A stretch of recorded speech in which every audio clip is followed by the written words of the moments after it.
I got to say that I am on the spectating part of these matches and maybe not in them myself, because these ones could be a little stressful for our competitors today. They are in deep against each other. Both of these teams very, very good this season. Very, very strong competitors. They both know exactly what needs to be done, when it needs to be done. And like Domo said, it's going to be tough. There are going to be some good matches here today. And I don't think I can pick a winner. I don't think I can pick a clear cut.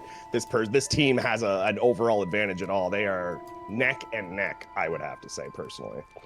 Yeah, I agree. I'm definitely not expecting. I wouldn't be surprised if I see some new strategies pop out today. I wouldn't be And surprised. that's just it. Yeah, there has some new been some. stuff. I don't want to spoil too much for the chatters, but there has been some revelations that I have seen in the discords going around. New strategies here and there, little time saves here and there, new skips maybe that we'll see today. So you guys will have to keep your eyes and peepers peeled to see if you guys can see anything new that they might pull out today, because this is the time to do it. Coming into playoffs here. Yeah, and we have the board active here. Base players currently checking out the classes. Center square being Kill Remembrance Boss, incantations only. We haven't really seen that at all this season, so this will be really interesting to see. An incants only kill, most likely going to be on Godric as per usual, but we'll see who goes for that first. Now I see it like and in my I don't as you know I don't play base game bingo myself, but whenever I see the incant square or the dump faith square or the dump in square for the base gamers, I like cringe a little bit, because I know that's such like a big investment for the base game players. So that one being in the center, we might see that up there for a little bit, Domo, maybe, perhaps. What do you think? Is there an easier way to rush that square, perhaps, or is that kind of a late game square? Well, this one's maybe mid game. It's not really a late game square. It depends on the options of the spells, I would say. Obviously, if you got Catch Flame on there, oh yeah, sure, you could do that right away. But if you get freaking multi-layered rings of light, you can't do that until God knows when. Right. So it really depends on the options, for sure, I would say. We see reach level 80 on the DLC side in the top left. That could definitely be a very important square. We'll see if any of the players purchase the gold scarab at the start. I don't know if I noticed either CBD or Tom picking that up, but they will probably be wanting to pick up the gold scarab. That's going to increase their rune acquisition for every runes they get. How much is the gold scarab? Is it 30%? I actually am not 100%. That's a good question. No, I think 30 is the gold horn tender. I believe the scarab is 20%. Let's check real quick. I'm actually not 100% sure. Couple early rush game squares. Look at that. We have the concoction as well as Floris Axe to Sleep. So we're gonna see some Tolier action here. And match starts here right now. Off. Oh yeah, we're off here, dude. All right, so let's see where we're heading. Looking like both the DLC players are going to be heading towards the same start. Let me refresh all the players real quick too. Seems like just a little behind on time, just a couple seconds. Yeah, there's the difference. All right, nice. There we go. Yeah. So from like a player's perspective, obviously from you here, Swed, what would be your biggest thing to go for right now? It all depends on the map. Maybe these players have a plan. Maybe there's a couple combined squares that I haven't really looked at yet here that there might be some synergies I'm missing. But if I'm looking just on the DLC side of things, with this kind of map, I'd be trying to work my way towards Hippo. Hippo, I think, is going to be pretty good here to get your Memory of Grace, perhaps with 300k. There isn't a lot of super rush stuff other than Tolier's Concoction. So I would imagine Tom is going to be going after that. That's literally the only rush square. And then, of course, you got your Floris Axe, so they're going to have to do that anyway. You got some dragon stuff in the bottom right, so that's also going to help with Floris Axe, give you more reason to go south on this board, perhaps. But, I mean, it's tough, Maybe these guys already have a plan. I am seeing a lot of dragon stuff in the combined squares, though, now that I'm looking at it, Domo. There is a good amount of I mean, it's not all dragon land, but there's definitely some dragon stuff going on here. We'll have to see. I'm gonna guess Tom's gonna go Tolier's Concoction, personally. Both players in the DLC having the exact same lines here. They are very synced up. Very synced up indeed, going straight towards TLA here. And for the base game players, Let's see what else they have here that they could possibly rush. We have Loretta that is semi-rushable, I would say. Somber 9's on the board, so definitely going to be Somber 9 rush, I would say, between the two players, making sure they can get that Somber 9 on the line right away and then go for whatever afterwards. We have Mogan, Melania, and Morgott, so 3 big boss kills on the base game here. Wow. And so that'll be really interesting to see as to who commits that first. Mogan, Morgott, definitely a bit more travel time. Melania, we have that Grace right in the Hallow Tree off the beginning. So we'll see how this gets played out, because that one combo square, Acquire E-Guns and Vare's Bloody Finger, is the only thing on the bottom to top right diagonal here that is for both players. The rest is base game. So this could be a big pressure point here for those teams to be like, hey, let's go for that finger as soon as we can, and that way, like, you can just challenge one person on the team rather than both people. And it's these little things, Domo. I don't know if you were noticing the DLC players. I know I was. CBD was actually probably like 3 seconds ahead here on approaching Tolier, but then just with little things like Tom knowing the exact spacing to stand away from Tolier to get the dialogue prompts to pop up and still be close enough to talk to him. That little tiny bit of knowledge, I think, just put him ahead of CBD because he was closer to the Grace to port away than CBD was now. And it's those little things that these rush squares, you know, at the very start are gonna make the difference. And there's some clean menuing here from Tom as well to not zoom away, or sorry, to scroll away on the map just to press a quick 2 buttons. Yeah, this is definitely going to be a square, it looks like, for Tom now. So a little bit of time sink here for CBD, but not the end of the world per se. This just gives CBD some information of being like, okay, you know, we're exactly in the same spot. I have no advantage, no disadvantage. Oh, wait. CBD was faster? Maybe Tom had a misinput there. It looked like Tom was definitely ahead. Oh my! Start, but that's going to be a big take from CBD. Wow! And you see him gasp. He knows. He's like, "Wow, I got that!" And all right. Wait. Interesting. I missed what happened there at the end. Yeah, I don't know what exactly happened there. I guess Tom maybe did a misinput. Maybe did too much dialogue. Must have been a misinput. Wow. Because Tom was definitely ahead when the dialogue had started. Yeah. Interesting stuff here. Okay. Looks like CBD's heading towards the Ash of War here, as well as the Great Katana check, while Tom is going to be heading towards Fort Reprimand to get some more map. Damn. Yeah, it looks like, Josh is here in the Altus Tunnel, going to be grabbing also these Sombras 4, 5, and 6, and then going to be maybe going for that Colossal Weapon check. And Bree here currently grabbing the money in Halleck Tree, so they're both still doing that Somber 9 run. Josh just doing a little bit in reverse, I would say, to what people normally do. But honestly, not a bad idea, because what it also does is the Colossal Weapon check could be a Somber. So he kind of like negates almost going to round table if there's a Somber weapon in this tunnel. It'll be nice little time save. Yeah, nice little time save. And we just saw Dragon Hunter's Great Katana here for CBD being picked up at the Great Katana check. So that's a big pickup, especially for this board that has a lot of dragon on it. That is true.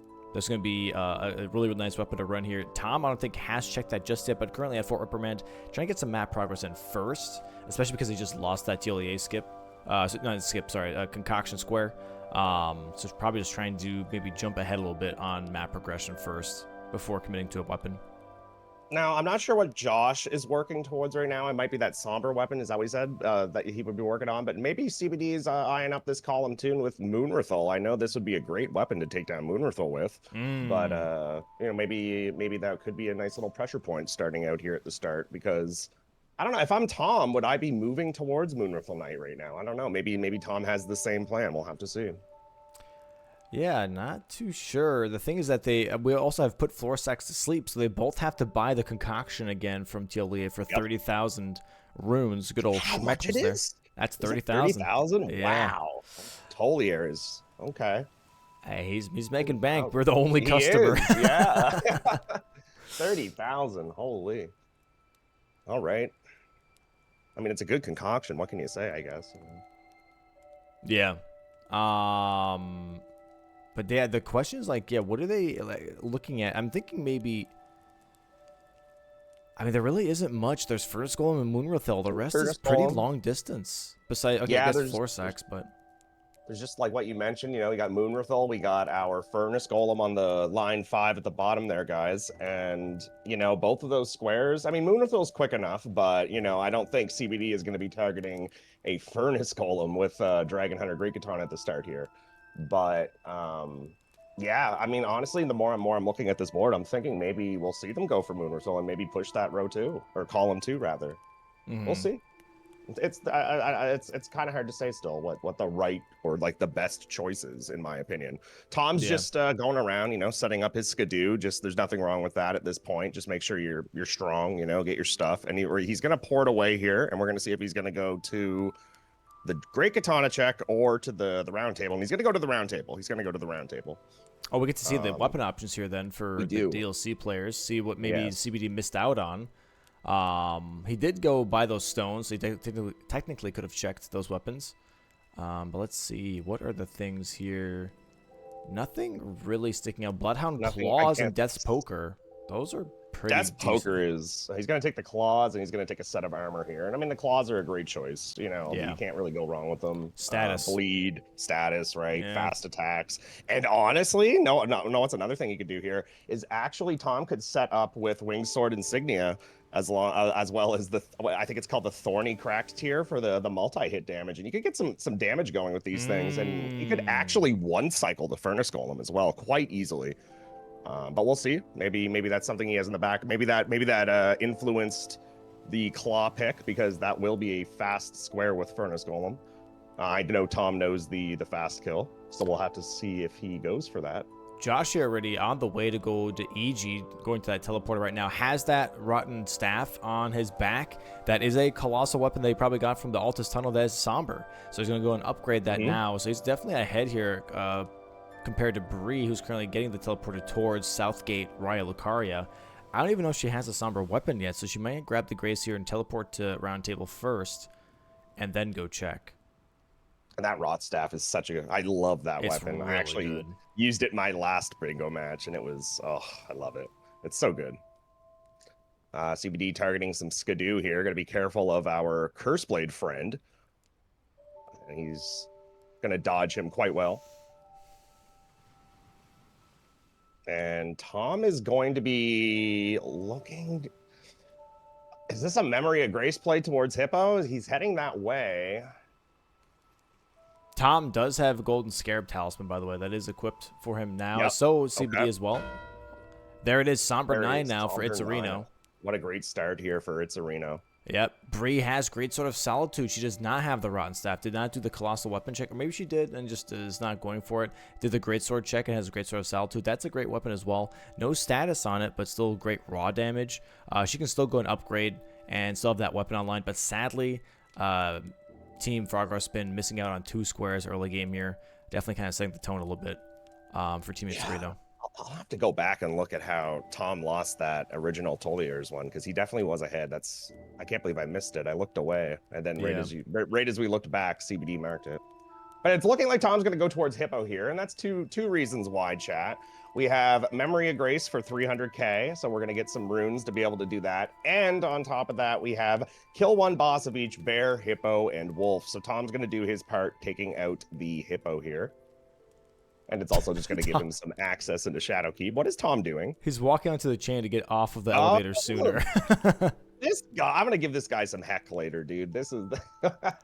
always like, there's always small shit. Just somewhere, just something. Hoarding strats. No, I'm just... Crazy. That's actually really funny, though. It's the little things. I'm telling you, Domo. It's the little things in bingo that get the W's, So, gotta stay on top of them. Hippo here for Tom. Let's see how it goes. Should be all right with the claws. It does look like we're going to have a Loretta here, by the way, for Josh. He is currently in Carrier Manor. So, yeah, it looks like that column 2 / maybe row 2 is something that Team Itzerino is kind of eyeballing here to possibly go for. Tom currently on Hippo with Rot Grease and Frost Grease in hand, trying to use those Bloodhound Claws. Going for possibly Memory of Grace here. Is it 300k with Golden Scarab? 300k. Oh, with the Hippo fight? No, he'll be short. I don't know if he has any pickups. Okay. He will be short. He's not going to get 300k from just this fight. Nice stagger. But a Hippo at 11 minutes, I feel like you got to think you're ahead on it. Oh, and there is a little bit of a Oh, it was a An little bit oopsie poopsie from Tom here, but of that's a okay. misinput there. Sadly, put Yeah. his weapon away. Tanking the needles quite well there. It's an intended tank. Very unfortunate getting clipped there. Oh, Not maybe a much you little can do. nervous. The grab attack here from the hippo does get out of the way Nice just in jump. time. And CBD And here, that's like you mentioned with Loretta Domo. That yeah, is a really good pickup for them because that's going to activate column 2 and line 2, and that just makes it even more tough yeah. for the opponent to figure out which one to go for. Tom is just getting hit by that again. That's so unfortunate. He's having good spacing, good rolls. It's just clipping him. It's a little bit of a weird hitbox on it. That rod grease is taking though. Very nice. Double status right there. Frost proc, bleed proc right afterwards, back to back. Mhm. And now we're looking at a really close, almost dead hippo here. Dude, he just did the same attack 4 times in a row. Hello? Never Yeah. seen that. Should be getting a stagger 4. here very soon. It's got to be careful. Porcupine spin. There you go. There it is. Nice stagger. This That's should be the GG's. kill. Yeah, there it is. Nice. Wow, very nice, very nice. And Getting it hopefully... done. Okay, 2 Skidoo fragments. And how much do you get out of this? 240? 240 with Golden Scarab. That's really not bad. So almost 300k. He's going to have a nice fight here. rune pick up here, too, in Oh, this and room. Bree's thinking the same thing, but she's so far behind. Look at the Oh, damage. no. Yeah, look at that. Damn, one more R1 should Loretta do is it. gone. Josh has to be a little careful here. These knives can still kill him. But there it is. And this is just a great start. Yep, and this Everything's definitely going Itzerino's way. Yeah, it's more or less Bree chasing rather than innovating on this board right now, knowing that she's behind on that Somber 9. So if you're Bree right tough. now, what would you do to try to get back in this game, Domo? Honestly, it sounds crazy, but Halotry Medallion doesn't look bad. You take out the column 2, you take out the diagonal, all in one square. It would be a little hard this early on. We're only 14 minutes in. Sure. But that's something I would definitely at least work towards to make sure that like I'm taking out 2 threats at once. Right. Which is really, really nice to have. And possibly can work off that later to actually run that row 4 if you wanted to with your team.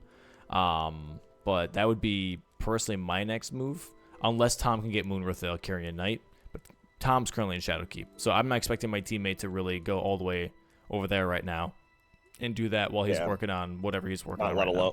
Let alone with the claws, that wouldn't be the best. Yeah. For Moonwrath. Looks like Josh actually might be rushing an early Nile here. He is currently back at Castle Soul.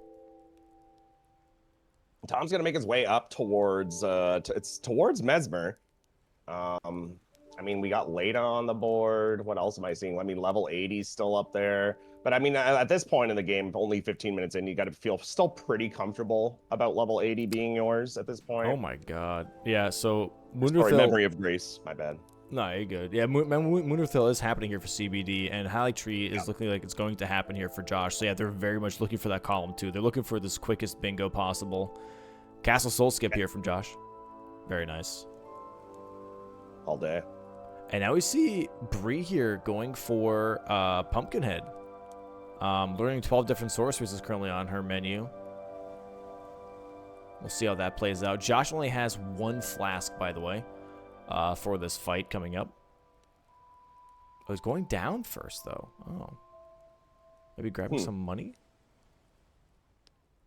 I'm not sure. Or grabbing the grace to reset flasks? Oh. Okay, there you go.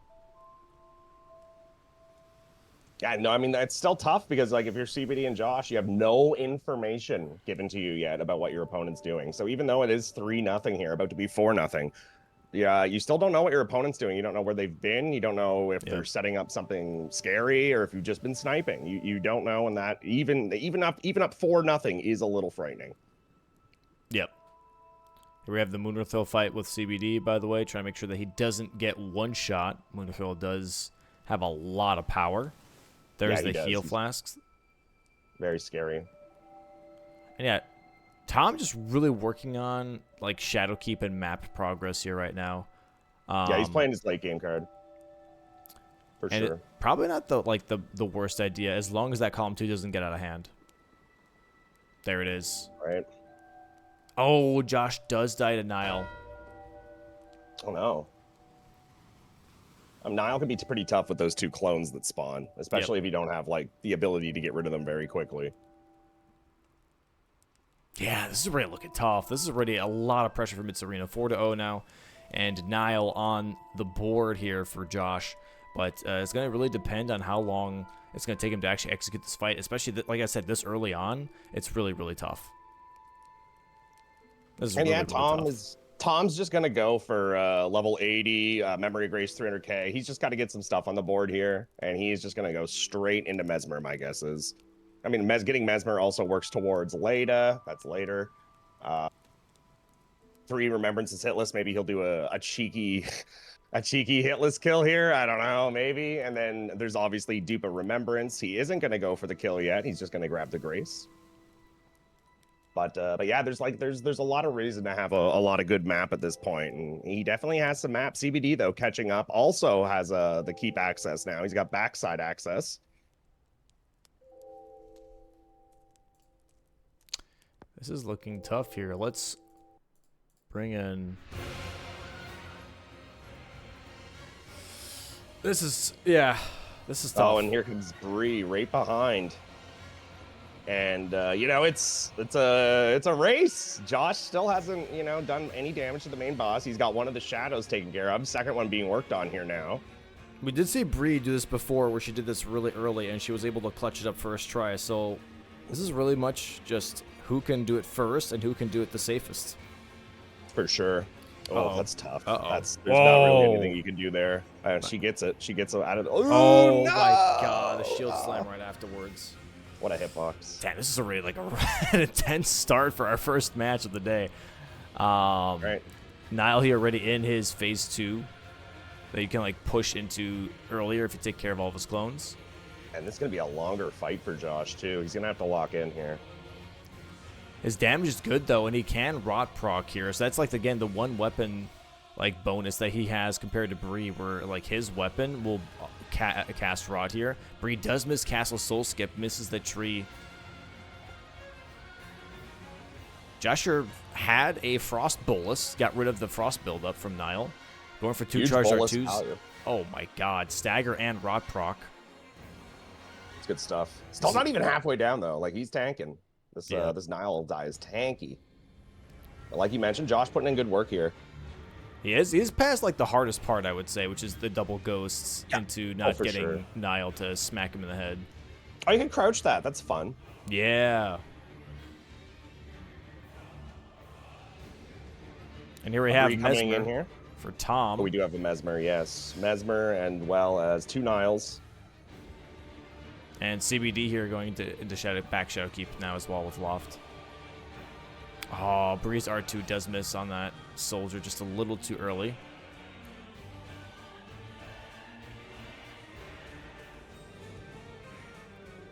Dang, yeah, this is going to be a bit of a... If Josh clutches this is going to be a bit of a snipe back-to-back-to-back here for Bree, which is really, really tough to deal with. And that column 2 then looks really scary. And that's going to be a rush then towards like Florisax. It's going to be a rush towards Egon and Vari's Bloody Finger. Like all of this is like really working out for Itzerino right now. Getting all those squares back to back. It really is. Yeah, there's a lot of pressure in a lot of different ways. And it's only going to get worse here after this Nile gets finished up by Josh.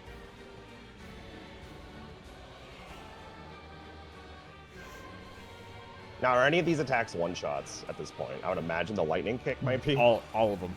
All of them. Yeah. All of it. 100%.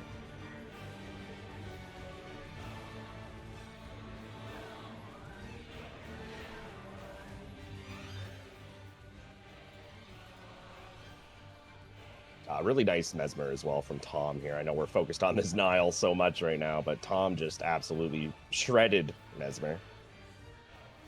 Oh, looks like CBD is also going for 300k. Oh, never mind. He's buying talismans here. Never mind. He's chonking up. Maybe he's looking at the Mesmer play now too, but Tom already way farther ahead on that. Currently getting some nice R1s. And this is actually a really good weapon for Mesmer, by the way, because he is weak to slash and he's prone to bleeding a lot. So this is really, really good here. Goldhorn Tender on top of Golden Scarab here for Tom as well. This is going to be a lot of money, probably like 600,000. Lots of monies. There it is. Yeah, 700,000 runes. 800k, something like that. Oh, man. Yeah. So That we'll is see here. a lot. That's like almost 900,000 souls. That's outrageous. There it All right, is. GG's. Huge. Wow. That's big. Josh, second trying Nile here very early on into the match. And that will then also be a square that, again, for Itzerino, really threatening that column 2 and starting to threaten that diagonal here. There it is. Tom does get the first square on the board for FrogCarSpin, which is reach level 80. I wonder how many matches Tom has played where his first square was get level 80. Probably not too many. Yeah, really not sure. That is a good corner square, though. He could definitely Member of Grace at some point, but currently does not have the money. Maybe after Ancient Dragon Man. But by the time he gets done with Ancient Dragon Man, CBD most likely already has Mesmer dead, and then we'll be able to Member of Grace over level 80 instead. So sadly, Tom will not get the double money square, if you will. Yeah, he's not going to be able to pick up both of them here. And honestly, in hindsight, maybe he should have. Maybe he should have Memory of Grace first. Yeah. But, you know, it's hard to say. In his position. It's easy for us to say, but in his position, you just want to get one of the two. It's a corner square. It's a double block. It makes sense to go for it first. Yeah. Again, this is just so unfortunate here for Bree because she doesn't know that she's about to get sniped, and all this time is just now for naught. Then this doesn't lead to anything else, right? I'm not wrong about that. This is literally just a dead end for her, correct? At this point. Yeah, pretty much. Yeah. This is gonna be marked probably as soon as she's done with this fight. So she's gonna realize that she wasted a little bit of time. She does get a good amount of money here. We get like around 90,000, I would say. But still, it is definitely a little bit of a waste of time for sure. Mesmer is not fully dead just yet. Phase 2 here for CBD currently. Tom in Ancient Dragon Man's tunnel right now, cave, whatever you will. And maybe starting to work on that Magma Worm into Ancient Dragon Man first to try and work towards that column 2, because there it is. There is that pickup here for the Hag Shield Medallion. Bree currently still in that fight. And now Josh here really putting a lot of pressure on FrogCarSpin. Great Mesmer from CBD here as well. Now with this weapon, you definitely want to try to take advantage of just the tap R2s instead of the pokes, but it is a little tougher with the longer animation. There it is. Bree does get the kill on Nile. GG's on that. She gets the money, but sadly does not get the square. Now is the problem. Kill a Worm, Drake, Dragon, Ancient Dragon. What is going to happen first here? Probably a Geel. There it is. Magma Worm here for Tom. Immediately in the tunnels. That was very convenient for him. Like, he was just about to go past it anyways. He's like, all right, I'll just grab it right now. And then for Bree, possibly Lanciax. Big bleed on the riposte from CBD. Charge R2 on the wake up. Couple more hits. Oh, this little dude that chases you in the worm fight is so annoying. Tom's dealing with him right now. Ugh, I normally just quit out. Yeah, I mean, yeah. Or what you can do, which is always really fun, is you kind of like stand for a second and the skeleton will attack, and then you start running again, and the magma worm will just like magma, like run right into him. Yeah, you that can guide works. him. GG's to Easy CBD, by the way. And that CBD taking care of Mesma. And he should be Memory of Gracing here with 300k in just a moment. Tom here does kill that magma worm going towards Ancient Dragon Man now. So he does have one worm down for Team FrogCarSpin. And now they just have to get a dragon, Ancient Dragon, and Drake. That is going to activate column 4. However, you know, there's still a lot of late game stuff on that column, and we have way bigger issues, Chad, on column 2. Yeah, this is looking really, really tough right now. Yeah, and I'm just trying to see, like, if you're Tom, what's next? Like, obviously you got to go for the dragon play, but it's a lot right now. It is a lot of things that need to be done. Definitely a lot, and I do want to see what Josh and CBD are thinking here. Looks like Josh is going to go for Lanciac skip here, so they are still looking at that column 2. They're like, hey, we might as well just try it out, commit to it, see what happens. Can we get a fast bingo? I mean, if you're Josh and you know this skip, he knows that no one else is going to go for this skip, so it's just more time saved for him. Oh, he misses the hardest part there. A little slippery slope. Little slippery slope there. Ancient Dragon Man almost dead here for Tom. There it is. One more running R1. Takes it out. Now we have a dragon here for Bree, so they do get the block here most likely. They already have a Most worm likely. down.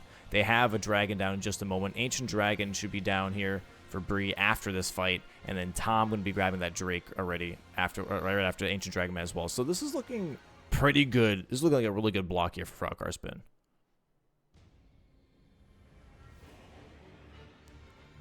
That Solitude is just chunking the dragon. Not a big fan of this sword though. Every time I see it, I'm like, oh, I like the moveset, but I just the no status gets me. The moveset's good though. Yeah. Honestly, I'm a little surprised that Grid Sword of Solitude is being used here over Rotten Staff, because Bree does have Rotten Staff as well, but she opted for Grid Sword of Solitude instead. Maybe because the requirements are a little bit lower. Yep, they definitely are lower.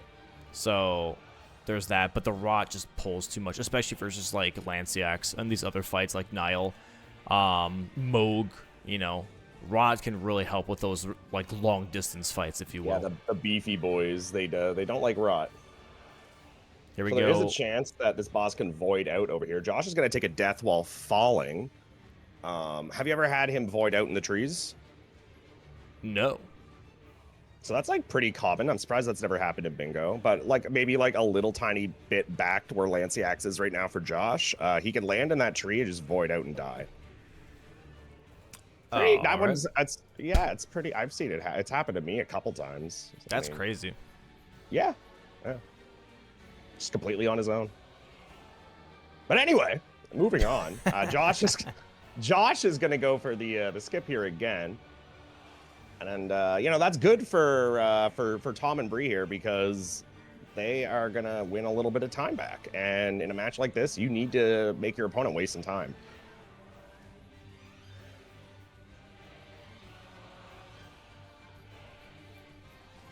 Hot damn. A lot of. This is going to be kind of crazy, go too, down. because CBD definitely has the better weapon here for these dragon fights, but I don't know if is the Magma already dead for CBD? I have not seen him fight it. I did not see him fight it either, so I'm assuming not. Jagged Peak Drake here almost dead here for Tom. I hate when he gets on this wall. Yeah. He's at like a 45-degree angle. And it's like, what are we doing here, dude? Claw's definitely putting a good amount of work. Oh, it looks like CBD is porting to Pillars of Cross instead first. Oh, he's going to grab another concoction here for Florisax. Smart. Very nice. There's the Jagged Peak Drake kill here for Tom. Lanciax still here for Josh right now. Now, if Tom gets Fortisax's Grace, is he ahead on this? I think so. Fortisax. Sorry, Florisax, not Fortisax. If Oh. he gets the Florisax Grace, is he ahead of CBD here? That'd be close. Yeah. This could be a nice snipe here from Tom. Actually, It would be. It could be. I'm actually not 100% sure if he's ahead still, based on. It's gonna be close. I think CBD. I don't know. I don't know. Tom's actually. definitely he's got like 30 seconds on him right now. Is it 30? I'm so bad at gauging. But Tom still has to port back and everything, so Right. that Yeah. might be. That's what I mean. That's what I'm thinking. He has to port. But he just has to buy and do it. dialogue. Yeah, it's gonna be close. That's why I'm not sure. It's gonna be really close actually, because I think that's exactly what we're gonna see here. Oh, does he already have it? He's looking right at her. He already has it. Does he? Or maybe he's just getting the dialogue. oh, no, he's just getting the dialogue done first, though. The accepting the blessing. Oh, okay. Maybe that's It's gonna first. be close. This is gonna be so close. There's a rod proc here on Lanciax, by the way. 2 Lanciaxes now for Bree and for Josh. Josh definitely way farther ahead of Lanciax right now. That rod proc is definitely helping out as well for this fight. Bree has to be careful. Those lightning strikes are devastating. Josh, you're getting some nice headshots in. Yeah, that rot's gonna do work. Oh, this is gonna be CBDs, isn't it? Oh, this is gonna be heartbreaking, isn't it? Oh, I don't know actually. There's Dude, the I don't concoction. know. He buys I it. He still don't know. ports.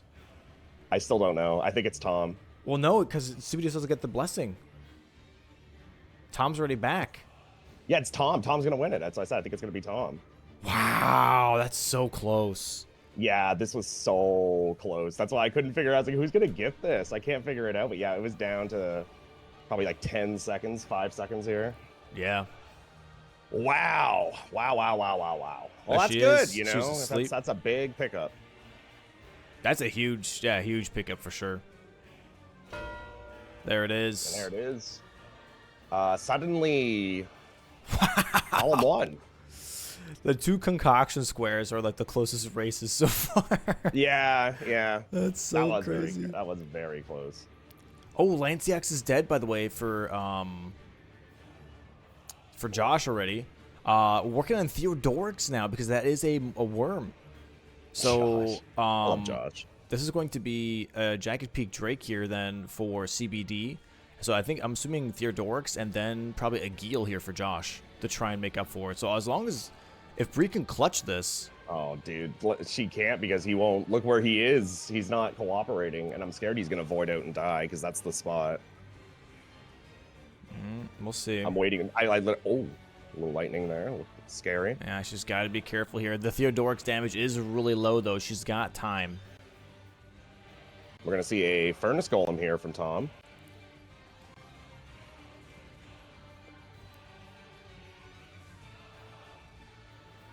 Damn, this is really tough for sure. That's a really tough position right now. Oh, the damn trees. My goodness, these trees, dude. Get out of my way, bro. Okay, this is looking good. The damage is really good, though, I will say. Oh, yeah, for sure. Like, actually, better than the Rotten Staff because the attacks are quicker. So this is looking really solid. There's the Jagged Peak Drake already dead here for CBD. That is a Drake down, and that's it for now. And then also an Ancient Dragon. Drake and Ancient Dragon, so they still have a Dragon and Worm. Okay, Theodorix is now getting chunked here. Rot Proc is on him. Yeah, he's catching up. But as soon as Bree gets this, that is going to be a nice block here for Team FrogCarSpin.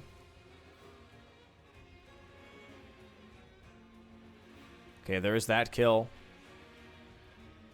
There is the Magma Worm down. Oh, now, no, and look at Tom.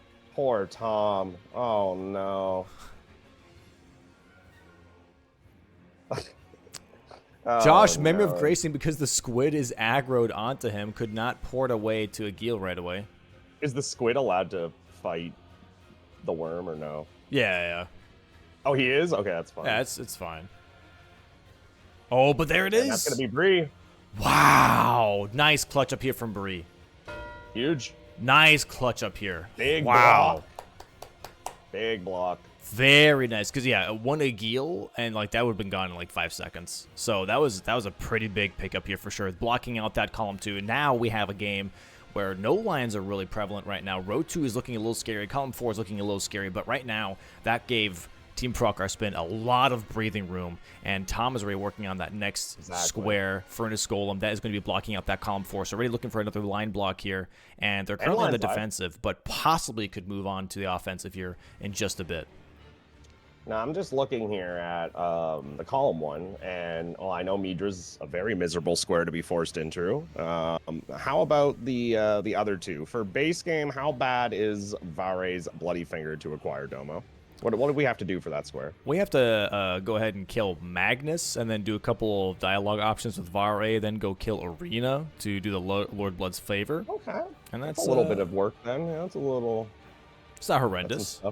Yeah. There it is. Furnace Golem here already picked up for Tom. Blocks out that column 4. Very nice. Dragon here. You know, 4-6, 6-4. Looking really good. Looking really good. CBD, they're climbing back. Now, am I missing something? Why are we still fighting? Filled 3 dragons or Drake bosses, bottom right. Got it. It's not a square I see very often actually show up. It's always nice to see that one. That's going to be an easy Ghost Flame there for CBD. Oh, one more hit, actually. I don't think he's dead. Oh, yeah, CBD thought he was dead. It was a little bit of a mistake there. Got him, got him. Dude, classic. That's how I lost Mesmer. Dang, really? Yeah.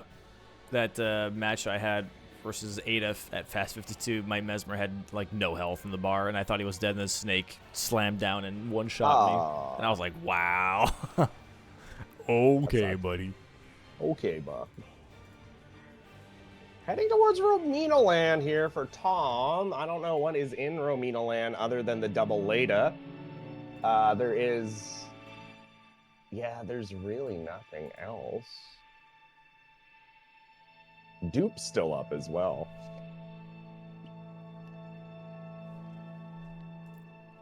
Yeah, I'm not sure what the game plan is here for FrogCarSpin.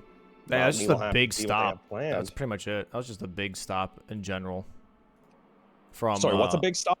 the block on column 2, it was just a big stop. So now like the Oh, game yeah, plans are kind of up in the air, right? Because that huge block was like, okay, well now what's the plan? Because that was kind of what they were aiming for, and that was kind of taken away. Melania here for Josh. Okay, it looks like they're just going to go for possibly big boy kills. The diagonal is still on the board here.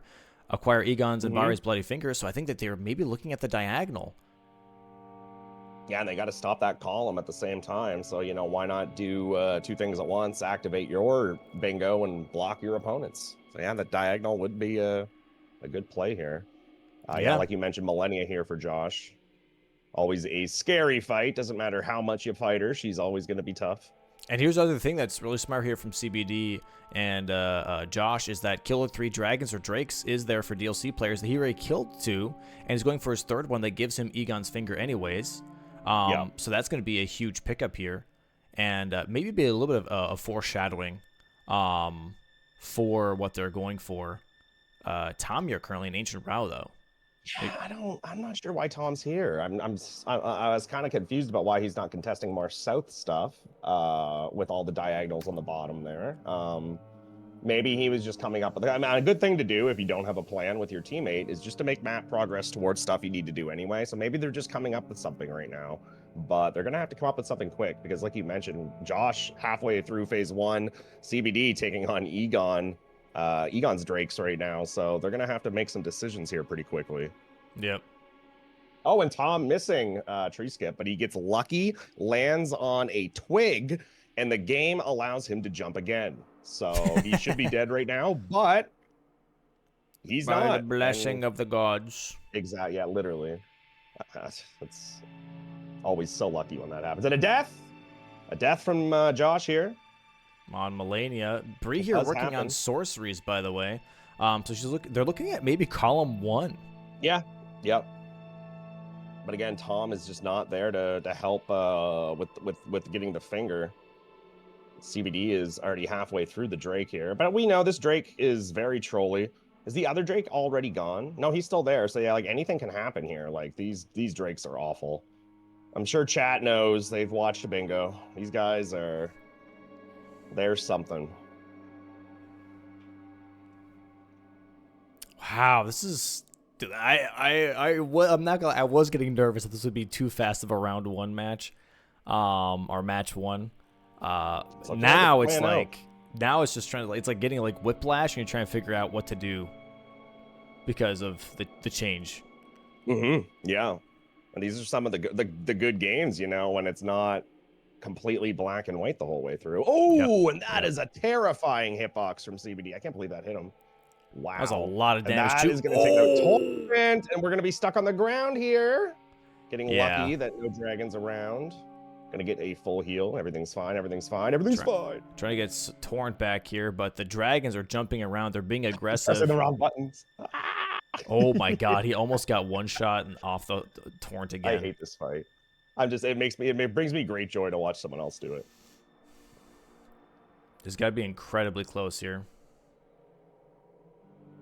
Heading into Millennia again here for Josh.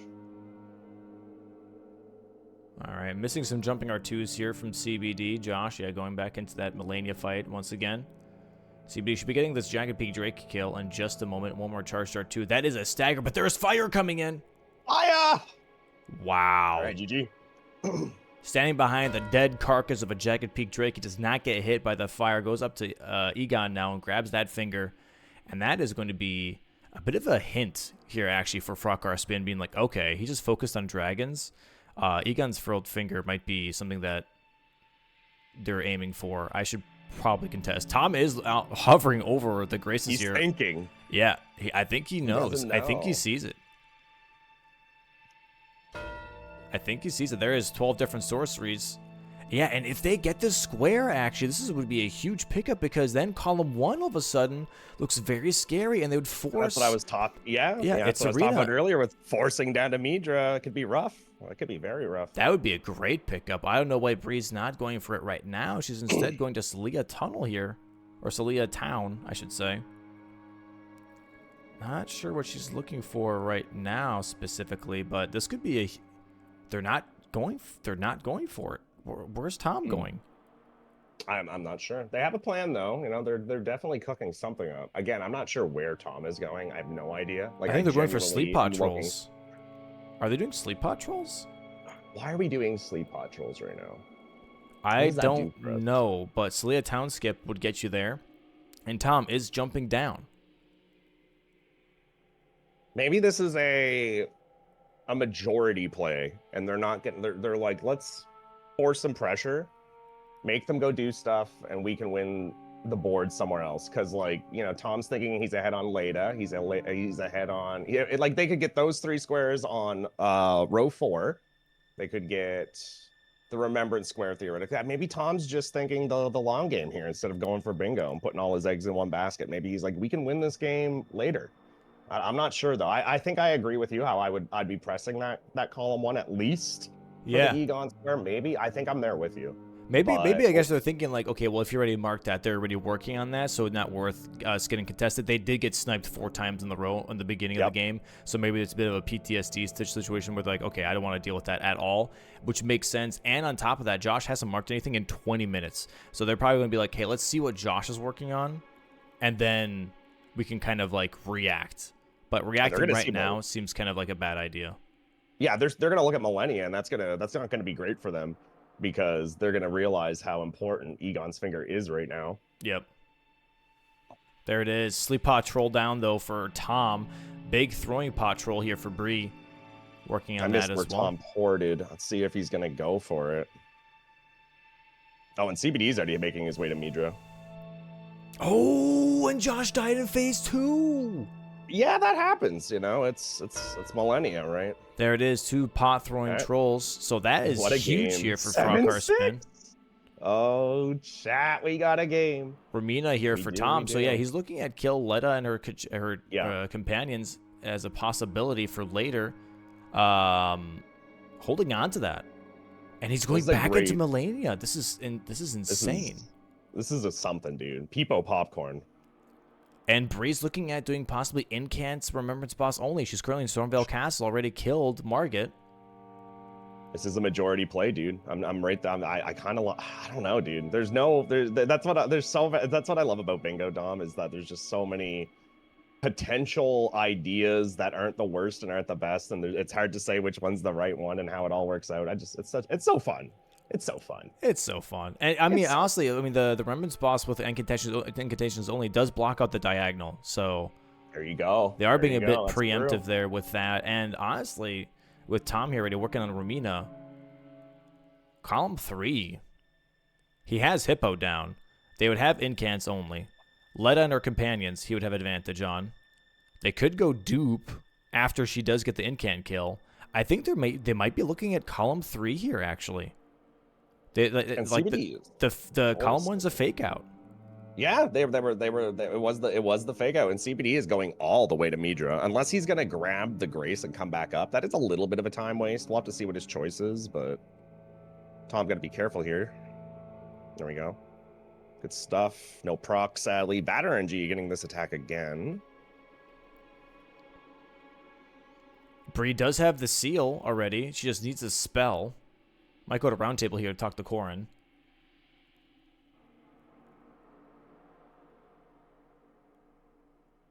Josh halfway through Millennia's phase 1, a little over half.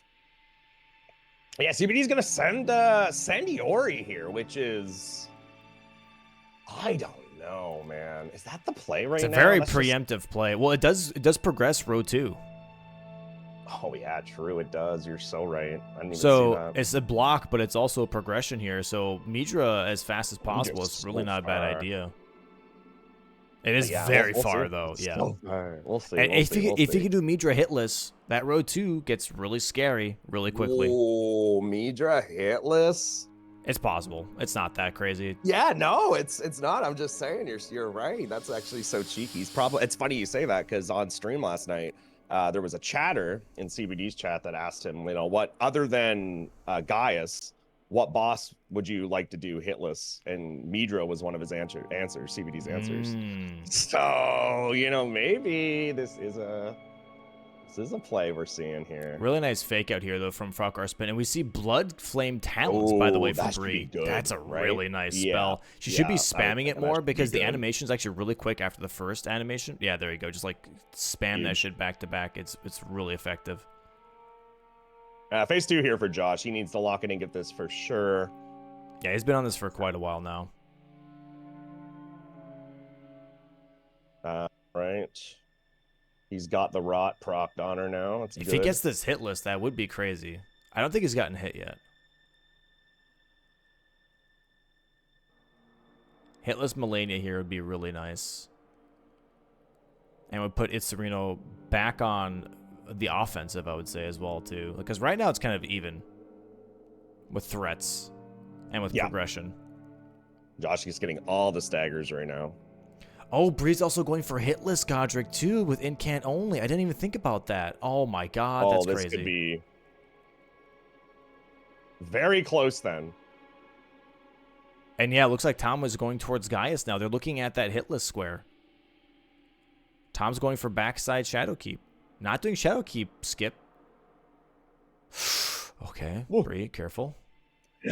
That grab. That should be G's. Oh, here. wow. Yeah, that's a hitless incant only Godric. Hitless incant Godric kill. Wow. Josh is going to take the Millennia Square here in the top right. And also hitless Melania. Wow. Yep. Got it done. They both locked in. That's amazing. They're both waiting for the die. Oh, they're both marked at the same time. That's so cool. Wow. Wow. What a game. Like, oh, Melania instantly blocked. It's like insta-block. Insta-block that fucking diagonal. That's insane. Wow. And now both teams now with 2 remembrance bosses killed hitless, correct? Is that what I'm seeing now? Yeah, there should be 2 too, yep. 2 and 2, yep. Correct. CBD making quick work of Yori.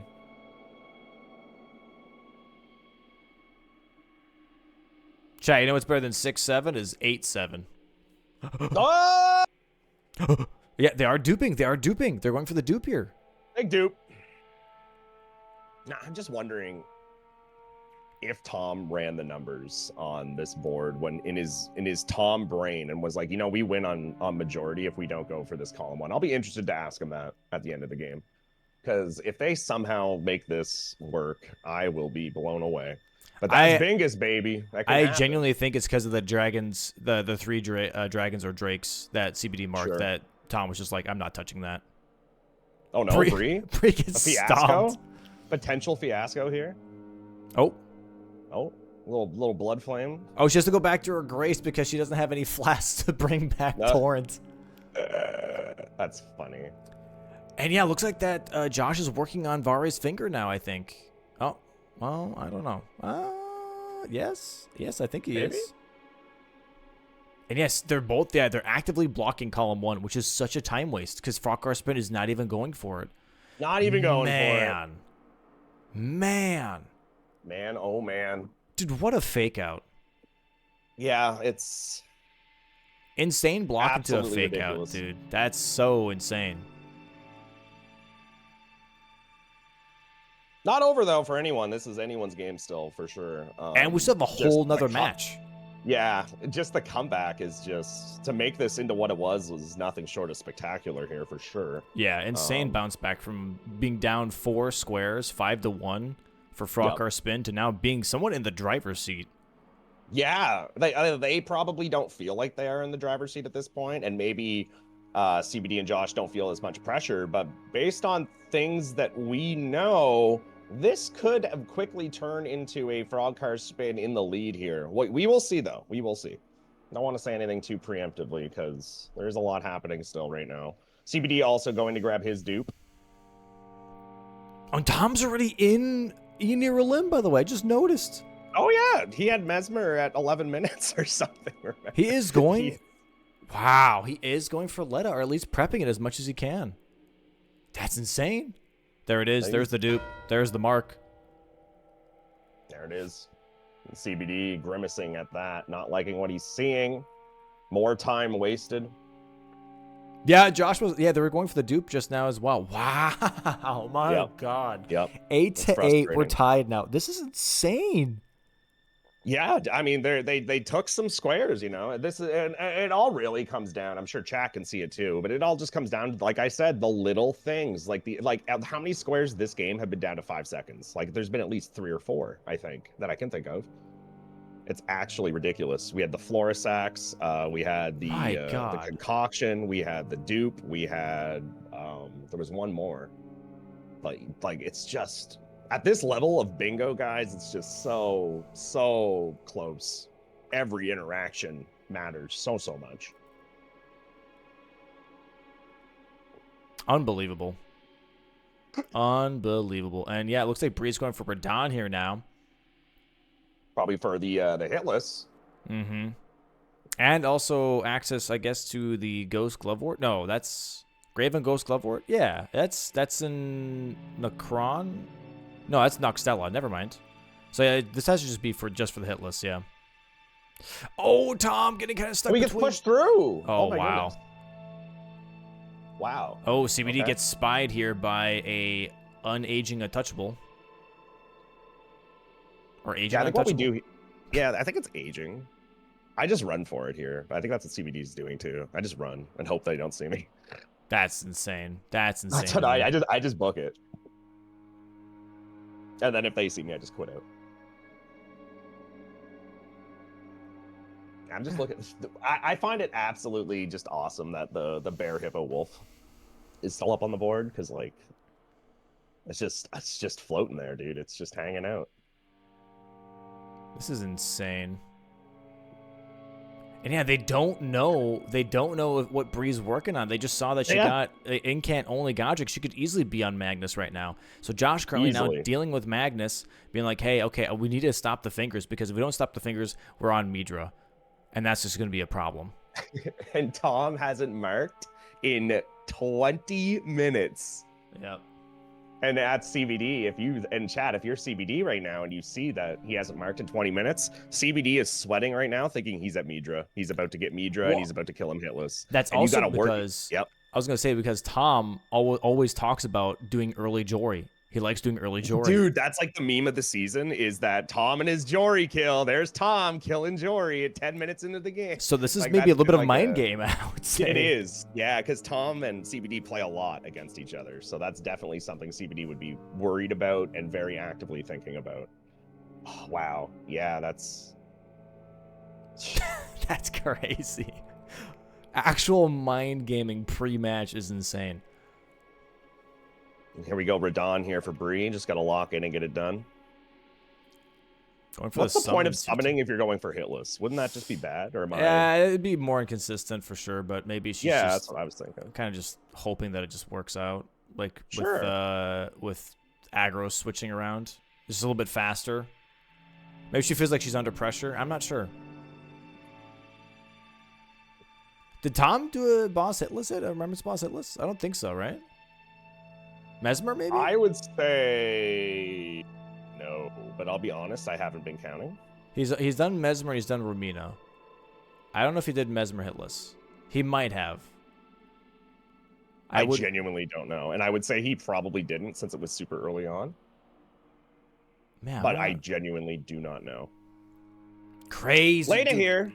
Tom's gonna mark Leda and her companions, and CBD's gonna be like, his heart's gonna break. Why am I in Midra right now?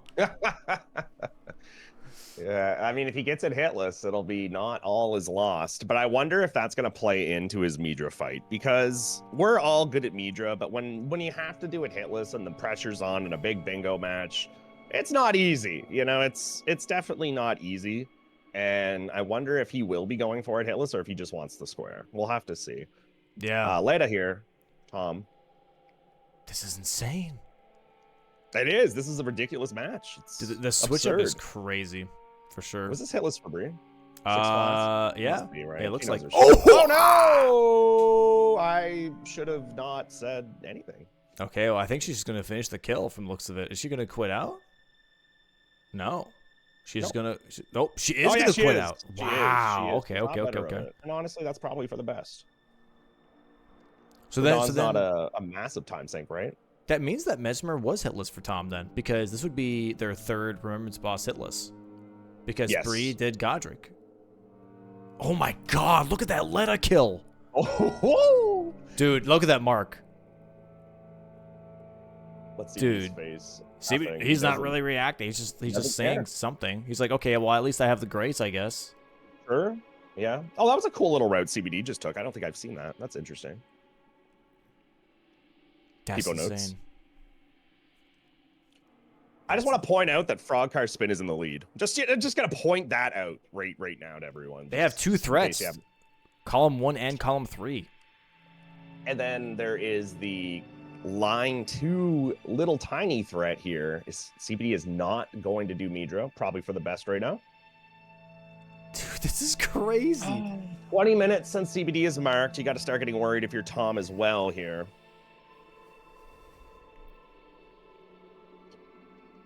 Midra is the final DLC square, guys, so everything else is combined. We're going to see Tom start working his way towards Boss, Bear, and Wolf, or I assume just the Bear. That's looking like where he's going. I actually don't know where he's at right now. I imagine that's where he's going. Bree dying again here. Also, Needs to settle in. please, while these matches are happening, while this is the pinnacle of excitement, I would say, for Bingo, if you guys could please go ahead and open up a second tab, or just after the match, that'd be appreciated. Go ahead and vote for Bingo Brawlers for Streamer Awards. That would be amazing. If you could please vote for Bingo Brawlers Section 25-26 for Bingo Brawlers, that would be very much appreciated. While this excitement is still in the air, I'd be really appreciative of that. Tom blocking the Bears' roar. Yeah, I like that. That's cool. That is cool. I can't help but to notice that Bree has pivoted to Wolf. Yep. Yeah, because Tom just got Bear. So Bear Hippo is already dead now for Team FrogCarSpin. They're going to go for Wolf now. And then they're going to have that threatening point, which is acquire Grave and Ghost Glove Ward Bell Bearings too. How bad is that square to do? Is that just go pick it up kind of thing? Like, it's go pick it up in the underground. It is go into the mountaintops catacomb with the ulcerated tree spirit type of long distance. Oh my goodness, I just figured out what happened. What? The awesome communication here. Tom told, or at least it might have been Bree, one of them told each other, hey, I'm going to pivot off of Radon right now to go grab the wolf kill so that we could get that square. And Tom is going to do Gaia skip to get the last Remembrance hitless. However, nice. CBD is in Gaius right now, taking a hit and resetting. And now, you know, are you in your own head here a little bit? Because if CBD gets this square, you know, this is that's going to be a big square for them, because then he has Midra, he has this square. Doesn't matter though, does it? Because Boss Bear Hippo is already dead, so they block again regardless on that road too. You're so right. CBD had backside, right? Yeah. So like here's the thing is that, yeah, Bree will just block out that column 2 regardless. So even if it does get this, yeah, it's 2 squares made for Itzerino, but then there's column 3 and they have to deal with another threat again. And that's all on Josh at that point. And Josh is going for Wolf right now as well. He's going to get sniped. Oh my gosh. Oh my gosh, he's going to get sniped. He's not going for the grave growths, the blah blah blah blah blah blah blah blah the bell bearings. Dude. Can we get a round of cinema in the chat room? Just a round of cinema. Get them in. Got some quick cinemas. Some cinemas. Maybe some Cinebuzz, if you will. That is. I'm shocked. Dude, this match is insane, and it's only match 1. We still get an entire extra match, maybe 2. Wait, why is it maybe? Oh, is this like because if they win, then it's best of 3? Got you. Yeah. I was thinking there was another match other than these guys. No. Mm-hmm. We only have Itzerino FrogCarSpin today for their best of 3s, and then tomorrow we have Seed 1 versus 4, Monkey Business versus Positive Vibes, as well for their best of 3. Stagger. That was really close. If CBD did not get that stagger, it would have been a hit. The only thing you really got to worry about for Gaius here hitless is his, like, I don't even know what to call it. It's like a 360 attack. It's this one. And he just got hit by it. I'm so sorry. Oh my goodness, I'm so sorry. Chad, I'm so sorry. But Dude, there's no way. Tom's already in the fight now, so now Tom is technically ahead. I'm so sorry. That's insane, dude. You're on a that roll, attack. Swed. It's so bad. It's such a bad attack. Tom here actually just going to be running out the charge interesting strat. instead. Okay. Look kind of scary, not gonna lie. Yeah, I was like, he's dead, right? No, he's not, I guess. Oh, and now, man, that is heartbreaking. Okay, the damage is not too great here, though, for Tom, I will Bleeds say. and frosts are coming, though. Yeah, they are on their way. Pierce is definitely no, Strike is the best damage here versus Commander Gaius. Definitely not the worst. And the good thing here for Tom is there is the mark here, by the way. Kill each boss of bear, hippo, wolf. Now Josh is like, okay, I have to Memory of Grace again. Get me the hell out of Raya Lucaria. I do not want to learn. Oh, Tom, how did that miss you? And now it's like, what do you do? What do you do? If you're Itzerino right now, what I would be doing is Moog. Man, it's so hard to say. You're definitely not doing Nidra. You need to finish Gaius, obviously. Like if you're CBD, you're just locked in right now. Like this is the most important thing to do. You need this hitless, but Tom just absolutely made him disappear. So that'll be that. There it is, hitless. Wow, the snipe here. And that is gonna hurt, you know. That 360 rodeo attack, I don't know what to call it, that Gaius has is such an awful attack. The hitbox on it is brutal, and it is literally the only thing that I feel like these players could probably get hit by in the fight, and there you go. Very, very unfortunate. I know I've lost lots of hitless attempts at Gaius because of that attack. It's just frustrating. Dude. And yeah, now if you're CBD, you got to go for Fia's or for Leda, right? You got to get over there. It's all you got left to do on the board.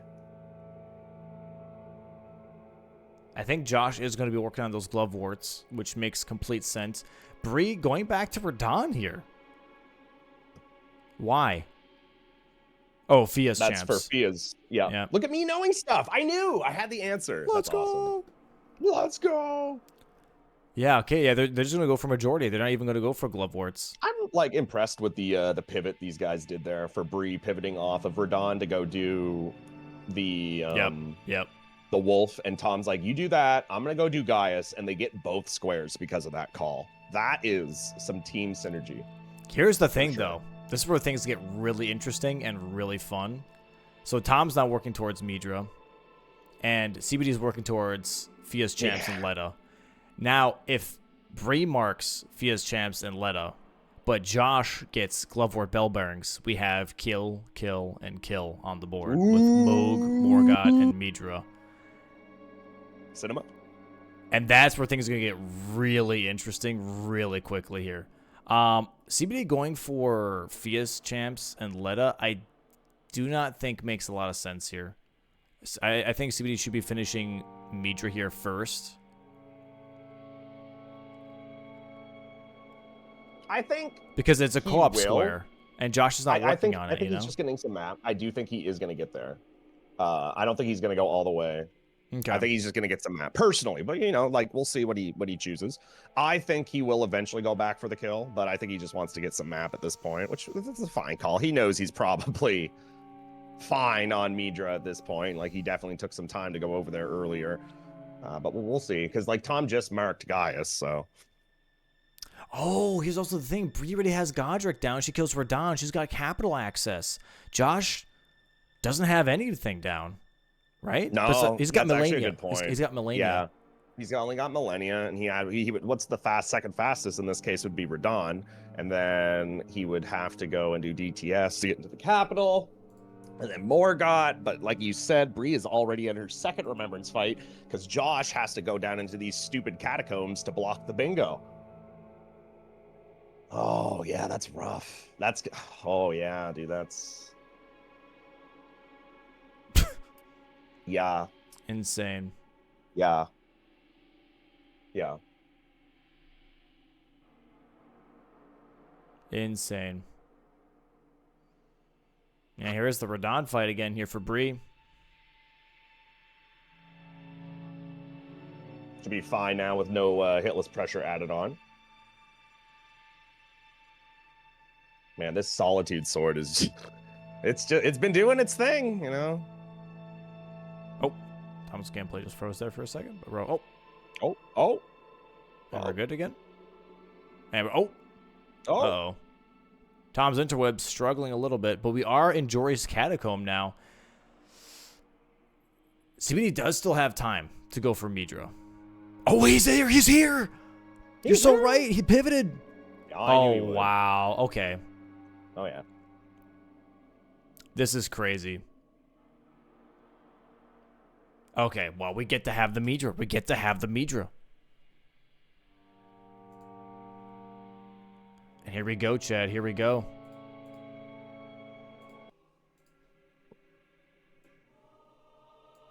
Cinema.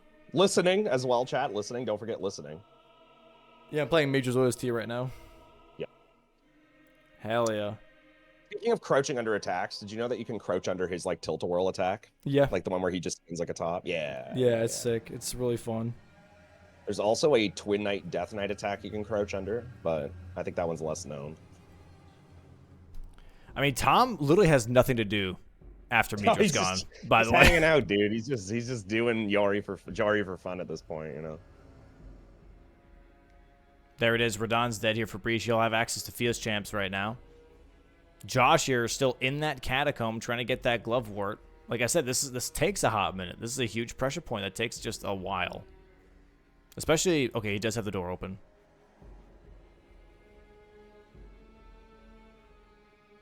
Looking like a hit list for CBD as well so far. I love this fight. Oh, well, why do I open my mouth and say anything? Like, who am I? Not that hitless mattered, but like... Oh, my lord. That is a lot of damage, though. Yeah, it is. Fun fact, Midra has more health than Radon, Promise Concept Radon Phase 2 and Phase 1 combined. I do know that because on my run, he is an awful time to figure out a one-shot for. Yep. Yeah, he was rough to figure out. But his, like, resistances are quite low, I will say. Mm-hmm. I can bully him with the chicken stick quite well. Yeah. Josh taking care of the tree spirit here. That's what they're called, right? A spirit. Yeah, tree spirit.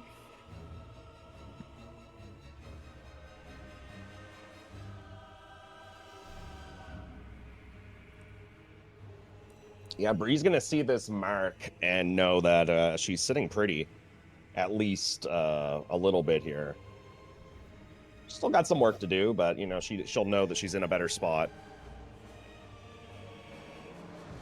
Just a lot of pressure here, though, from Josh, right? Once Midra's down, and he does get the glove warts, they'll be at 11, but once Bree... Oh, Bree's working on capital access right now. She's not going for Fia's champs. She's going straight for Morgott here first.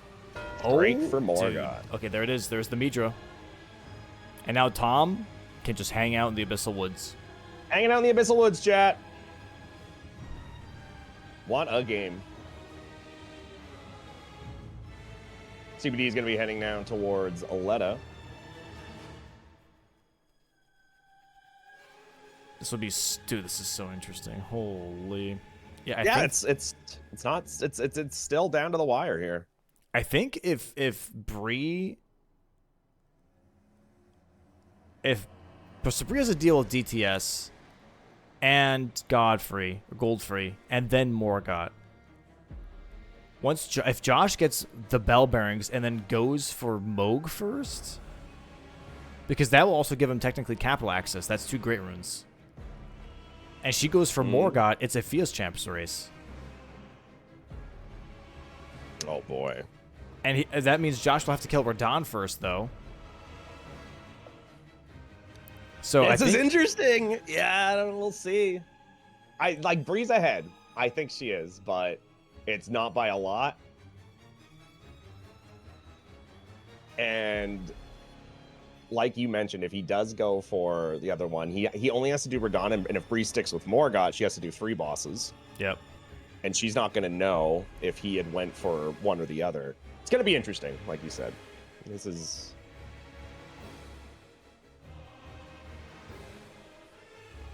The match is definitely speaking for itself. DTS getting absolutely rolled by this Solitude.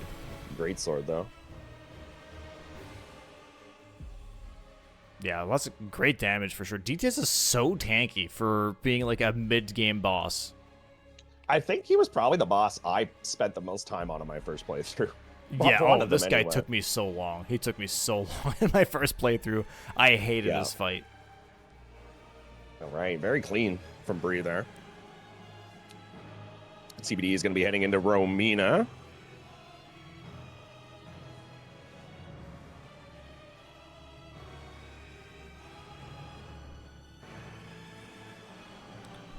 All right, Josh, you're making his way backwards, about to get that bell bearing. That's going to be another mark here then. 11-11 for Itzerino and FrogCarSpin in just a moment here. Bree currently in capital. Not going for Graveward bell bearings. Not going for Fios Champs. Not going for Moog, but going for Morga here. Possibly splitting progression. Yeah, we'll have to see what she decides.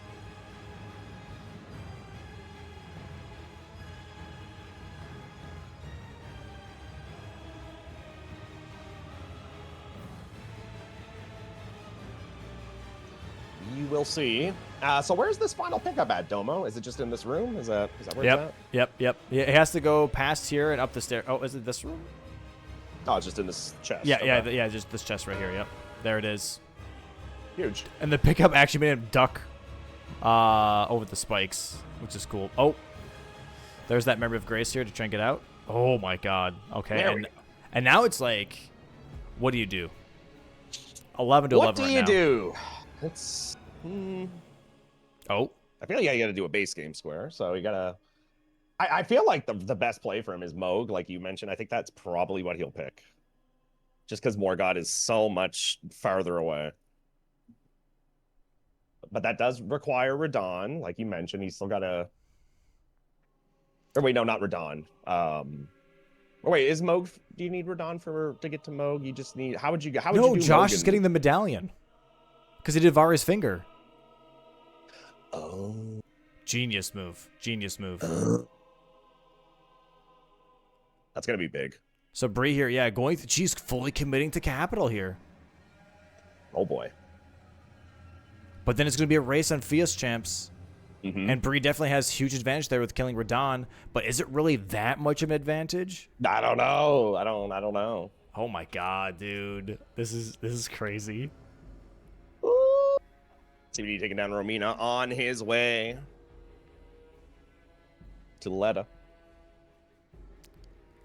Yep. Bree is heading on her way here to Goldfree. Should be there in about a minute or so. Damn, dude. This is insane. This is insane. It's absolute cinema. I did not expect this match to turn out like this at all from how the beginning Well, was. yeah, at the start, right? Like it was grim. But it ain't over till it's over, chat. It ain't over till it's over. Absolute insanity.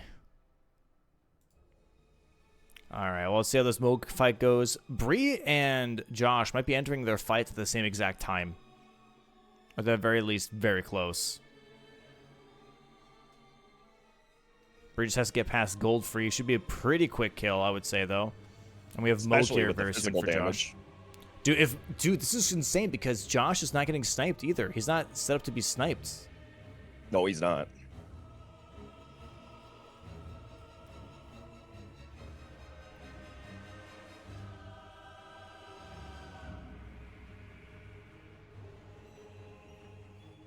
All right, here we go. Goal free for Bree. Josh is going to be taking the elevator up to Mo. Going to be a little ahead.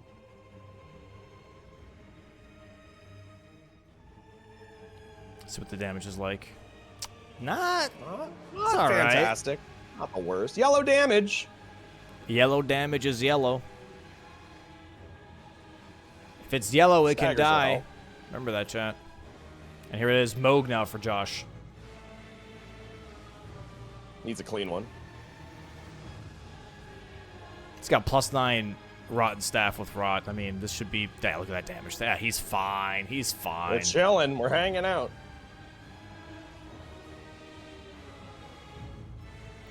And this is big money for Josh now too. When he gets this kill. No whammies. No whammies. Big money. Yeah, this is the one thing I think between Bree and Josh. Josh has made way more money with the Melania kill and now with the Moog kill here. But Bree is having a really clean fight here. Very, very clean. Knows exactly what she's doing. GG. Very nice. The rare third talisman pouch and bingo. Love to see it. Should be getting a rod proc here very soon here for Josh. There it is. There's that rod proc on Moog. That's going to be huge. Maybe gets another stagger before knee heal happens. Did not try to squeeze out an extra R1 there for possibly a stagger. Trying to be very careful here, which makes sense. There it is.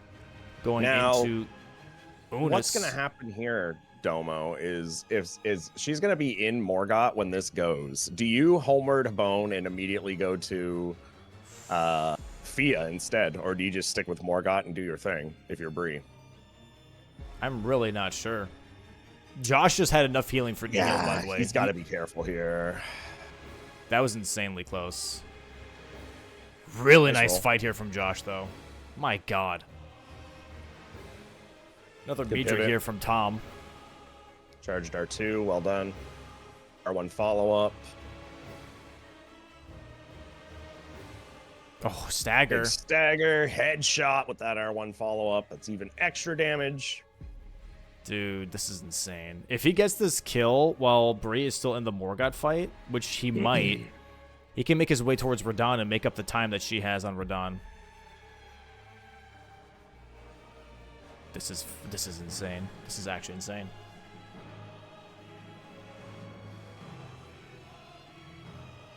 And he does. This is fine. That's a free punish. Huge punish. And Rod's going to kill him. Oh my God. Oh my God. He has so much time. He has so much time. 12 to 11 right now for Itzerino. Boom. Sorry, a little early. Boom. Okay, there you go. Okay. Holy shit. Phase 2 here for Bree. Oh, chat. Oh. Wait, he's going to Capital. He's not going to Mo. He's not going to Radon. Oh my gosh. He's thinking that she's doing Fia's champs. Oh, no. Wow. Bree needs to Dang. lock in and not get grabbed by this. Or knocked down by this. Okay. Nice major Low kill from healing Tom. here. Oh, Bree's flasks are actually pretty good. Yeah, +2 is not bad.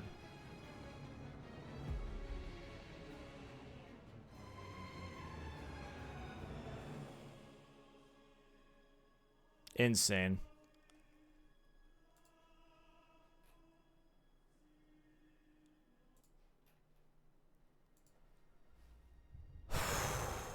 How do these last couple of minutes play out? I have no idea. Yeah.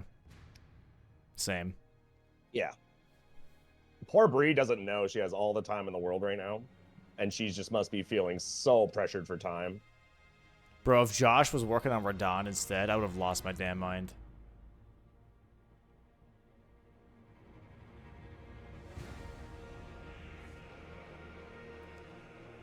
Really good stuff here. Just to, just play it safe here with no heals.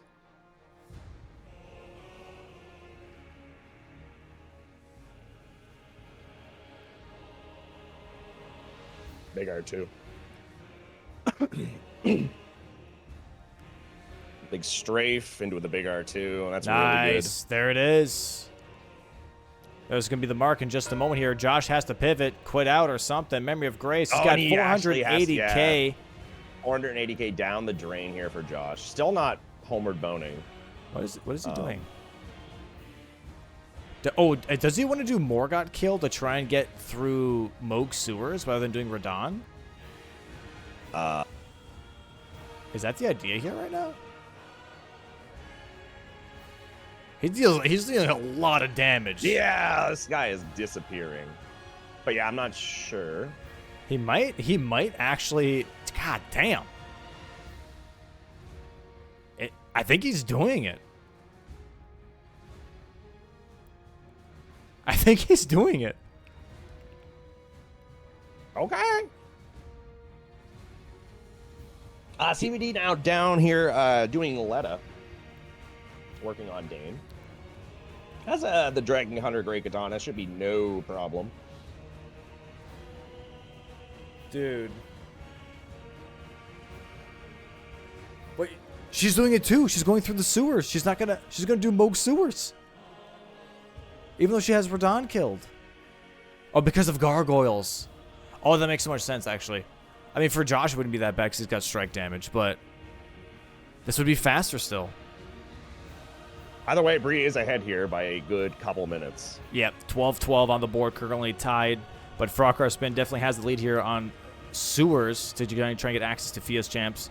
Josh are going to be skipping some graces to make up some time here. Josh does have better damage for sure. He still has 560,000 runes in the bank. Going to be doing capital skip here in just a second. Nice. Drop down. Misses it. Nope. Okay. It's all right. Promise counts were down on top screen. Not part of the bingo board, just for fun. You know, just in case you wanted to see. Yeah. A nice spectacle. And Bree is down in the shunning grounds here. Again, probably at this point, probably a good 2 minutes ahead. Maybe more. It still boggles my mind how well people have gotten with bingo in general, that like this board with some long distance stuff on there is only an hour and 20 minutes so far, by the way. Yeah, that's actually bonkers. You're so right about that. Insane. People be playing to bingo. Actually insane. Insanely beautiful. Love to see it. You really do. It's a nice movement here by Josh. Very clean. Trying to make up as much time as he can here. Oh, but Josh doesn't grab the sewers grace. Wait. Why doesn't he grab the grace? The avenue balcony grace. Why does he need that? Am I dumb? It just saves time after the Morgott kill.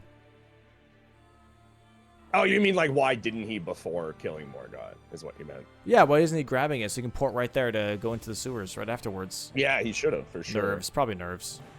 Probably, yeah, yeah.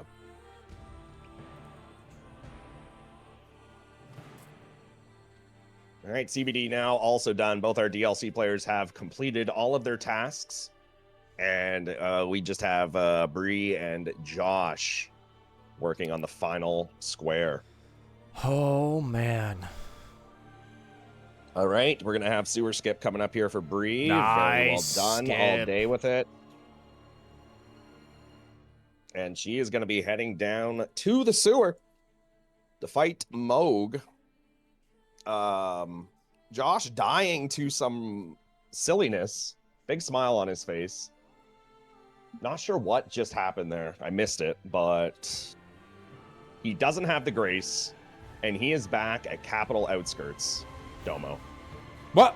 Oh my. Okay. No graces and a silly. I missed the death. I'm not sure what happened. All I saw in the death screen was a Lendell Knight, and yeah, I really don't know what happened there. I missed it. Because usually that's just a running. You just run there, like you don't really mess with anything. So I'm not. Yeah, that might be a happened. GG's. That might be a GG's. Man, I wonder what happened there. I missed it. Because like normally you just run there, like there's no issue, and there's no item to pick up. There is a soul, but bro's got like 600k, so it's not like he needs that. And I missed it, so I'm not sure. I'm sure chat saw, but.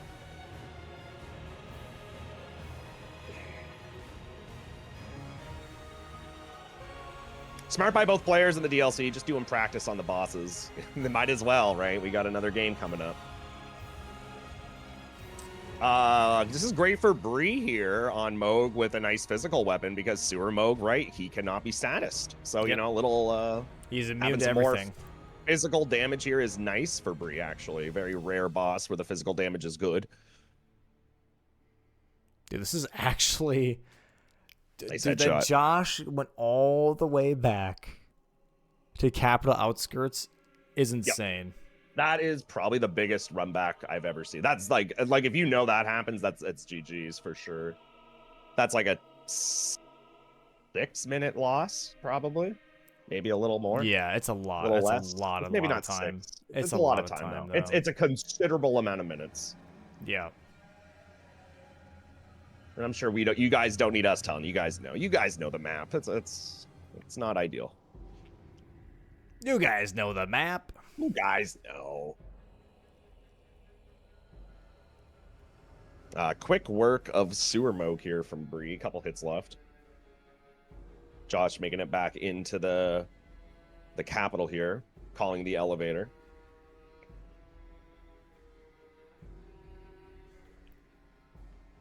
Absolute insanity. Now we have seen some fiascos in FIAs. We have. It's not impossible there could be a situation, but there would have to be a dire situation at this point, I think, for it to matter. Yeah. I mean, she still has to deal with Fia's champs, which no one likes, but she does have a lot of damage. Yeah. And again, physical damage against... Wait, are the NPCs ghosts in FIAs? They are, right? Yes. Or are they... Yeah, so that's even better. Again, this physical damage, it's coming in clutch here at the end.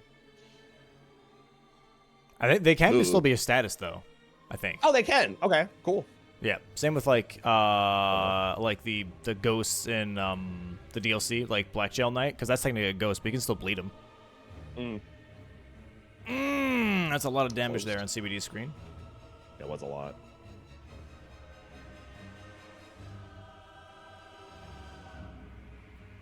Back in Lanedale Capital here for Josh.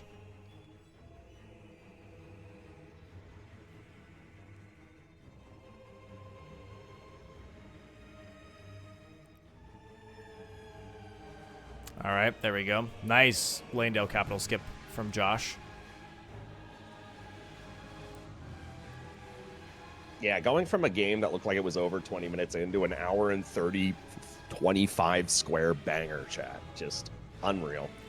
Insane. Actually insane. Also, anyone watching on the YouTube side, could you like the stream? That'd be awesome. I appreciate that. That'd be awesome. Like the stream, YouTube. YouTube, like the stream. Like the stream. Do it now. And we have another best of threes tomorrow, dude. And then we have third place in finals next week. Yeesh. Oh, you are gonna do third place. I wasn't sure about that. Nice. Yes. That's good. Yeah. Yes. Gotta have the third place, dude. Gotta have it. Gotta have a podium finish. That's good though. More Bingus, chat. Is that a death from Bree? Oh my goodness. And she was grimacing as well. She's like, am I dead? I thought she was dead too. Oh, that was close. Oh boy.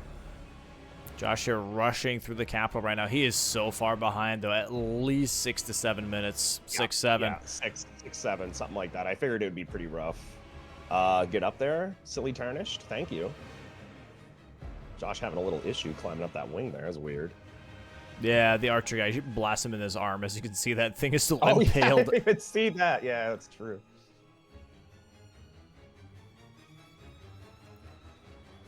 Oh, I just saw chat react to the 5 minutes ago where Josh reset, and it's just like, he's here. Yeah. Oh, Bree doesn't know how to get over to Fia's champs from here. Oh my god, she realized, she figured it out. She knows where she's going now. She just wanted to go say hi to the ants in the cave. They always like just randomly die in randomizers. Yeah, they do. Any enemy down there for some reason like just like dies to gravity a bunch. I remember doing that actually back when I did randomizer stuff. Yeah.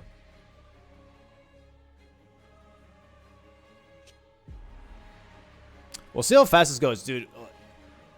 On the off chance, I don't think Josh can catch up here, but it would be insane if it came down to it. Wait, he has to kill Morgoth still for the Great Rune, right? Yep. Oh, no, not for the Great Rune, just to open the door. That's what I... But the other problem here is also that Josh doesn't have the Grace at Avenue Balcony, so he has to run all the way back. Again. Yeah. Wait, has he still not gotten any Graces? He did grab the Grace right outside of Capital. Okay.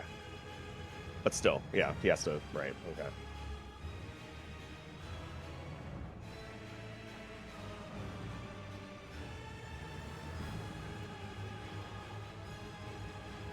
Insane. Oh, I got info here. Apparently, the death was caused because Josh had tried to get a Grace, and he turned around, but there were too many enemies near the Grace, and he died. Oh. That's so annoying. I'm so Look at sorry that for damage, him. though, man. Yeah, this weapon is a pretty good one. What the fuck is this combo? I don't think I've ever seen Goldfree do that long-ass combo before. Yeah, that was a great. long combo, for sure. I think that's just because he was standing in front of him. Josh, I mean. All right, Fierce Champ's here now.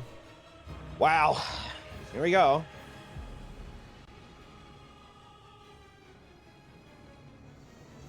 Fierce Champs here for Bree. Does it lock out the first match here for Team FrogCarSpin, bringing it back from a 5-1 deficit on 4 squares from the beginning of the game to a 13-12 victory on their first match versus Itzerino? God, look at that damage. Tom is just, he made that call at the start. You know, he's like, we're just going to go for the long 13-game win at the very end, at the very start of the match. I remember talking about it. And that is just some good bingoing knowledge from Tom to make that call, to be like, you know, we can still win on majority. Just got to play our game and make a comeback.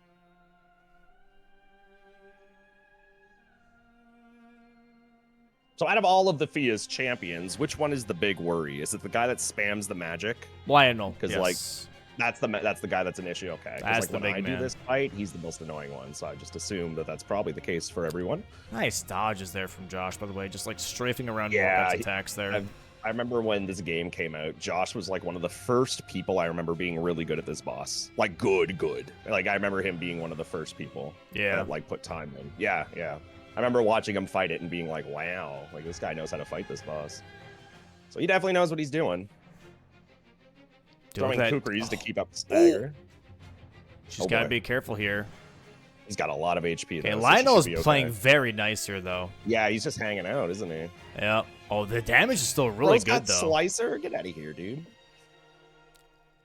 Okay, she has 2. She has 1 down, almost 2 here in just a second. Lionel, what? Lionel's just chilling, like straight up. Okay, there we go. Not used to seeing him like that. Oh, can she just R2 tap him? Is that a strat? She definitely could. It's a heavy weapon. Right, yeah, so he just staggers off tap R2s. Ah, now this is the fight I'm used to right here. There we go. Skulls chasing you forever. They do a lot of damage, too. They do a lot of damage. For, like, no reason. They shouldn't. Oh, is that Endure? Oh, yeah, look at the big old chunk there. All right. Bree's just going to play it safe. Running R2, back away. Running R2, back away. Running R2. Running R2. Is that an R1 or an R? I think that might be R2. One more hit here. And GG. There it is. The Tom and Bree FrogCarSpin bringing it back. From 1 down, 4-0. Is this the biggest deficit that we've seen a bingo match come back from? I'm not sure if I've ever seen a 4-square deficit comeback in a match before myself. Jesus. I'm not sure. That might be like one for the record books. I really don't know, but that was an amazing match. Both sides, very disappointing loss for sure for Josh and CBD. I'm sure they are not happy, of course, but they gotta know they put on a good match here regardless of the outcome. And it's not over. They still got bingo left to play. That was just warm up, Chad. That was just warm up. We got more.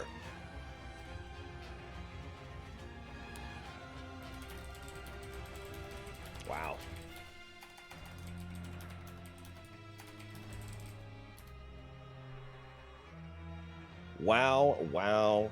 Wow, chat. Great stuff. And the guys, again, in the chat, everyone watching, stick around. We do have another match coming right up after this one. This is best 2 out of 3, remember. So go get your snackies, go get comfy, get some blankies. We got more bingo on the way. Yep, we're going to go ahead and move into a quick next match screen here. Give the players 5 to 10 minutes here to just kind of mentally reset. Get ready for match 2 on this best of 3s. And Sweat and I will be right back in just a second here. All right, see you guys in 5 to 10.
And welcome back, guys. Welcome on back. Sweat and I are back into commentating here, getting the players ready for the next match here. Match number two.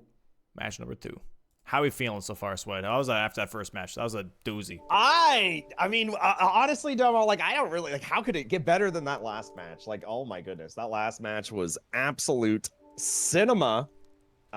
Moving forward here into game two, I can only hope that we're going to see more of the same. That last match, again, if you guys are just joining us, was one of the more that was one for the books. That was one of the more impressive matches I have seen in a long time from both our competitors. So we're gonna hope that the second match is just as good. We're gonna hope. I agree. We'll see how this is going to turn out here. Moving on over to the match screen here. Let's see. Players should be ready. Oh, never mind. Oh, Sudi's back. Never mind. We're good. We're good. And yeah, we'll see how this is going to play out for the players. For match two, being on, FrogCarSpin, having a victory under their belt, how that feels. Like, going into match two here, are you still worried? You kind of have, like, a little bit of a leg up when you go into the best of threes. Be like, you know what? Like, it's okay. We can maybe play a bit more volatile. We can maybe play a bit more aggressive because we already have one match in. Let's make some risky plays if we can. And for Itzerino, it's very much like, okay, we're on the back foot right now. Like, we have to lock in. We have to push this to the third match. Otherwise, we're going to be in a little bit of a tough situation here.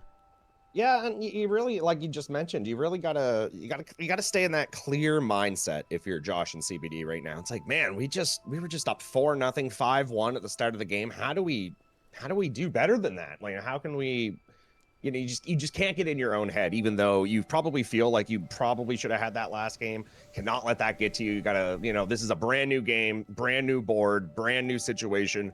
Gotta take it one game at a time here to force game three. Yeah. Can't let yourself get too upset with the past stuff, because it can happen. You can definitely dwell on stuff, especially because it was only 10 minutes ago, so you gotta try to not dwell this game and just move forward. New game, new board. And yeah, we'll see what this new board is going to be offering here. Players are currently entering in the new seed here, and we'll see. The Vagabond already has one of my kind of personal favorites, I would say, for a weapon, which is the Executioner's Great Axe. It's Dragon Slayer's axe from Dark Souls 3. That's what it always reminds me of. It doesn't look much like it. It just reminds me. It's similar-ish. Yeah, similar-ish. But so this is your favorite weapon? It's not my favorite weapon. It's one of my personal favorites. What's your favorite weapon? I gotta ask. I gotta know now. Okay, one that's not meta, I would say, is probably the Michelin Knight Sword. Okay. I like that one a lot. It looks really nice. It's a very pretty sword, and it's got, like, it's somber. It's got a really cool, unique charged R2 on it. It's got Sacred Blade, which I personally like. Yep. Holy's good. I like Holy. Yeah. I like Stellaria's tree. That's my favorite. Which is another holy weapon. Yeah, I love the tree. I'm not a big Great Spear guy. Okay. That's just me. Yeah, that's a great weapon. It just feels so sluggish, I just love the pierce damage. I love the weapon art. It's like a laser beam of holy. Yeah, the weapon art is cool. Fun. Yeah. All right, let's look at, like, the players should be ready here in just a second. And what are we expecting here for a match two on the board? What would be interesting to see? Well, last game, it's probably like one of the more ideal boards for me, just like the one last game. Just a couple early game squares, but mostly lots of late and mid game. I personally love a lot of mid game squares. Late game squares are good too. I hate personally when the board is all rush, because it feels like there's not really a correct choice, and you're just kind of blindly throwing a dart at the board. I like boards where there's more of a, hey, this is probably the best path to go in this match, and then you can see two really good players compete against it. Those are personally, as a viewer, I like seeing those boards. Ones where I know that there's probably going to be two people competing for a square at the start. Yeah. What about you? What are you thinking that this board might be? Are you hoping to see anything? Is there a certain square this season, Domo, that you like seeing on the board? No, I like seeing the two dancing lions. I like that square. I do like the two dancing lions. Yeah. One that I also really enjoy is the different alternate versions of the animal square. Which is that one is fun. Yep. The bear, hippo, moose, or moose, wolf, snail. And snail. Like, there's all these different combinations that I think are really, really fun to see, and like alternate the pathing. Also give the players a little bit of variety as well. Let me see what else. Honestly, this sounds maybe a little boring, but I would say the X value remembrance square, where it's like 9 different remembrances or 7 different remembrances, I think kind of like plays into like a big kind of like play around, because then you get to see the cool fights, but they also kind of like funnel into like these different squares on the board. You know what I mean? It's like a big like catalyst of all these different big bosses into one square, but they also still kind of spread around a little bit on the board most of the time, which is really cool. For sure, for sure.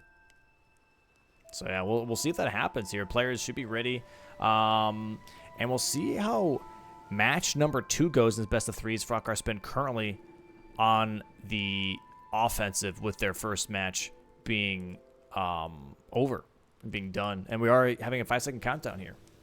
Oh, we're already going. All right, here we go. What is going to be the center square? We got Egon and Vare. All right, all right. We also have Egon's furled finger as well on the diagonal. We might be seeing some early dragon here, early Dragonland stuff. And there's exactly what I was talking about, by the way. Acquire 6 different remembrances on the board, and we have kill Renala, Rolana, we have kill Rykard and Mesmer, we have kill Romina and Melania. That's exactly what I was just saying just now, is that the acquire 6 different remembrances square funnels into all these other squares on top of that. And so this is going to be really interesting. Incants, you're right. Yeah, it does. Kill a remembrance with daggers, claws, or fists. You got a lot of remembrance stuff going on here. As far as late game stuff, I am seeing Romina, which is not even really late game, but she's up there. Not a whole lot in the DLC. What about in base game here? What do we got for late game? Finger Slayer Blade's kind of a long walk, I guess. There is, I mean, the Altus Plateau Hero's Grave could be a little bit of a longer one. 5 Crucible Knights maybe could be a little bit rough. We'll have to see. So what do you think of Domo? What are you going to be doing here at the start? Well, look at this board. Look at this board. Like, it all funnels into each other. We have base game kill Renala after she summons 4 spirits. But we also have kill Renala and Rolana as a co-op square. We also have kill Rolana Twin Moon Knight. It's its own DLC square. Also kill Renala and Rolana. We also have kill Romina, which funnels into kill Romina and Melania as a square. We have 1 dancing line, by the way, which is your favorite. That's also on the board. We have acquire Commander Gaius' pants, which funnels into acquire 6 different remembrances. We have a lot of these things that like move into each other. There's a lot of synergies happening here, so it's going to be really important on what calls are being made. We have acquire Egon's furled finger. By the way, we also have center square acquire Egon's furled finger and Vare's bloody finger. So there's a lot of like movement here and a lot of telling on where you are in the game, because these squares would be like, hey, we're kind of moving in this direction, we're kind of moving in this direction. And I think this will be really interesting how this plays out, because it's going to be reacting to all these different tells on the board and seeing if you call the bluff or if you just ignore it.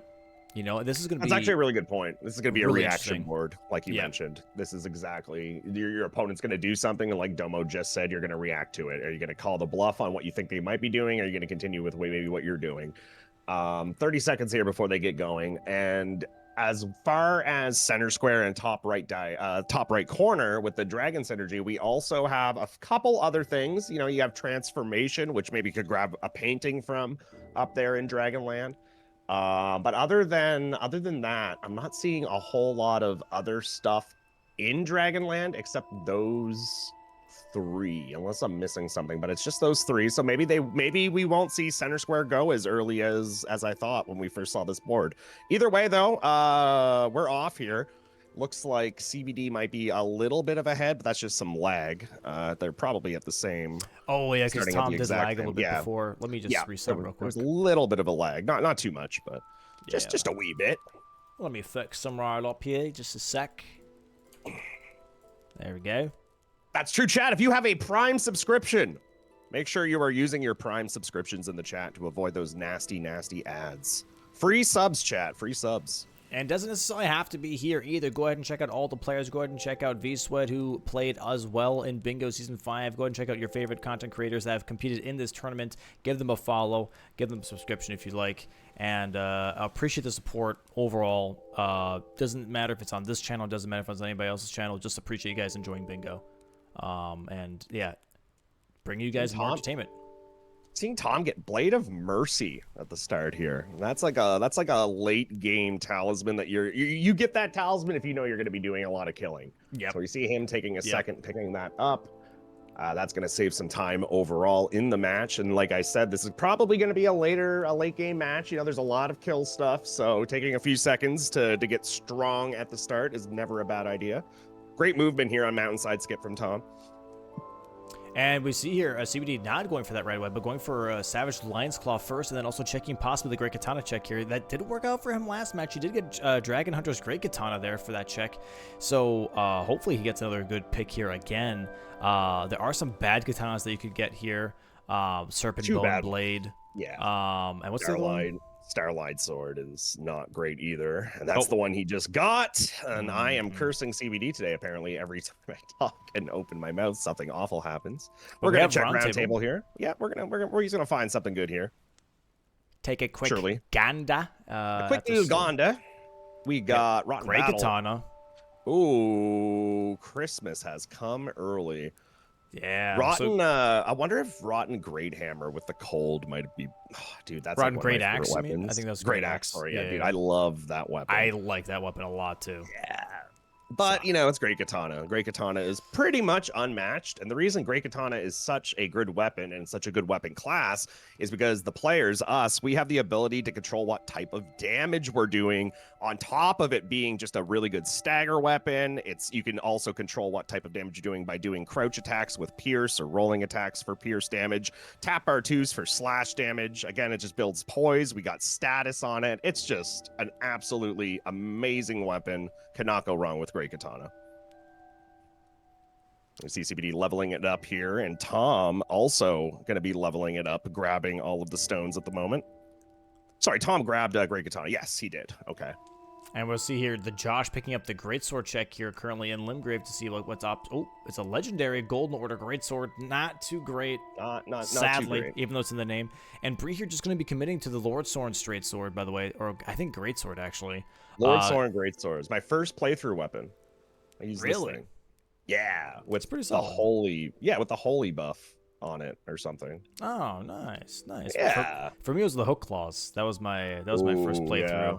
I did Confessor with Hook Claws, and then I just got every single incant that buffed. So I had the Lightning, I had the Blood Flame Talon, the Blood Flame Blade incant, and I just put all the different buffs on my Hook Claws. I really liked doing that. That was really fun. Tom's going to go back to Kale as well, take a moment to get strong. Looks like he bought a Rot as well as a Frost Grease. We're going to see where he's heading with those greases. And if I had to guess, I'm going to guess Renala. Yeah, I'm expecting Renala early, for sure. Yeah. So Tom did this to me the other day in a match, and he killed Renala in 11 minutes, and I was flabbergasted. And he told me he used a Rot and a Frost Grease at the start with, I forget what weapon it was that he was using. And seeing him with this weapon and the Rot and the Frost Grease with this board, I would have to bet the bank that we're going to see a Rolana kill here from Tom.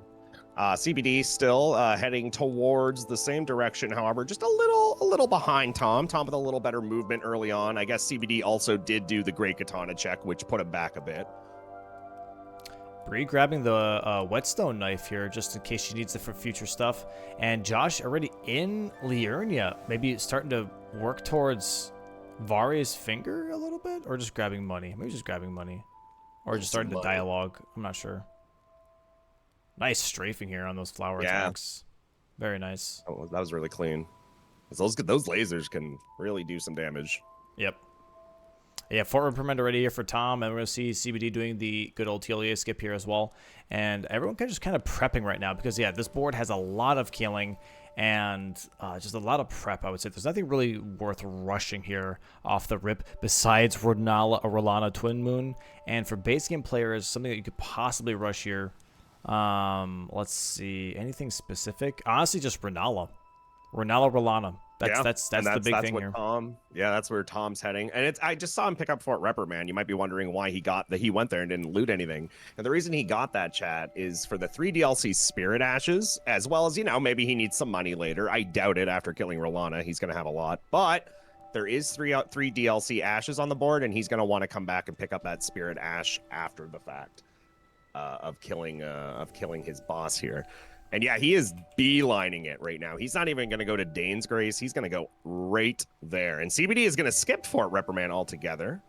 Interesting. Not interested in the money or the spirit ash later, I suppose. Just wants to get more map progress. Maybe he's feeling a little behind because of that great katana check. Yeah. Yep. I know that early. Yeah, that's what I always say. You usually can't win bingo in the first 10 minutes, but you can definitely lose a bingo game in the first 10 minutes if you make too many mistakes and let your opponent get too far ahead. So good on CBD trying to make up some time here. Bree here trying to do the little skip down here, but sadly misses it. Josh gonna grab some smithing stone 2s and 3s. Memory of gracing out. Yeah, prepping that great horn hammer, which is really not bad. It's really not a bad weapon at all. And I think Bree's kind of prepping the same thing here, maybe making our way towards also getting that academy key towards Raya Lucaria. That way she can make some progress towards that Renala square with Tom. And it honestly was crazy as well, by the way, is that they're in the same column. Rolana and Renala is in the same column here. So that would be some really, really nice early pressure here for whichever team gets that first. Just some really good movement there by Tom, taking Torrent inside the door before landing on the ground so that he doesn't have to go into the forced animation of setting off of Torrent. Just little things that just make you save more and more time. And this is a big moment here on the bottom right for you guys. Tom is heading into the boss. Again, chat, he only has 2 greases. And if he uses those 2 greases and takes a death, he is going to have to pivot. So I don't know what he would have to pivot to, but let's see if he can just lock in and do it. And luckily, he remembers to level up his Skadu here. In our match that I referenced earlier, he had forgotten and did this at level 0. Jesus. Yeah, so he almost did it again. I saw him going in. I'm like, is he going to forget again? No, he remembered. All right, here we go. There we go. Okay, takes a hit here, but that's not too bad. Going for that rot grease blood proc here. And yeah, Great Katana is great for this fight as well because it is Pierce when you do running R1s. Yeah, and rolling R1s. Yep, which is really good versus Rolana. She is weak to Pierce. Good strafe here by Tom. Taking advantage with Punish, getting more good RNG here. Charged R2 perhaps. No There's the rot proc already. Very nice. Oh, dude, what's this RNG? What is this? This is the black market Rolana fight right here. Apparently. Lead proc. Probably going to go into the charged R2 wake up here. Nope. Frost No, proc. he's going to apply the frost. That's fair. Got to heal too, maybe. Okay, no heal. What do I know? Sure. There you go. That's why you don't do 11-minute roll-off. yeah, there you go. There you go. True. Not wrong. This is looking really good. This is really good RNG on Rolana. I'm not going to lie. This is really solid RNG. Jump R2 here. Good stuff. Only a jump R1. Should be getting a stagger here, right? Yeah, he's just setting it up with the tap R1s. There it is. Oh my god. Into the bleed, into the crouch riposte. Dude, what a pickup. And CBD right behind here. Does not have any grease. Yeah, but he does have frost on his katana, though. He did put the Savage Lion's Claw on it and did get the Wet Blade instead to make up for it. So if this turns out to not be a fight for Tom, if there's an oopsie-poopsie, CBD could try and take this away, but Tom looking really comfortable right now. Uh-oh. Oh, nice my Jesus Christ. I'll never not be impressed by those rolls, dude, for that attack. That attack scares the living bejesus out of me every time. Do it again. Nice. Jesus Christ.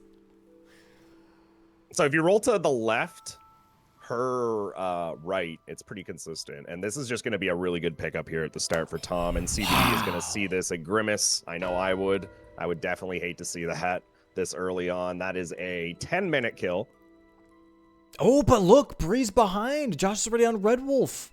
So they might get that co-op square, though. Yeah, I've been locked in this DLC section. Yeah, me too. So much happening already. Yeah. Doesn't take long to get it going. We do see the first square on the board go up for Team FrogCarSpin, but again, like Domo just mentioned, Josh is already on the Red Wolf, while Bree is just heading into the Academy. So as long as everything just goes about right here, and CBD is making quick work of Rolana, really good fight from CBD here. Super clean. There it is. Red Wolf there for Josh now, too. Very nice. Oh, wow, and he gets the stagger. That was really good. Could be Really a good blood fight. or frost proc here. There it is. Both. There it is. That should be Is she it. still alive? She's still alive? Wait. Oh, no, she flinched for a second. Oh, that was the flinch animation. I thought you poked. Okay, my bad. And yeah, Josh is already so far ahead compared to Bree on this Renala kill now. Just has to wait out those 4 summons. But already on his way onto the bridge here. Gonna go past Moongrim. Is Moongrim like an issue to pass sometimes or no? Not necessarily, no. No? Okay. Unless he gets on the elevator, then you start to panic. And then you start Okay. rolling like crazy. I'm sure it's fine. We'll see. We'll see. Here we go. Moongrim showing up. Get an R1 to... Oh! Oh! There's that parry.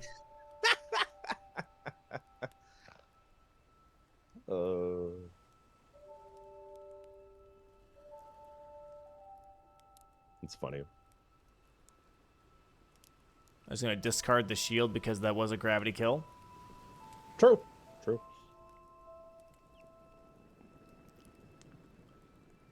Starts punching kids in the head. And we have Red Wolf here now for Bree. So yeah, a whole fight behind. Josh is already on the Renala fight. This is going to be a huge 2-square pickup. That's going to mean as well, by the way, that row 2 is already looking kind of dangerous. Tom already working for backside Shadow Keep here. Actually looking at the Commander Guy's pants possibly. But CBD looking at Acquire Letter Rune. So this is going to be a thing where it's going to be for team Itzerino. They're looking at this square, and this square, right? They're looking at Acquire Letter Rune, Renala, and Rolana, and they're looking at Killer Remnant Spot. Oh, sorry, not Incan. I'm so sorry. Renala is just 1 down. She's on row 3. Yeah. So they're just these 2, I guess, on this one. But that doesn't really form a line like I thought it would. Oh, Great fight CBD here. left the square bingo board lobby. Oh. Oh, He's back. We're so back. We're so back. Red Wolf down for Bree. GG's. Josh going for some more punches. About to head into phase 2.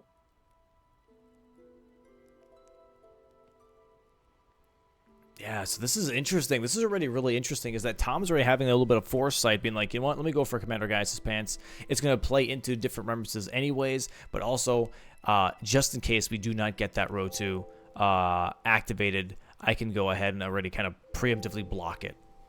Yeah, that's a good point. That is a great point. I like the idea to get some more map here from Tom. CBD again heading into Hippo here to head towards Leda Rune. Tom probably not too concerned with the Leda Rune square because he took the backside entrance. Probably going to work towards like the pants like Domo just mentioned.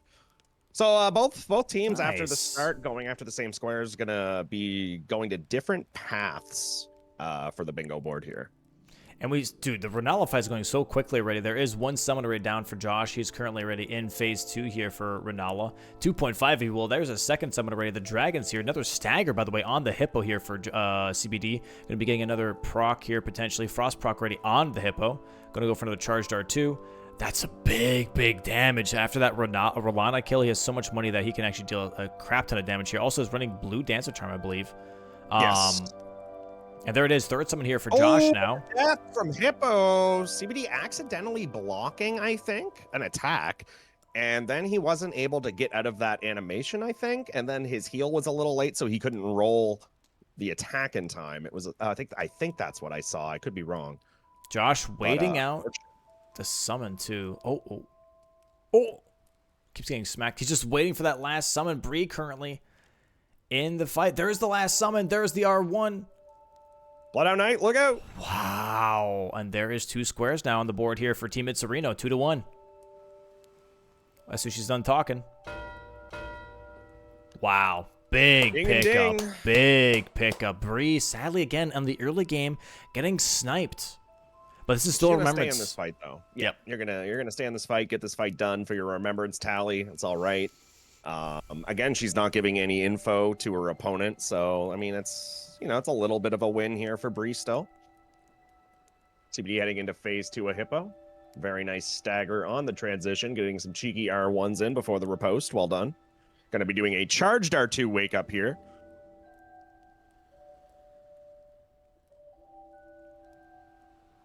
Jump attack. One more charged R2 will stagger. gonna go for a poke attack instead. Nice There we stagger on go. the hippo. Should be close to a kill here for CBD in just a moment. Tom here currently backside shadow keep guiding that Skidoo fragment. And did he drain the water? I missed it. I think he drained the water. Draining the water would make sense. There is ulcerated tree spirits on the board. Yeah, Bree here just going for that. Oh, sorry, Go go ahead. for it. No, I was just gonna say CBD finished off Hippo. Gonna move Nice. on to later rune. And Bree, like you were just mentioning, making quick work of Rolana here. Renala, so I always get them wrong. I Renala, do. I hate that Rolana. they sound so similar. Yeah, I just Should get a stagger here if she. Oh. Oh. Oh. Oh. Careful. Nice. Some decent RNG for sure. She gets stagger. Oh. She gets the hit. She gets the hit in at least. Gets the 4 summons on Renala unintentionally. Oh, what? Renala has like no 1 health. HP. The classic. The The classic. classic 1 HP. She is actually wasting so much time right now on Bree here. Just Yeah, by the constantly stall is real. backdashing. No later rune yet from CBD. Sitting on it. Trying to figure out why.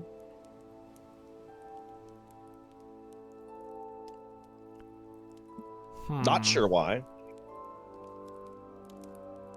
There's got to be a reason that I'm just not seeing, though. CBD is very good at this game. He knows what he's doing. Perhaps he's just leveling first. That is 350k, I see. Nope, we're going to Romina. I don't know anything. DLC Spirit Ashes, maybe? Getting the Scorpion Ash, as well as... I don't know. Actually. Access to Romina, I think, because Romina is solo on the board, Romina is a diagonal. Maybe. diagonal. Oh, Yep. and also one of each Crucible Knights with Devonia. Sure. There is the Ash over there, too. It's And very free also pickup. access to Dancing Lion. You could be doing the Deathblight Dancing Lion. Cheeky. Could you imagine? I could totally see Deathblight it, to be Dancing honest. Lion, If you're dude. going for Romina, you have access to that Dancing Lion anyways. That Well, whole let's hope you diagonal is practice looking it. really nice, you know? Now, if any of these players are going to be doing the Deathblight line, we're going to want them to pick up the Prince of Death's Cyst. That thing, like, doubles your Deathblight resistance. Yep. It's only about 5,000, too. Pretty cheap. Wow, this is really interesting. Yeah, Josh is working on Radon right now because you do have kill memory tier consumables only, but also acquire Fingerslayer Blade here for the base game players, and also it's a remembrance. Great movement here from Tom, actually. He's just, and like, this is like the difference of just the insane knowledge this guy has. He is just making his way through the back end of Shadowkeep here, did some like little cheeky drop down from a ledge so that he can grab this Spirit Ash on the top of this elevator. Just really clean movement from Tom. Wow, that didn't knock him off. Okay. Yep, the little terrain there blocks that wrath from afar, if you will. He's got to be careful here, though. He might miss. Okay, never mind. Lands on the bat, but he's got to be careful. Those serpent flames from those fire nests can be really devastating here. And now he's already on his way towards Gaius as well. Yeah, Gaius here. It's CBD again, not just going for the letter rune. I am surprised that he decided to skip out on it. They must have a plan, though. You know, I mean, Romina makes sense, like we all mentioned, with everything in that back entrance, and maybe he just feels Tom's ahead of him because he did kill the Rolana, and again, he is ahead of him. They're just going separate directions at this point, so very hard to gauge what your opponent's gonna do on a board like this. It's there is not really a wrong answer, like Domo mentioned at the start. We got a lot of synergies going on. Yep, there is a lot happening for sure. CBD is gonna try the skip. I think CBD said that he's not a fan of this skip, so let's see if he can get it first try. Oh, tree skip? Yeah, I think he's not a big fan of it. Interesting. Maybe he's done practice since we've talked. Let's see. He's still going to be doing the good old setup. Did not watch my latest video. There it is. Nice. Woo. Gets the drop down. Well Torrent done. has a little bit of HP left here. Now Breed's also making her way towards Radon. We have Magic Grease here on the Great Horn Hammer for Josh. Fighting Radon. Oh, yeah. That is That's not great not damage. what you want to see. That It's a is... very hopeful amount of damage here from Josh. He's got good health, though. I will give that to Great him. health. Great strafe there. Let's see what Bree's damage looks like. Oh, CBD having a little bit of internet issues here. Let's go ahead and refresh his screen here in just a bit once it stabilizes. Stabilize. Great repulse damage there from Josh.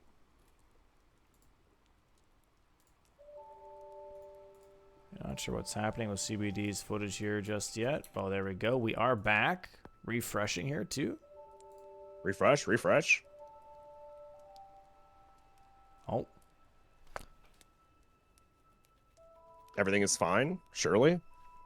We got Tom here while Domo tries to fix the screen chat. Let's take a look at the other screens. Tom is currently at Gaius for the pants as well as the remembrance tally. We have CBD making his way through Romina Land.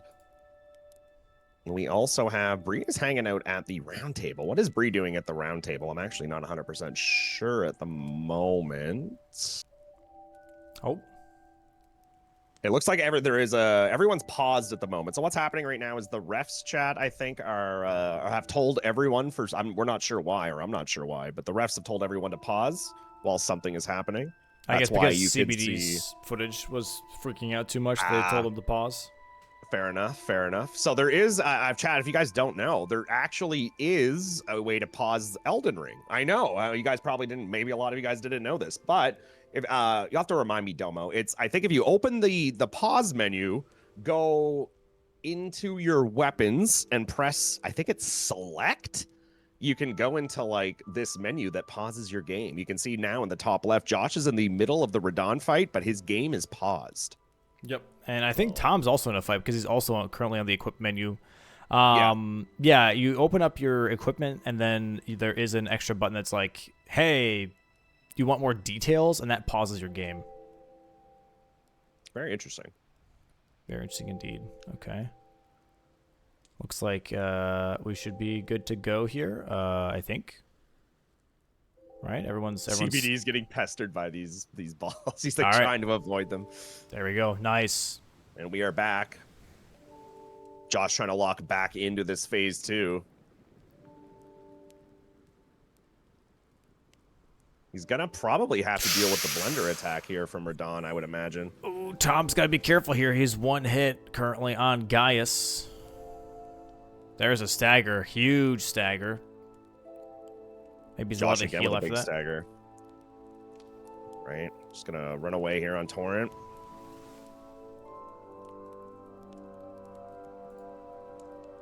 Really clean by Josh. We're gonna get the blender attack here. Let's see if Josh knows how to dodge it. Very well done. Using the iframes of Torrent to dodge there. Very nice indeed. Very clean. And he gets the kill here. So a little bit of a longer fight, obviously, because the damage wasn't too great, but he still gets it first try. Very nice hit from Josh. That's a third remembrance already for Itzerino, because you have Ronala, Rolana, and now Radon. So they're already working towards that row 3 kind of nicely. They could definitely get Spirit Ashes if they really wanted to, and Unique Seals maybe afterwards. Like, if Josh wanted to work on Unique Seals right now, to be fair, wouldn't be a bad idea. Romina ready for CBD here, and Guy is currently for Tom. So this is looking really, really interesting. There's so much going on. It's hard to keep track of all these players. They're all just doing so many different things at the same time. Man, that rot is doing work on Gaius. Insane. Very early Romina here. It's only 23 minutes in. But yeah, great time to do it. CBD's going to activate the diagonal. He's going to activate column 4 as well as line 4. Just, you know, more squares on the board.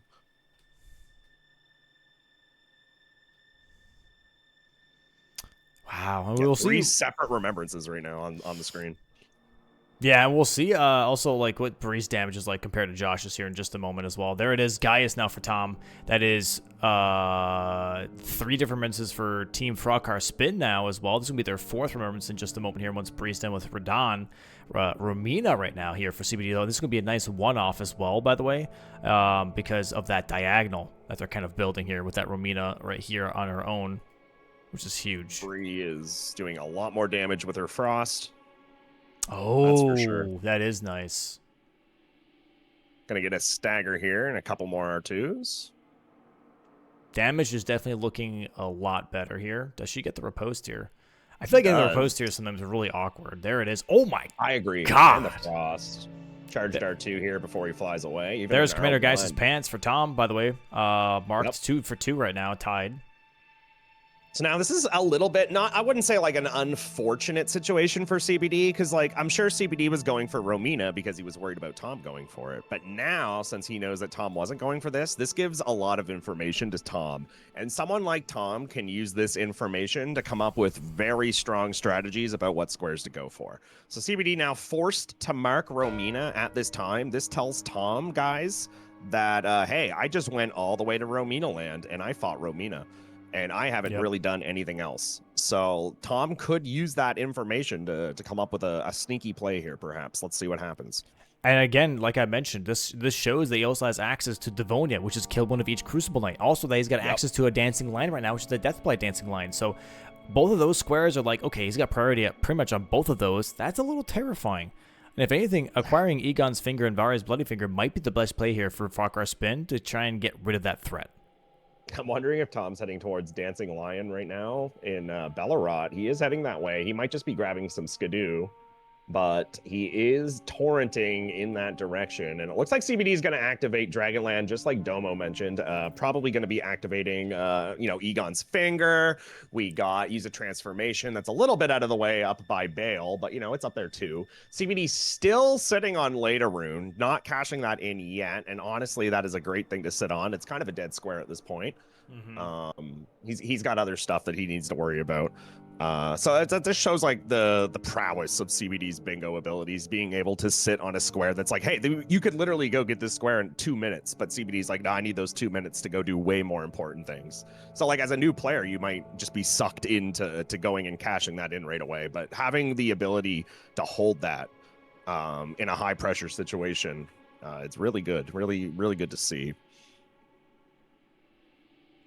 God, this is interesting. Yeah, depending on what the choices are made in the next 2 to 3 squares, I think it will set the tone for the whole match, if I'm being honest, because there are so many ways that there's like the synergies are being played out that it will cascade into a bunch of squares being marked back to back. And you were so right about what you said at the start. You said this will be a reaction board. That's exactly what it's turning into.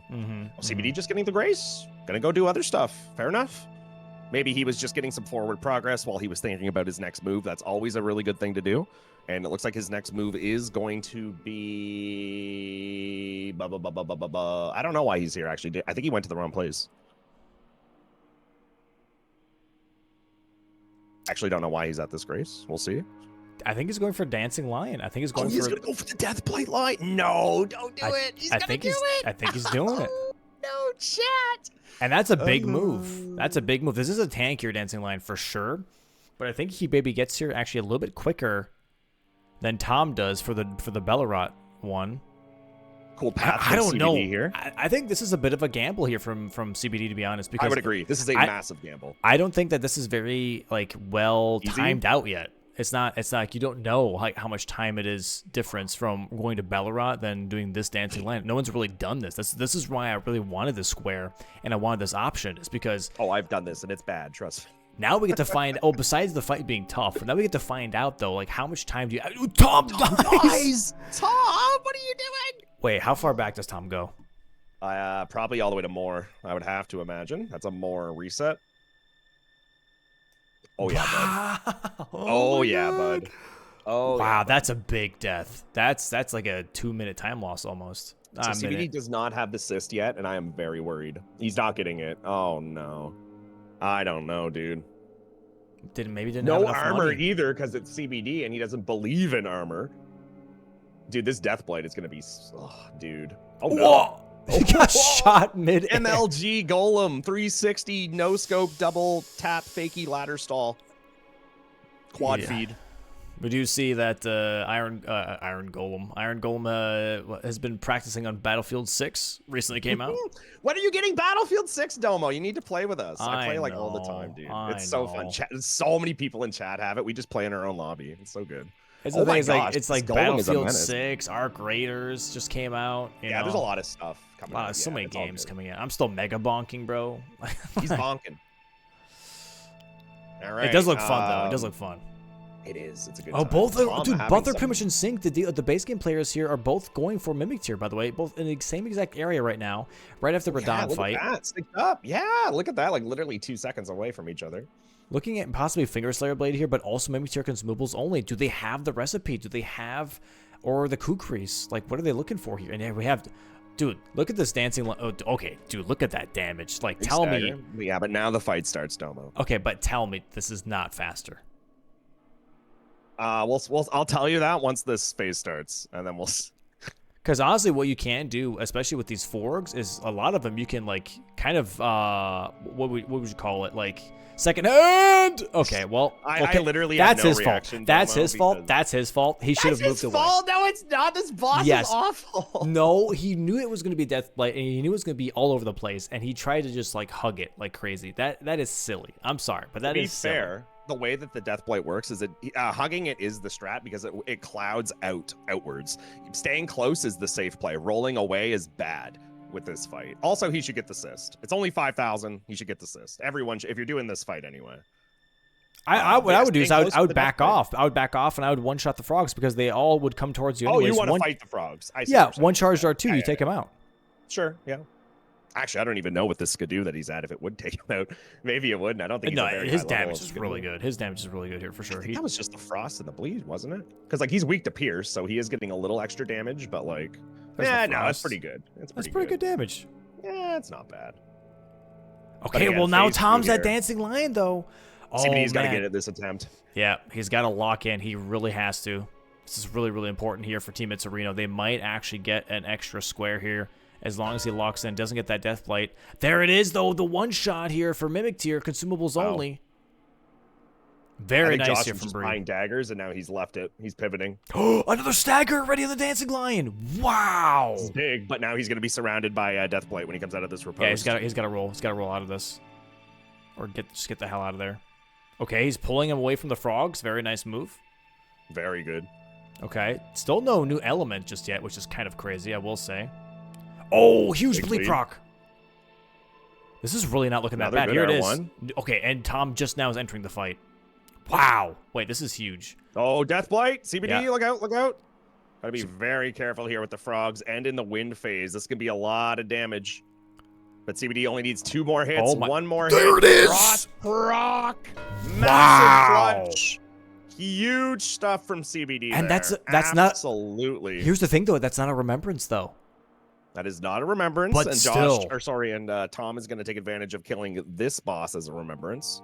Very unfortunate there for Tom. Very good play by CBD. And CBD going straight for that Egon's Furled Finger. Dude, this is a big play because now not only is that diagonal, top left to bottom right, but column 5.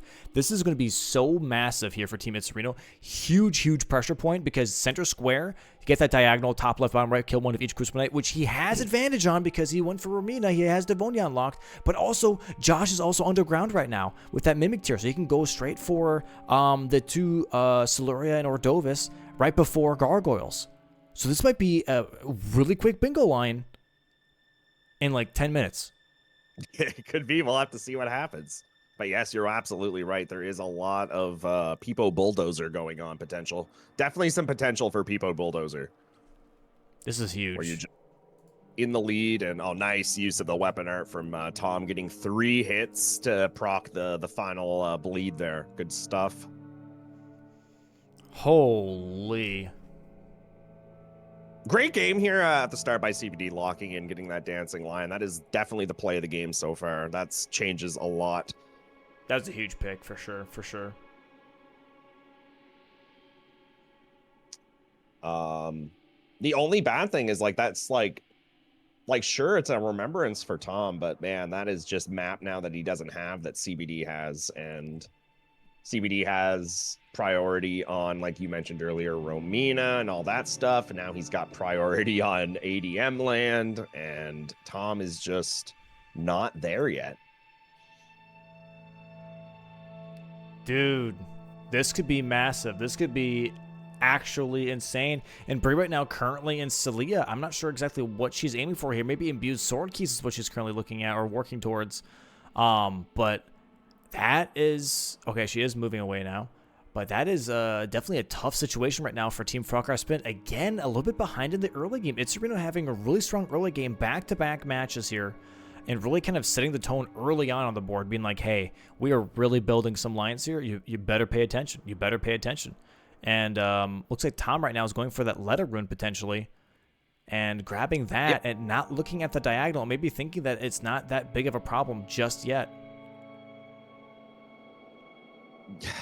Yeah, I mean, that Crucible Knight square is definitely a longer square, so maybe he's like, you know, let me go grab this letter rune before we worry about it, because like it makes sense if they're talking right now, because Bree has to, you know, she has to go and kill her Crucible Knights first. Tom probably could get to Devonia before Bree was able to take care of all of her stuff. So he's like, well, if I have a little bit of time to spare, why not just do this real quick? So kind of a good call here by Tom, I think, to take the extra minute while Bree is still setting up for the block to take a square away from CBD that he sat on for just maybe a little too long. I wouldn't say CBD sat on it too long, because again, CBD had better choices in this match so far, in my opinion, in terms of his map progress. But this is a really good pickup here from Tom, I think. Taking a second, letting Bree get to where she needs to be while he gets letter rune. There it is. Very nice. And now Josh has to be careful here that the Ordovis doesn't throw himself off the bridge here. So he is pulling him towards the entrance, instead being like, hey, don't like fly away. Don't jump off the back here. What I need you to do is come towards me to make sure that that gravity kill doesn't happen. Bro, come here. Thank you. Oh, he's pulling him into this room just to be extra safe. I would too, honestly. Why not? You're pulling them this far. Might as well take them an extra 10 feet. And we see Devonia here for CBD. They are looking at that top corner square now, top left. Kill one of each Crucible Knight. Bree currently on Siluria right now. I'm not sure if she already killed Ordovis. I didn't see that. Oh, she does die here, though. The little guy here. I don't know what these guys are called. The little guy. The little guy. He's just a little guy. Comes out and smacks her over the head here. Cancels one of her attacks. And that allows Siluria to then go ahead and stomp the ground. There it is. Nice little jump over. I don't like that jump. I've been hit by it too many times. I don't trust it. It's too fun to not do, in my opinion. I used to always do it, and I just died once. I was like, nope, never again. Never jumping this again. It's so fun. Oh, Devonia death here on CBD screen as well. Tom now making his way down to try and get towards Devonia as well. This is going to be a really big square pickup here. Fire, careful here. Oh, that only hits once. I thought that was twice if you get hit at the start of it. I don't know. I don't want to get hit to that. Yeah, Devonia, tough fight no matter what. One of my more enjoyed fights, actually. I really love Devonia. Love fighting her. I would like fighting her if the rewards were better. Sure. Yeah. Like, first off, she should have been a boss fight, like every other Crucible Knight. And on top of that, no incant is insane. Oh, we love Elden Ring. Ricocheting off the wall there for Josh. Okay, one more R1. Oh, he can't greet it. He can't greet it. Didn't roll in reverse. Yeah, he didn't jump that time. There it is, though. Okay. Huge. Locked in. Just has to go for that Siluria now, pulling him towards the room instead of trying to fight that same area that Bree is in, because those little guys do come out and try to protect. Oh, my. And Josh did not turn the camera around in time. Josh did not turn around the camera in time and just gets one shot by Spear Crucible Knight. Good job there from CBD with the dismount charge or jump R2, getting a stagger. Oh my God! And Josh is all the way back here to Necron. Why does Josh not get graces? I guess there's like no graces there. There is a grace right before. Is there? Oh yeah, before the jump over, right? Yep. Maybe. Yep. Do they take this, dude? Is Tom gonna get to? Oh my goodness. I don't Well, know. Tom's Yeah. gonna So, pick up the Spirit Ash here, the Scorpion Ash, yep. like I mentioned earlier. That's going to put him at 2 because he has Fort Reprimand Grace. The only other one that he would have to pick up, or no, that's it. He can cash that in at Fort Reprimand whenever he wants now because he picked up the one in the Black Shadow Keep, or where Mesmer lives, his house. There was one there on the elevator he got. Oh. Yeah. Bree got Ordovas to fly into the hallway and not off of the ledge there. Turned him around just in time. Big clutch. Going for some R1s here real quick. This is her last Crucible night No, that she has to Tom! do. Oh my goodness, Tom. Oh, and there's a gravity kill. And Bree lost her Crucible night. She has to go find another Crucible night now. She has to go for the Everjail instead. A round of 07s, chat. A round of That's 07s. why you got to pull him in the room. Dang. And now this might be a square here for Team Itzerino. Devonia is still not dead here for Tom either, but here it is. Josh currently working on Spear Siluria. That's heartbreaking. That is tough. That is tough. Stupid Elden Ring. Okay, CBD Josh. fighting the dragons here. I feel so bad for him.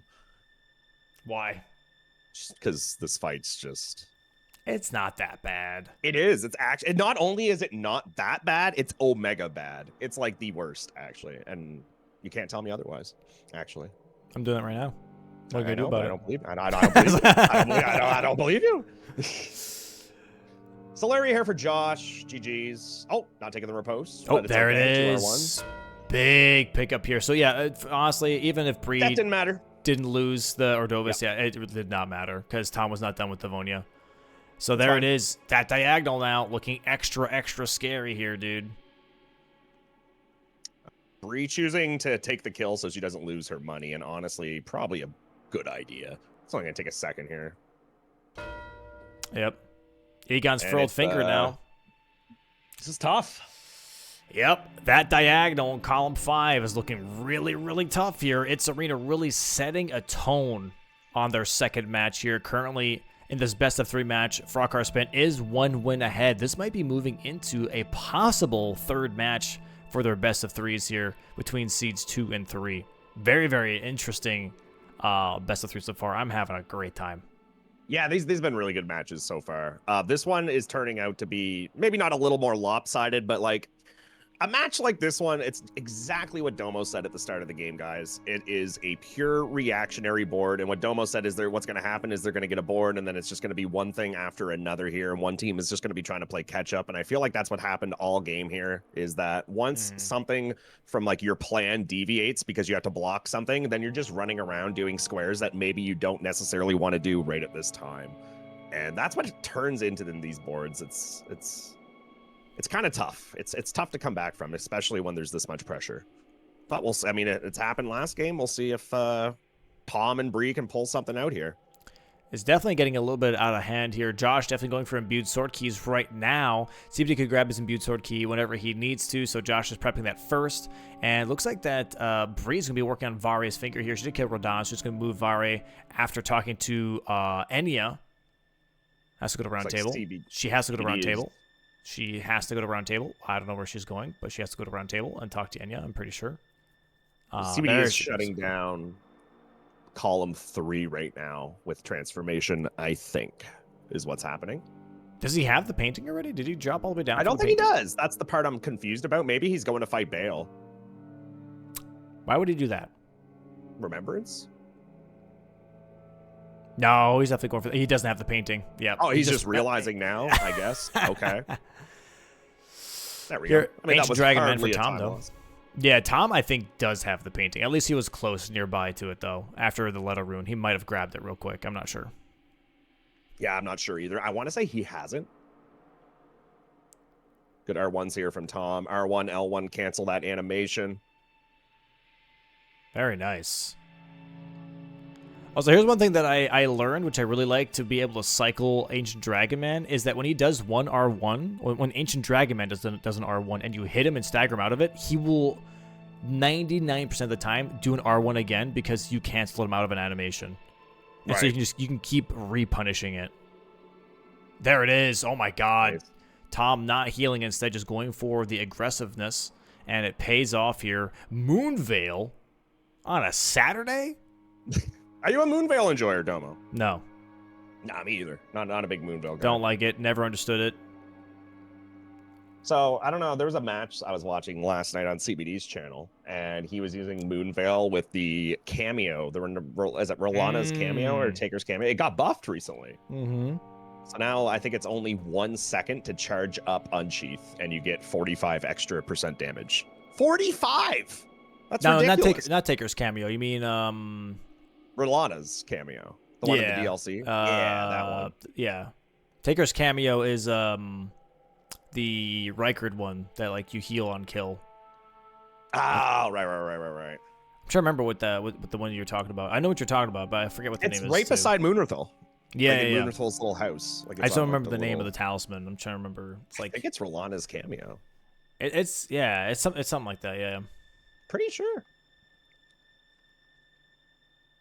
Transformation here for CBD going to be up 7-4, shutting down column 3 of any potential bingo threat.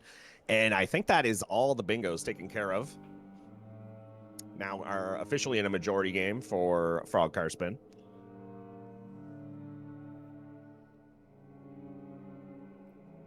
Okay, yeah, they're going for the Vare finger here.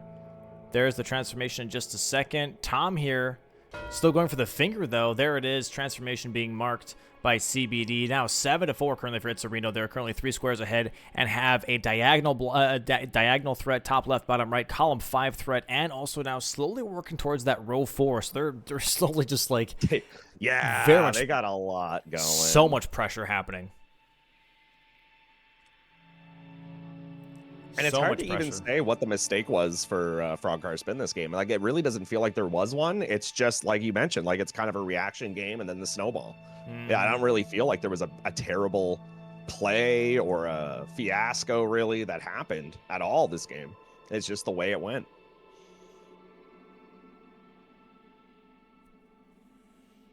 Yeah, this is going to be really interesting to see. Okay? So Josh is going to be trying to get to Volcano Manor here. DLC Spirit Ashes here for Tom, cashing in that square now. And the question now is going to be, after they get Vare's finger, Bree would have to go for Killer Remembrance Boss with daggers, claws, or fists only, because that would block out that column 5 and that row 4. It would negate all threats. She has Godric up. What? She could do that, right? She could do that. She has Godric up. Yeah, she could definitely do it, 100%. Right. Yeah. And it really wouldn't be a bad idea. And Godric also is a pretty easy, I would say, remembrance boss, because of acquire 6 different remembrances on the board still. They have 5. Yeah, they just need one more. How much? I mean, like, again, there's the priority on all these squares. It's like FrogCarSpin has a lot of late game priority potential here, but like still. Yep. I'm not sold. Like, they do have to shut down these bingo threats. Like 100% they need to be taken care of. And CBD and Josh need to take away some of these squares that they have priority on right now. But it's just so hard to know that. Celebrant Skull dropped here for Bree as a secondary weapon. I like that weapon. That's a cool weapon. Yeah, a lot of people talk about that weapon. I don't think I've ever actually given it a go. It's a skull that gives you money, like 20 runes per hit. Really? That's for funny. just hitting something, but also it's a hammer, so it has really good poise values. Sure. Yeah. Really good moveset. It's good. It's just good. I like it. I really do. Yeah.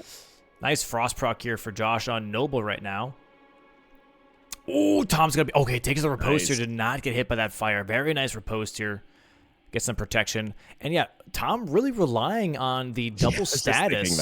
I was just thinking that. Yeah. Technically triple status, right, for the Great Katana, instead of changing the White Blade out, which is really, really interesting. But it's new meta. It's been paying out. It's been paying out for sure.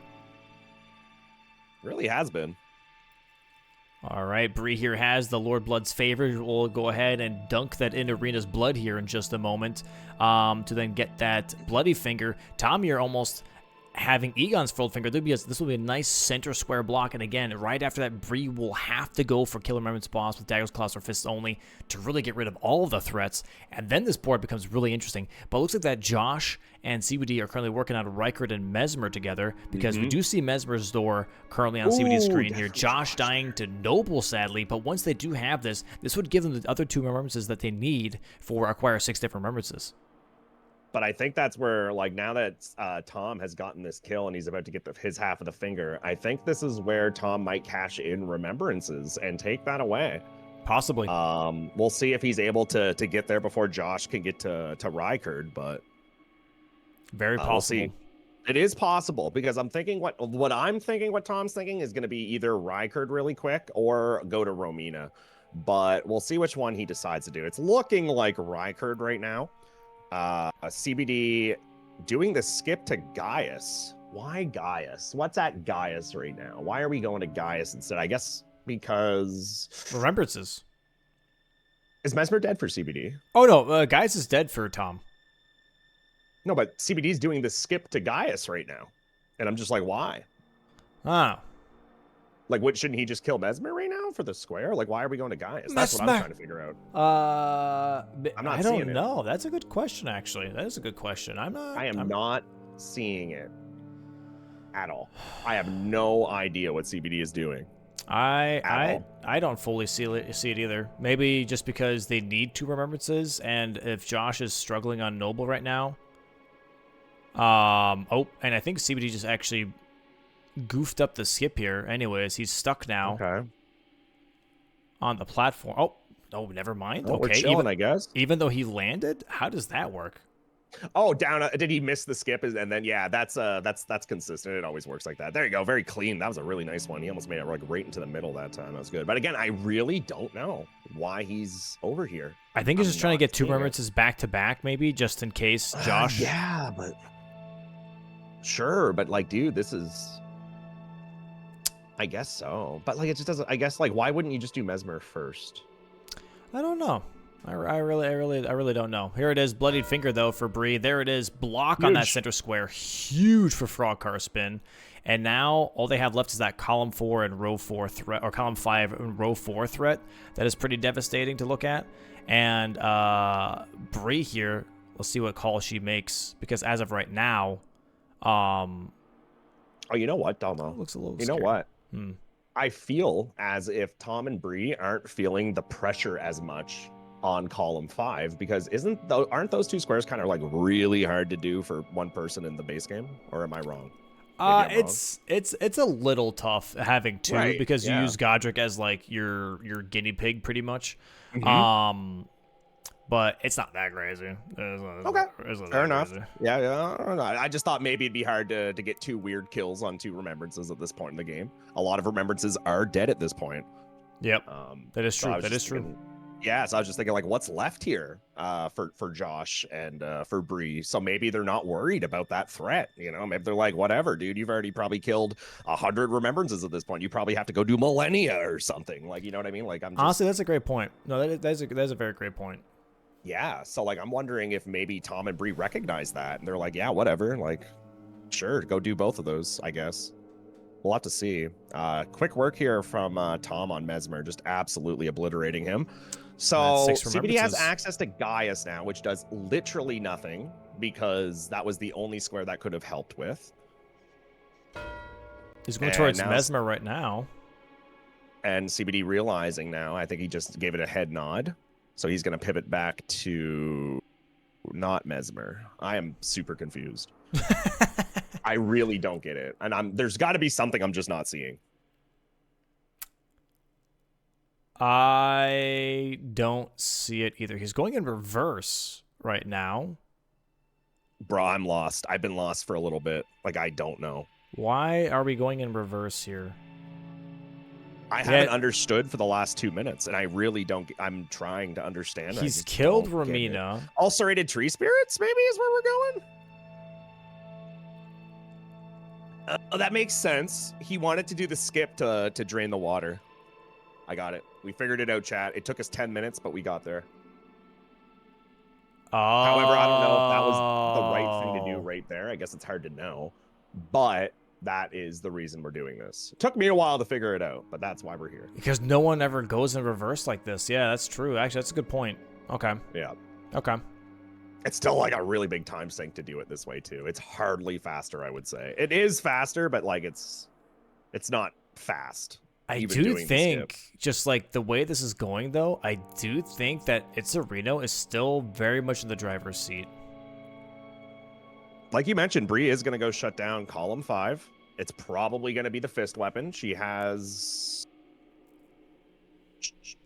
nothing equipped in her item slot. Never mind. So maybe she doesn't have an incan on either. Maybe she's just going to get the Grace and then go buy stuff from Kale. Rygard here from Josh. I see a Rot Grease selected on her Celebrant. Or is that the Pata? Oh, that's a fist weapon. Ooh, I got there. Yes, it is. I'm doing my best. I'm doing my best. Oh, you're good. You're good. I'm yeah, learning Rot the Grease base here is game. not bad. All right. So okay, so this is interesting. Yeah, it's going to block out column 5 and row 4, which is nice. That's going to be 1 square, though, so 7 to 8 then once this is done. But then Rykard Mesmer is going to be marked here for Team Itzerino. It's going to be 8 to 8 once that happens. Dude. And Tom then is doing tree spirits. It's a lot of base game left. There's a lot of base game left here. Yeah, there is. But I'm just like seeing what's happening, and poor CBD is about to get sniped. Yep. Oh, well, this is the first tree spirit though, so yeah, but it really depends. Drain the water. Yeah, but what if Tom split progresses here? Nah, he probably don't. Yeah, there's no reason. This is the final DLC square. He's not splitting anything. I'm not gonna lie. Yeah, there's not a lot for DLC players left. I mean, Tom has Romita left, I guess. And he knows CBD's done that already based on the mark, so he doesn't need to prioritize that. Rykard and Mesmer, he's already killed Mesmer, and there's so much more left for base game players than there is for DLC. And so all Tom's got right now is his 1 Stone Sword key, as well as these ulcerateds. CBD not doing the tree spirit. It's going to go for Mesmer instead here to get the square with Josh. Probably a really good idea. And Tom's going to clean up ulcerated. This is a weird match because, like, once this is pretty much taken in Tree Spirits, this is pretty much just a race between the 2 base game players. Yeah, it's interesting how this board worked out. I don't think I've ever seen that before, to be honest. Like, this is overwhelmingly base game. Yeah, it really is. And honestly, I never even clued in until you mentioned it right now. Because, like, DLC's done. Yeah, I don't think I've ever seen that before. That's insane. That's Bingus. And that was like one concern, obviously, honestly, making this season was like, oh, like what if like, you know, 1/2 is just hanging out the whole time? But that's just sadly part of the format. Like, as someone that's done hundreds of practice, maybe not hundreds, but you know, I've done a lot of practice this season with everyone. It rarely happens where someone's waiting longer than 5 minutes, in my opinion. Okay, well, that's good. This is egregious how you've just mentioned it, like this board, like how it's going to be so long. I've never had a board like this in any of my practice games, so. Yeah, this is very interesting. I'd say the format worked out well. But yeah, very interesting here. Tom going down Elak River here, going to do his final ulcerated, and then he is going to go do his Stone Sword key pickup, and then he's just going to probably go kill Radon for fun. If I had to guess. So now, okay, let's now this is kind of like where my intelligence in bingo might fall off a bit. So I'm going to ask you a question here, Domo. Yes, sir. What would you be doing if you're Bree now? Like, what is the play? Where is she at? What's she doing? Is she doing seals maybe right now? Is that what we're doing? Yes, but she's going the wrong way potentially. Wrong way, okay. If she's going for seals, that is. Because it is downstairs. Like, she didn't have to go all the way around like this. To be fair, this place is a maze. This place she's not going for... What is she... Huh? Why would you... What? Why would you grab... Okay. I'm not sure. Maybe... Oh, she's grabbing that from Crucible Knights, because Crucible Knights is still on the board, too. There is a Crucible Knight here. After she gets the seal, there's going to be a Crucible Knight up top that you drop down for. That's very much outside of the castle. I feel like that's such a good square for her to get, because that just takes away synergy that they lost earlier, right? Yep. That's good. You want that. Okay, yeah, Bree's going downstairs here now. Going to be using her Stone Sword keys to hopefully she has Stone Sword keys to open up this door and get the seal. Josh here grabbing the imbued sword keys right now, and still no Mesmer here from CBD just yet. Illustrated Tree Spirits now being marked. It is 9-7. What happened? Yep. And like that 5 puts minutes ago was... Tom in a really weird position, because now all he can do is grab the imbued sword key. Yep, that's it. That's it. That's all Tom's got left. And pretty much at this point, then just like Wait, talk has he to done Bree. Romina? He hasn't done Romina. Oh, yeah, he can do Romina. Yeah, true. Yeah, for fun, just to feel something. I mean, there is Romina and Melania on there still. Yeah, so like, you know, sure. You just sounded a little bit like Christopher Walken there for a second. I don't know who that is, but I'll take it. What? I think. Yeah, who is it? Is that like an actor? Yeah, you don't know Christopher Walken, dude? I don't watch movies, dude, or TV at all. Like zero. Like it's like really bad. Like it's like known in my channel that's like a thing. Like Vswit don't know any movie references or who anyone is. I just don't consume media. Wow. I really don't. Yeah, I just don't. That's crazy. That's actually. If it's how old is that guy? Is he old? Like there's a better chance. Old. I always say he is old. I was gonna say there's always a better chance I might know something if it's older, but I don't know that guy. Yeah, he's a pretty old man. He's been around for a long time. There it is, though. Imbued sword keys here for Itzerino. 8 to 9. Now they're only one square behind. And once Mesmer is killed here for CBD, it'll be 9 to 9. And then it's going to be fully base game players here. Showdown. Base game showdown. Big stagger, big frost. His Giga attack already happened, so he should be good just to R1 here, R2.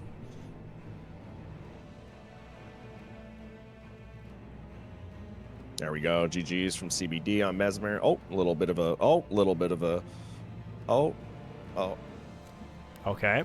There it is. Mesmer should be dead here. And now Josh going for Melania already. Oh boy. Not going for Finger Slayer Blade here. Not going for Seals, Tibia Mariners. There it is, though. 9 to 9 tied now. Itzerino versus FrogCarSpin. And he's not going for Incant only either. And he's going for another Remembrance fight. This is looking really tough here because as you mentioned, your options start to dwindle on what Remembrance boss you can do incantations on. And if it comes down to that, that's a big time sink on some of these fights. Like Moog would be insanely rough because of how tanky he is. Exactly. Yep. Rykard is not a possibility. Morgai would be the next best option here in this case for both of them because Radon's down, Renala's down, Godric's down. There isn't anything. Moose might be your best bet. Moose. Regal Moose. Moose. That's the only thing I can think of that might be. That fight's in water too. That'd be rough. Unless you get electricity, I guess. Hone Bolt, yeah. Clean stuff here from Josh. So far, great weapon for this.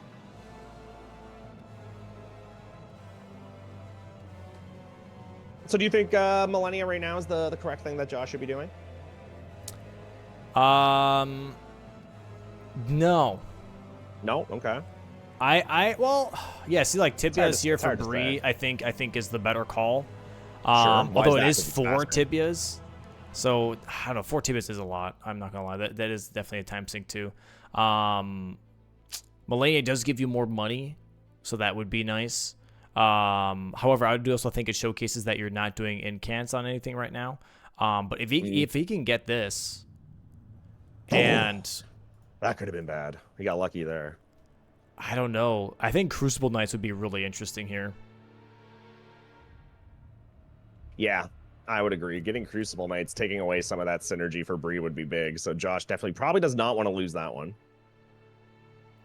Romina here for Tom. His last thing to do.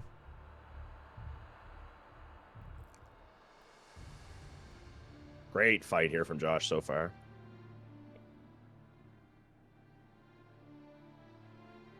Big stagger. Gonna get the frost on the next hit, I think. No? I don't know anything. Nice fight here. Josh already fought Millennia once, so he should be warmed up for this fight now. And there it is. Okay, she's talking to Garunk here, getting that claw mark seal. Yeah, he's definitely splitting progress. Got that death root from killing 1 Tibia Mariner, which is definitely some synergy. Then going to Garunk to get that claw mark seal. And I don't know how many seals she needs to finish off that square. But it should be decently close. She is on Altus Plateau right now, so she is going to be going for that area which is past the Tree Sentinel Duo for an extra seal, which is like just next to a tree spirit. There's like a church that has a seal there as well. I think it's the Erdtree seal, actually. The best seal in the game. And again, by the way, Miyazaki, why is there not a legendary seal? There's a legendary weapon for every other weapon class besides seals. I don't understand. Me no understando. Clean. Tom here, really nice strafing here too on Romina.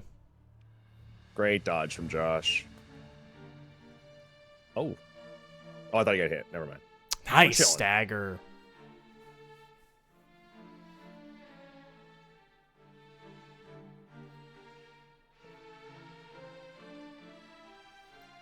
Big stagger again. It's gonna be another riposte. Maybe a frost proc here on the wake up. Oh, Josh, great reaction. Over strafing it, maybe? Gets lucky, lives it. Oh, we got some silliness here. Oh, it's got to be fine, careful. Pretty far away. Oh, I don't like those dodges. Hey, my God. That's not good for Itzerino. That is not good for Itzerino one bit here, but this is very much just like a 1v1 bingo match right now between these two players. I think Tom's reading the board here with Bree, trying to make some correct calls here. Tom has played quite a lot of base game bingo as well here. This is where I think double expertise is really useful.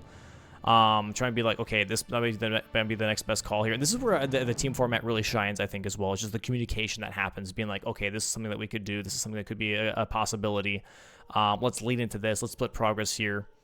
And, yeah, Bree fully committing to these seals now. Has 4 seals already. Gonna be marking seals here in just a bit here.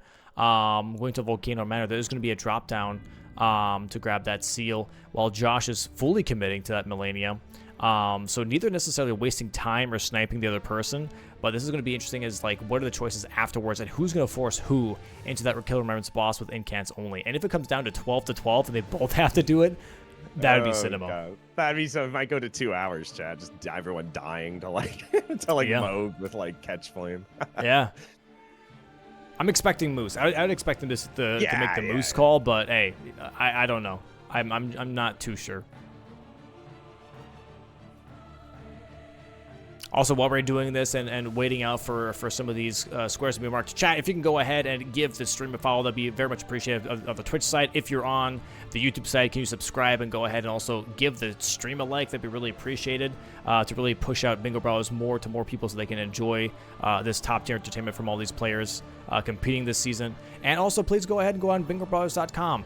Give all the players a follow. Their faces around there. You can click on their faces. Takes you straight to their stream. And give them a follow, support their content. That would be very much appreciated as well. They all put in a lot of time for bingo, and it's really great to showcase this talent on the big screen.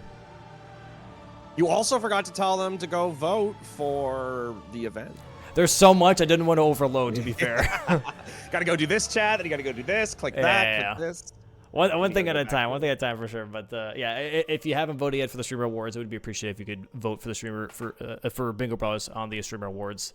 Number 25 and number 26. 25, 26. Would be cool to have that. Oh, that's rough. Uh-oh. That's not the greatest waterfall. Going to take a little bit of tick damage there, but should be getting out for most of it. Dude, his heal is... He might as well not have a flask. Oh, God. Yeah, Josh does still have Godric open for incants only. That is true.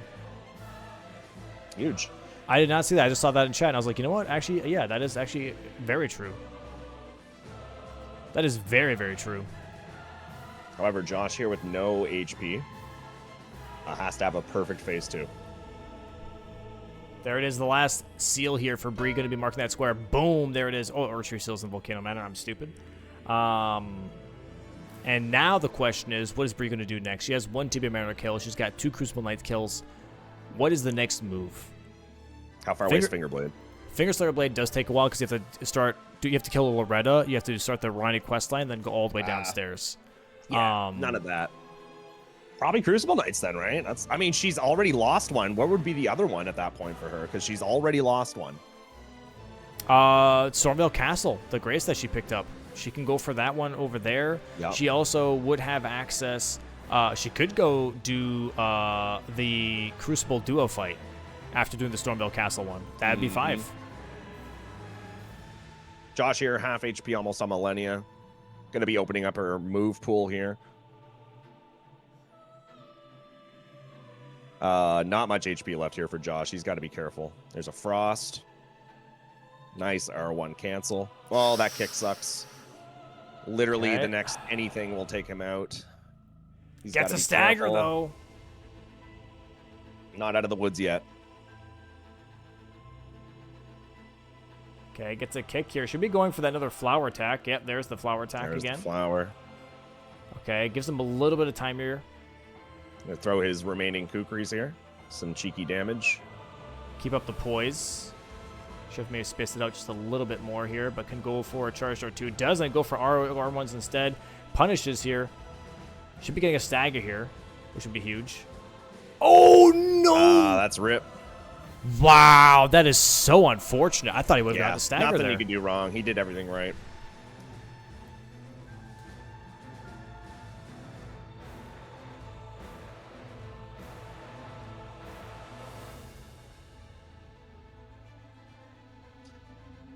Yeah. Oh, yeah, Tibia Mariner here for Bree now. She's focusing on Tibia Mariners. And Pivoting. Josh is like, you know what? No, let me not waste my time right now. It's just not working out. Luckily, not fully committing to that. I think he's going for Crucible Knights here. He might be going for Crucible Knights. That would be a great pickup, I think, at this point. Just not losing some of the synergy of the earlier pickup they had of doing the unique Crucible Knights. Going to go ahead and take the final, however many he needs to kill, like 1 or 2, something like that. Oh, I guess it's base game only, so he probably needs to kill like 2, 3 more? 3 more, maybe? Yeah. No, he has to kill this one and then 2 more. Yeah, so 3 in total. Meanwhile, Bree is just taking care of the last of these Tibia Mariners. She's only killed 1, I believe, so far, so this would be her second. She would have to kill 2 more.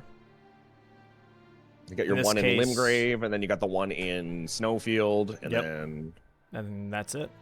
that's it. Stars Got you are on the really- Crucible Knight.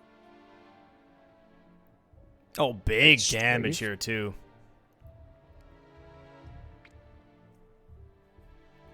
Yeah, this is looking really tough here.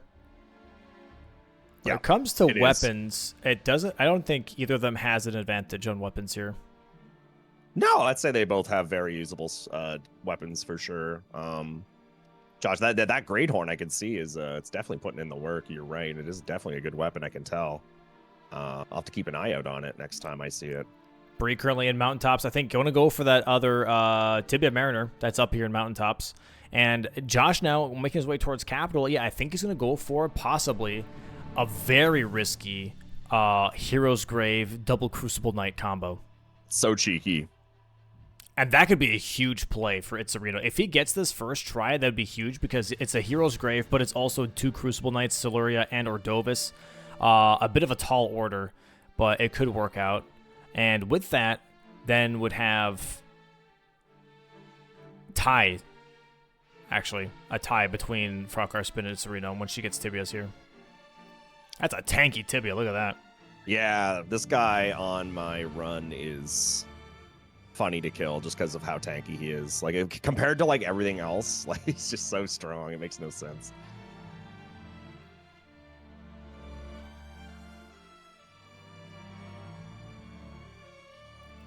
I wonder if she gets hit if he's one shot. Like if he one shots her. No, probably. Maybe. I mean, I don't know. Probably not. Probably like a good chunk though. Yeah, he is so tanky. He has no business being this tanky. Do the Death Snails keep reviving, by the way, or no? I think he summons them. Oh, he summons the Death Snails? Oh, I interesting. think. I actually don't know. I think. Interesting. I know he also like controls the giant skeletons in the area. Like if you get rid of him, they go away, or at least a couple of them do. Not all of them. Yep, he's making his way towards those golden seeds right now. Oh man, this is really interesting. Oh yeah, absolutely a great game here. Both games have been fantastic.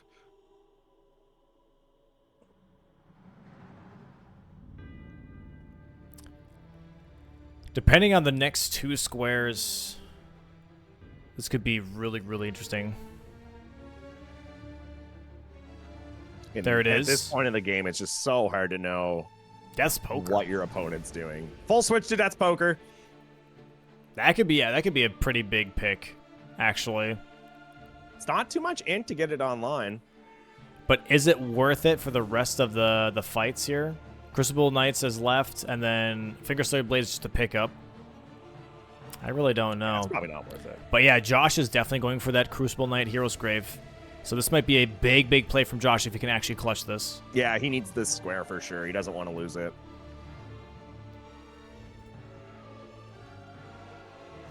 At what point does Bree go for a Romina? Or Millennia, rather. That's just kind of hanging out there. It's not like she doesn't have I don't a think bad she weapon wants for to. it. You don't think she wants to? Okay. That's No, fair. they have low that's very upgrades. fair. I think they're at plus 12 or something. I don't think they're okay. beyond plus 12. Yeah, I wouldn't want to do it then either.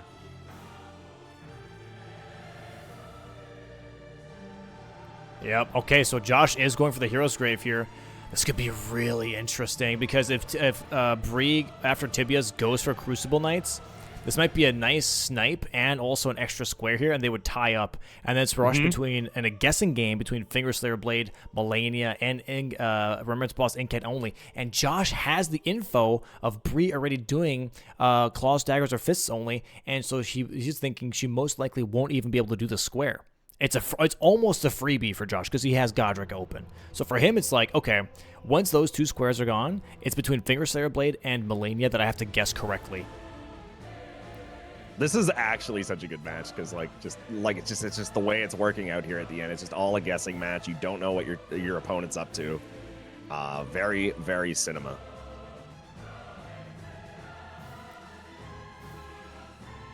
Oh boy, yeah. If he gets this, he can lose one.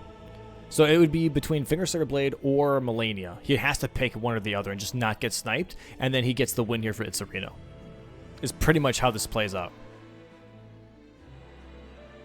Oh, he almost died to Death Blight there. Jesus Christ, Josh. Careful. Oh, man. Could you imagine? Just run. Just run. What are you doing? What are you doing? Quitting out here. There it is. 4 Tibias being marked here by Bree. 11-9. This, if anything, tells Josh, thank God I have time. And I think, I think we see a complete and Altus Hero's Grave here from Bree, but she's going for Red Wolf after Tree Spirit.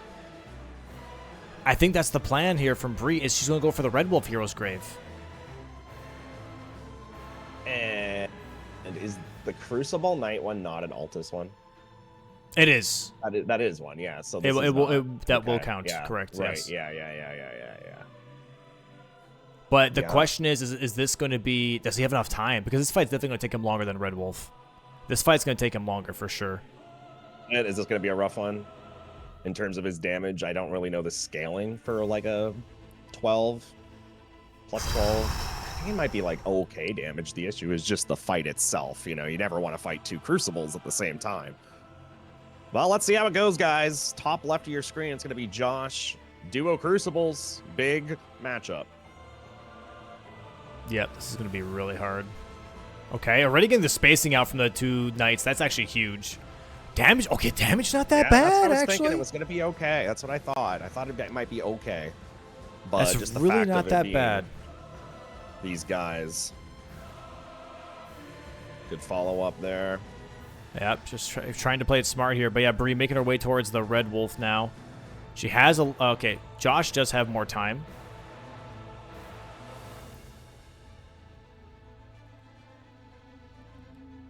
Josh has time here. He currently has around, I would say, a minute and a half before she gets to the fight. So he gets some free damage in here, if need be. Okay, nice strafing around those shield slams. Oh my, that frost was huge. Holy shit. Gonna make that riposte do even more damage. There it is. Careful, AoE here, but he should be moving into phase 2 in just a bit here on this Ordovis. I think it's next hit. Yep. Yeah, After this is now the threshold here. Yep. Go for that punish. Maybe a stagger. There it is. Oh my god, this is huge. Great fight here. Great fight. Oh my god. Charged R2. Nice roll. Really nice fight here from Josh. He's getting really nice RNG as well from the Knights. They're very much behaving. Oh, well, that's weird. Okay, he got out of there. One more R2 will stagger here. Careful. No, he doesn't. Must have went to the poise meter. Must have went down. Yeah, their poise meter is really easily or very quickly refreshed, I would say. He's got to be careful. He doesn't look at Siluria. Yep. Nice Okay, awareness. Bree's now going down the elevator here. She's making her way towards Red Wolf. But Ordovitz is almost down already. So this is like the worst part of the fight is almost over already for Josh. He's got to be a little careful. Nice jumping R2. There's the R1. Oh my god. Josh is locking the hell in right now. Clean. This could be a huge pickup. When they get smacked, damage is negligible. Yeah, really not that Forcing bad. all of those follow-ups by staying in front of Siluria. There is a stagger. Oh my god. Oh, yeah. This is huge. This is huge. This is going to be a double square pickup, and then we are going to probably see Josh go back to Millennia. Yep. This could be huge. This could be huge for Team Itzerino for sure.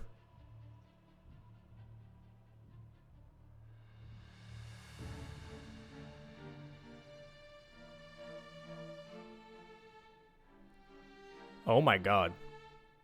It's great RNG. This is going way better than I thought for him. I'm not gonna lie. She won't even be able to start the fight, and she's gonna be stuck in here. She has the Memory of Grace out. Oh my god, dude, fantastic job from Josh there. Holy guacamole, there it is. Heroes Graze and Crucible Knights both being double marked here. 11-11 right now, tied. Itzerino, FrogCarSpin. Now it is, what do you pick? Pick your poison, Bree, because Josh is going to go for Millennia. It's got to be a Millennia from Bree here. I would imagine, like, as much as you don't want to. Like, I feel like it has to be, but we'll see. Holy guacamole. Yeah, if he gets either square, he pretty much wins the match for Itzerino because he has Godric open still. Yep. Here we go. Bree's going for Fingerslayer Blade. She's not going for Millennia. Yeah, that's going to be an issue.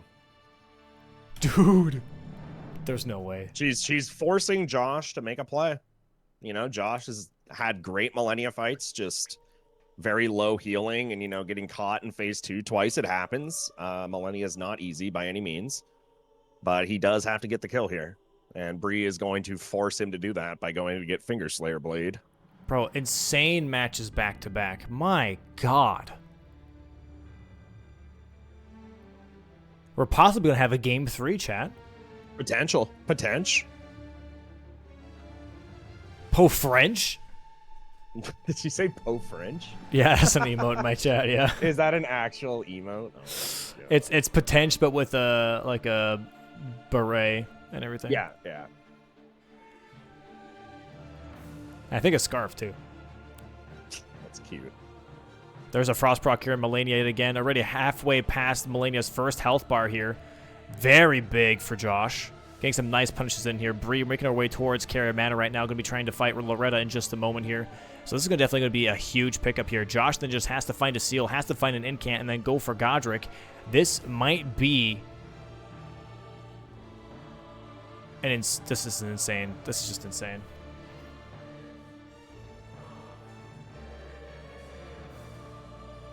I'm just enamored at the Josh screen right now. I'm just staring at it. Yeah, I so intently. All of our intention is definitely on Josh right now. 7 flasks, no Sacred Tears. Might as well be 0 flasks. Fine, he can have 1. That's 1 flask. Holy.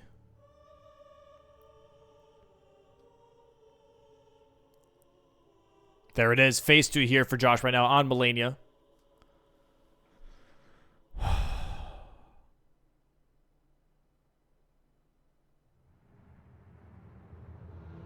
All right, here we go. There it is. Waterfowl to begin with here. Clip him. Nice. Okay, nice save there from Josh. Gets clipped early on, but does go ahead and gets rid of the rest of the attacks there. Dodges through the and Millennia on Bree's screen now too. It's Millennia race. She decides like, hey, I got the Grace here, but just in case, I'm gonna go for Millennia first, and then if I get sniped, I already have some progression towards Carrier Mana. There's a stagger already there here for Josh though, going straight for that riposte. You're gonna have a Frost proc there. There it is as well, almost halfway done already. They both have the same damage, I would say. Oh wait, no, that's more damage than what I thought. Never mind, I take it back. Yeah, it's not that bad. It's not that bad. I missed. Charged R2 again here from Josh. He's got to almost have another stagger here, halfway on Millennia. There it is, a stagger for Bree. Halfway here for Josh. Big moment. Big spot, chat.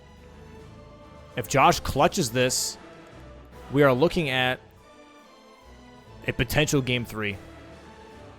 There's a stagger. Big stagger. Frost proc here coming up very soon. Goes for that R1. Going to go into that flower attack here for Melania in just a moment here. Knocks her out of that attack. If Josh gets good RNG here, we're looking at a very fast kill here in just a moment. There's the flower. Huge. No kukris to keep the poise up. It's all right. It's all right. There it is. Big heal. Big heal. Runark's going to give him 5% more HP, chat. There it is. Waterfowl. Nice prediction. Getting clipped a little. It's okay. Okay. He's in a good spot. Saved it. Not going to heal. Roll through that last part of Waterfowl there. Going to cancel out some of these attacks. Trying to try and go for a stagger. Scary. Punishes the kick. The lasers. Nice RNG here, though. Charge dart 2 for a stagger. No. Wow. Oh, okay. I think she poised it, right? Okay. Run away. He's in a good spot here. God. I don't like this. I hate this dodging. Wow. Huge dodges.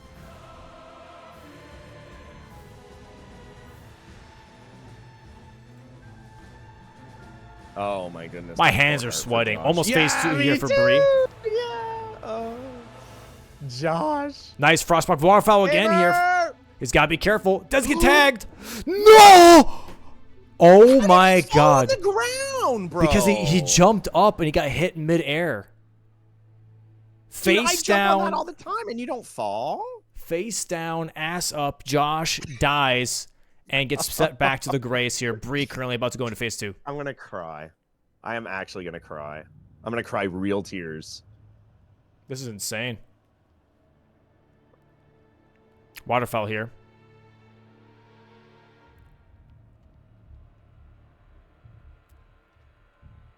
Okay, there it is. Phase 2 for Bree now. Josh here going to try and catch up.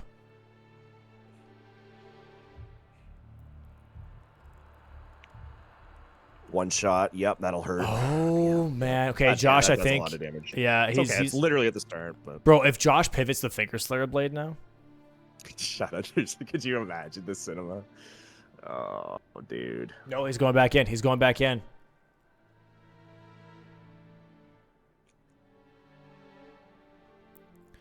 Dude, this is insane. Yeah, like I have like both hands on my cheeks, like just cannot believe what I'm watching right now, man. Bree halfway, Millennia here. Lord Sorn, Great Sword. That rolling R1 is not doing much damage, but she's doing really good on the dodges here, though. Yeah. Yeah, the damage is definitely pretty rough here, I'm not going to lie. Josh here taking extra hits than what he normally wouldn't do. I think he's just stressed out. Bree here doing some really nice punishing. Getting that stagger here on Melania. Going to get that charged R2 off. Very nice here. Should be flower. She is what we like to call cooking, chat. She is cooking. Dude, this stagger is... Bro, if Bree dies, though... You can't say that. But, like, I'm just saying, like, what if, you know? Well, what if, chat? What if? Okay, is she as comfortable with the phantom dodges as Josh is? Oh, I don't think it matters. There it is. Another charge dart, too. Another stagger. Frostproc going to be building up. It is building. It is building. Charge dart, too. There it is. Careful. Oh, that could have been bad. Okay, kick. Nice dodge. Oh, that's another stagger. I think it's GG's. That's there it is. GG's, dude. Wow. No okay. way. Josh has to quit out immediately as soon as he sees this and has to go for Finger Sword Blade. But Bree is already a little bit ahead. Bree's a little bit ahead. Oh, yeah. She already got time. She went and got the grace. Yep. He has to quit out, like, right now. Right now, Josh. And CBD looking skyward, face palming, smashing his desk. He is not happy. Oh, she's going for Core. She's talking to Corehen. She's not going for Finger Slayer. Wait, why? Maybe she thinks that's where Josh is going, so she has to do this? Where's Josh going? Why is he running backwards? What is he doing? Money? What is happening? I don't know. What? Why is she not going for Finger Slayer? Because it's less contested? Maybe Altus she's just Junction. splitting progress on everything. Dude, I don't know. GG's to Bree, though, for clutching on Melania. Yeah, had a great fight. Oh, he's getting the money here, I guess. For incants, I suppose. Okay, Bree checking Corhen for some spells to see what there what there are for options. Not a lot of options at all. Lightning Strike is her best option here. He's oh just my god. staring at it like, I don't want any of this. Chad's been asking if I could just show base game only. The screen size is not going to change much. That's all I'm going to say. Screen size would not change much. It'd be the same size. You only have so much gameplay space regardless. If you look back at like 1v1 bingo, it's the same size. And then instead on the bottom you just have me and the co-commentator. Maybe the screens are a little bit bigger, but barely. Barely. Straight up barely. Yeah, Josh looking at incants now. But why incants over Finger Slayer Blade? He saw that Bree went for... Oh, dude, this is... Oh my god, I gotta pee. Like, dude... Why not go for Finger Slayer Blade? I don't understand. Why are they both looking at incants over Finger Slayer Blade? I don't get it. They both probably think that they both probably are split on it, right? So they're probably like, let's go get remembrances set up just in case. But like, I agree. Like, I mean, it's tough either way. But like, Josh has Godric, so he would have to go kill Margit, and that's going to take a little bit. He'd have to run Stormville, which, you know, it's going to take a little bit. So like, he probably just wants to split progress maybe so that he can do both just in case. But I mean, like, he's got to do both before Bree, obviously. So like, what's the right play? Is it to split both, or is it just to do a little here? I think the right choice here is to split both and then try to sniper twice. That is pretty much all you can do if you're Josh. Bree has to make a calculated guess based on things that Josh has done this game. So I don't know. What would you do in this situation, Domo, if you were both the players? I would have... Okay, after Melania, I would have immediately rushed Finger Slayer Blade, because I know that Bree most likely can't do incant only. 100%. Exactly, right? We were talking about this. Yeah. So, like, you'd be going Finger Slayer Blade because she can't do that. Or, like, she'd have a more difficult time doing that. Also, yeah, I'm not sure why Josh isn't taking the EG teleporter here.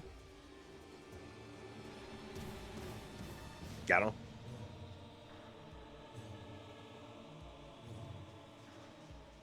It's tough for the DLC players because all they can do is just, like, talk to their teammates and just hope that it works out. You've been talking for like 45 minutes plus at this point. It's kind of ridiculous. Yeah, Loretta's going to be down here. She's already taking a lot of damage. After this fight, there's nothing else to do but just pick up the Finger Slayer Blade, and that's going to be GG's for FrogCarSpin then, most likely here, 13-11. Unless something happens, but I don't see anything really happening here. I think that was a missed call here on Josh's part for sure. He didn't have to look at incants right away. No, he definitely didn't. Especially with, like you mentioned, with Godric being dead on the... I mean, you can't... You have to make the assumption that she did Godric with that square, but yeah, definitely got to go Finger Slayer Blade in this situation.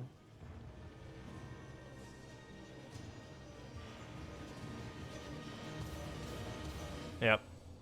But, like, what if she splits progress? Not gonna happen. Not gonna happen. There's no reason. Right? I would agree that there is not much reason to split. Sure, she's. I mean, maybe she. I mean, she could pivot. It could happen. Certain way. Like, I mean, I don't. I mean, I mean.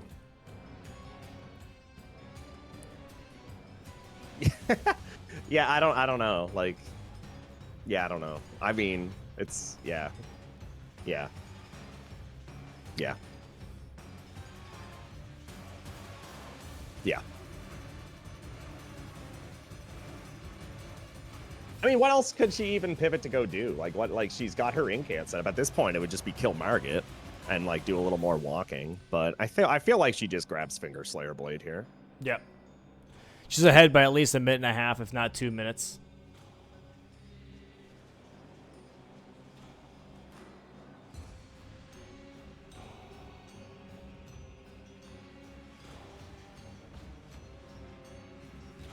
Dude, watch her talk, and then that'd be so funny if she talked and then just split progress and like went towards a remembrance. No. Maybe grab an extra seal. Maybe starts upgrading a seal.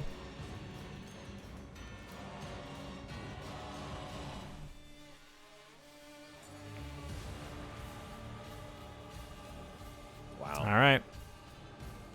Damn, dude. It all came down to Melania too. If Josh got Melania, that Melania was the swing square for sure. Yeah, if he was able to get that kill, it definitely would have made a couple things different here in the end game. That is for sure. I think Tom has done every remembrance. I'm pretty sure. Other than Putrescent.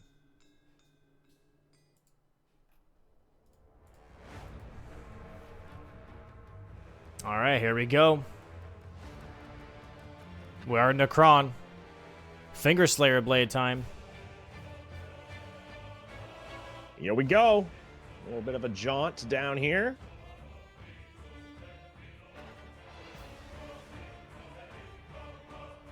All because of the Melania too, dude.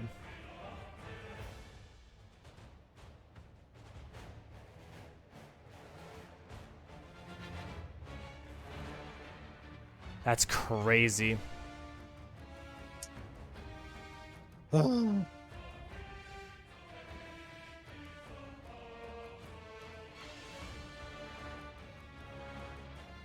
she's not doing the skip? Okay. I mean, that's fine. Like, it literally doesn't matter.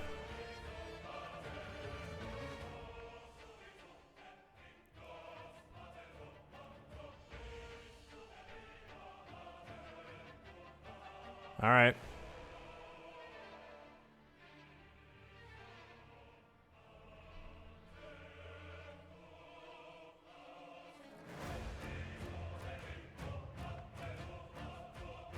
Damn, I forgot. Fulgur's OST is like damn good from Night Rain.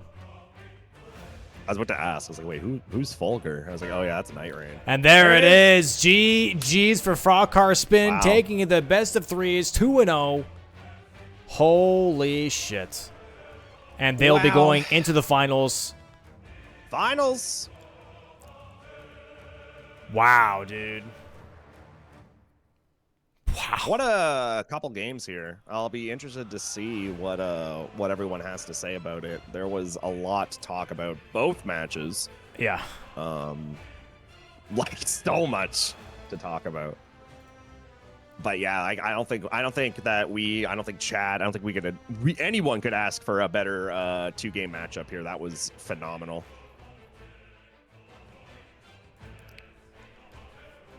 Insane 2 matches, man. My God.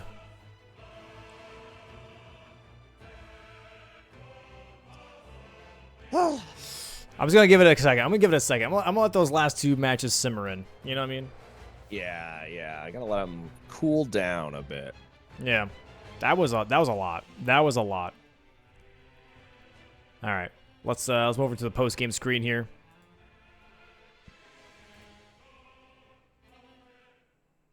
And we'll bring back the good old Majula for some good old Zen. Majula! We love DS2. Wow. Yeah. Just wow. Okay. Let's go ahead and bring in good old FrogCarSpin. We'll talk about that. I have this match's board up still. I have last match's board up. So we can talk about both matches.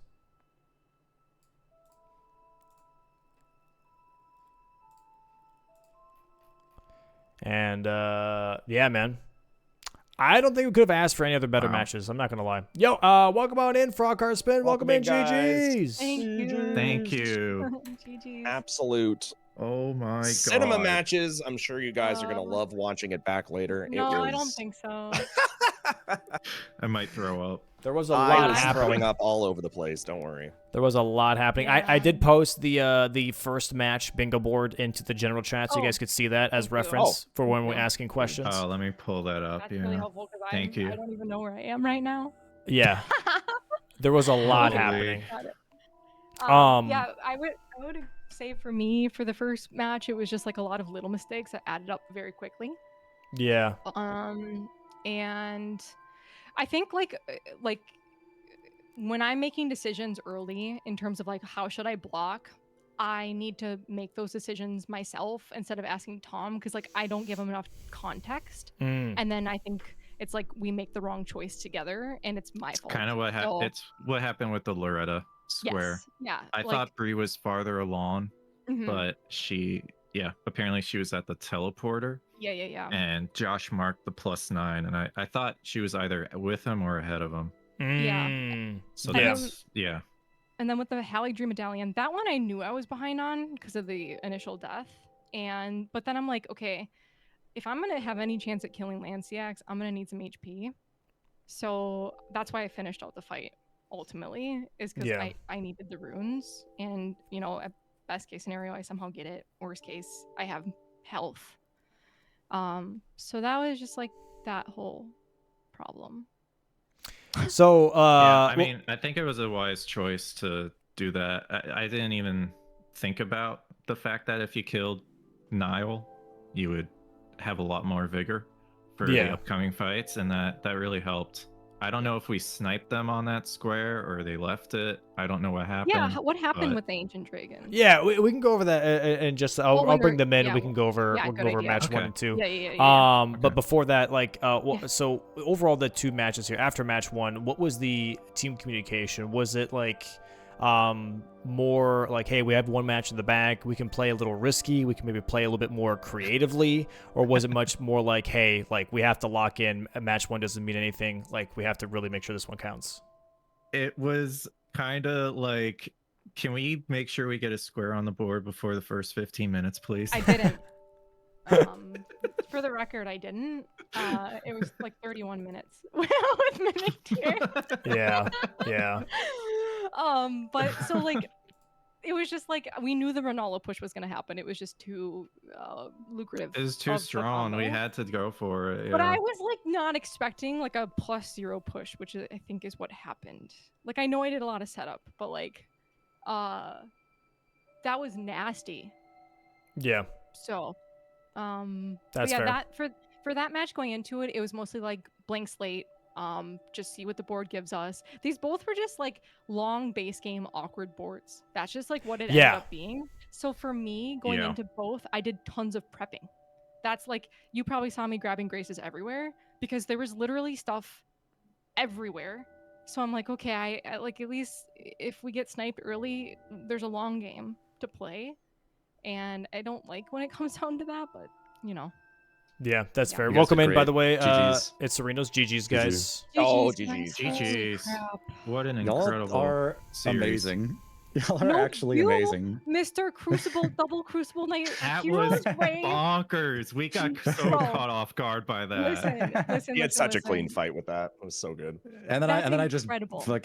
I just died to Millennia like 5 times. So I was 3 really of them- surprised that knocked you on the ground. I was surprised. Yeah, that right? you fall. That's not supposed to work like that. No, it's not. I jumped in the air and Waterfowl flattened me on the ground, and then the follow-up killed me.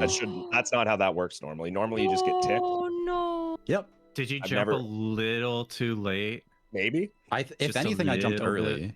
But I've the never seen it board happen killed before. you. That's not right. I'm so sorry. That sounds awful. So yeah, she was at like 15% in phase 2 like 3 different times. Yeah, it was rough. No. It was- Yeah.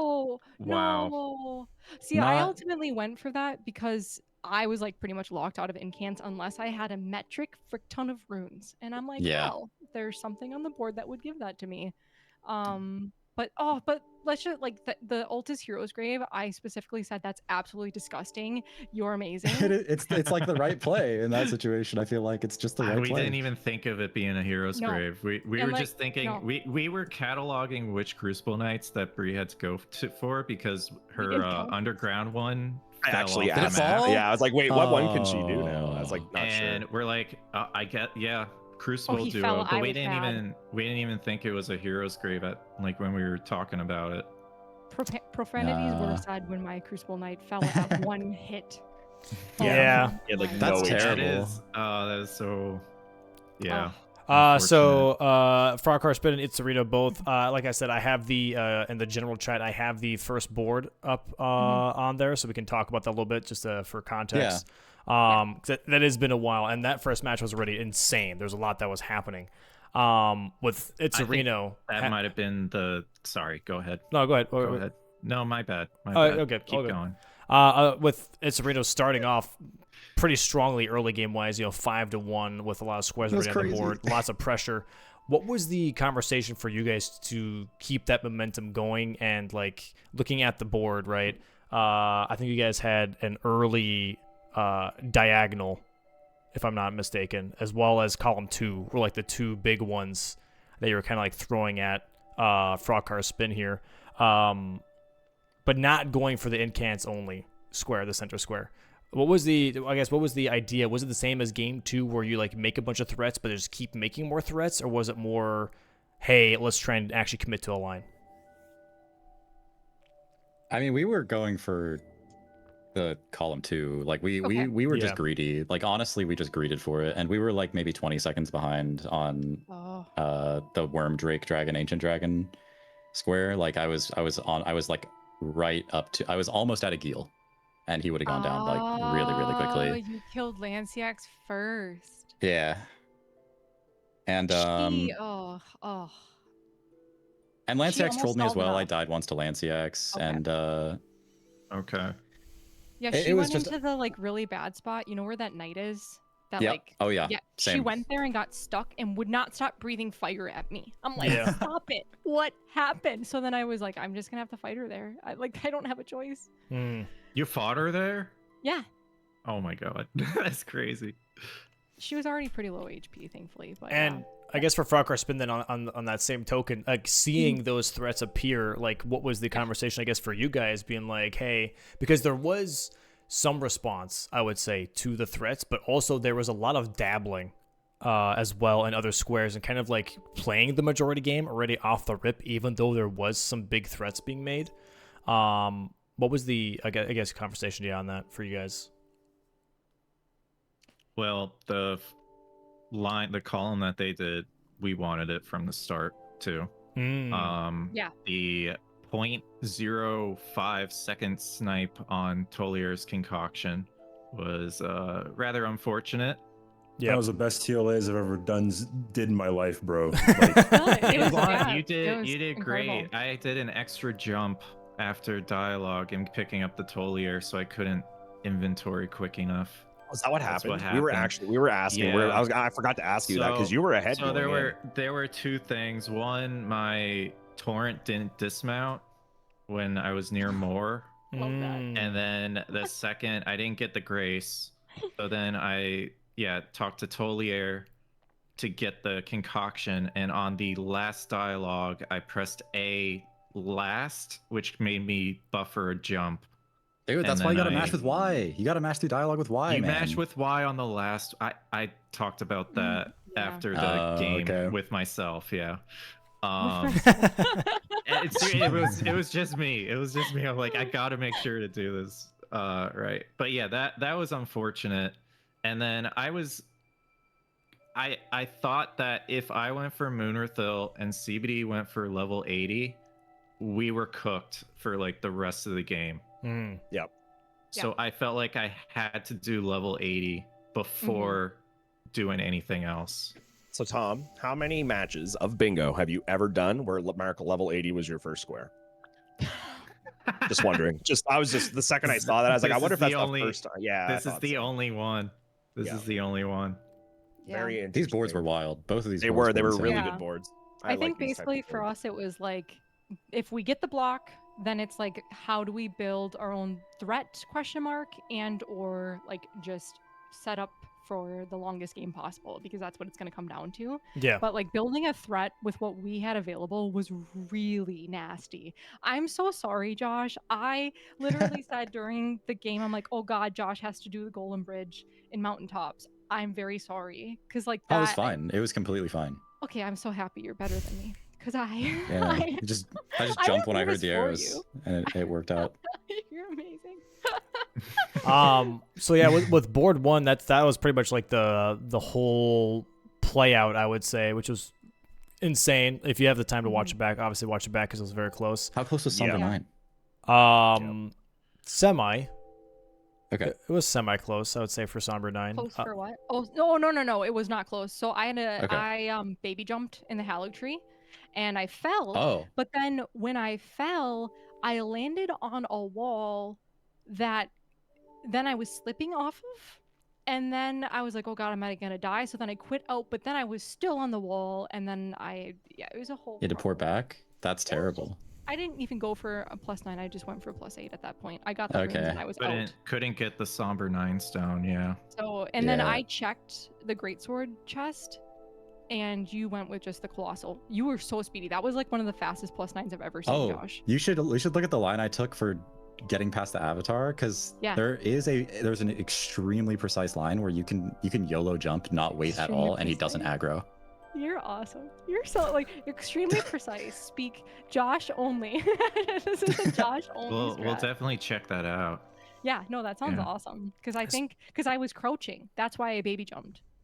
So I was sneaking, and then it was just I was stupid. But it was not that close. But then I decided to play from behind because I don't know. Well, it worked out somehow. So for the second board here, again, kind of like a bit the same as match 1, where match 2, Itzerino has a really strong early game, especially with the Ronala co-op into Romina, and that diagonal starting to build up. For FrogCarSpin, I guess first, what was the initial like reaction / idea? Because again, in this case, you also dibble-dabbled a little bit around and try to figure out like what maybe is the best approach on this board beyond just chasing those lines / squares.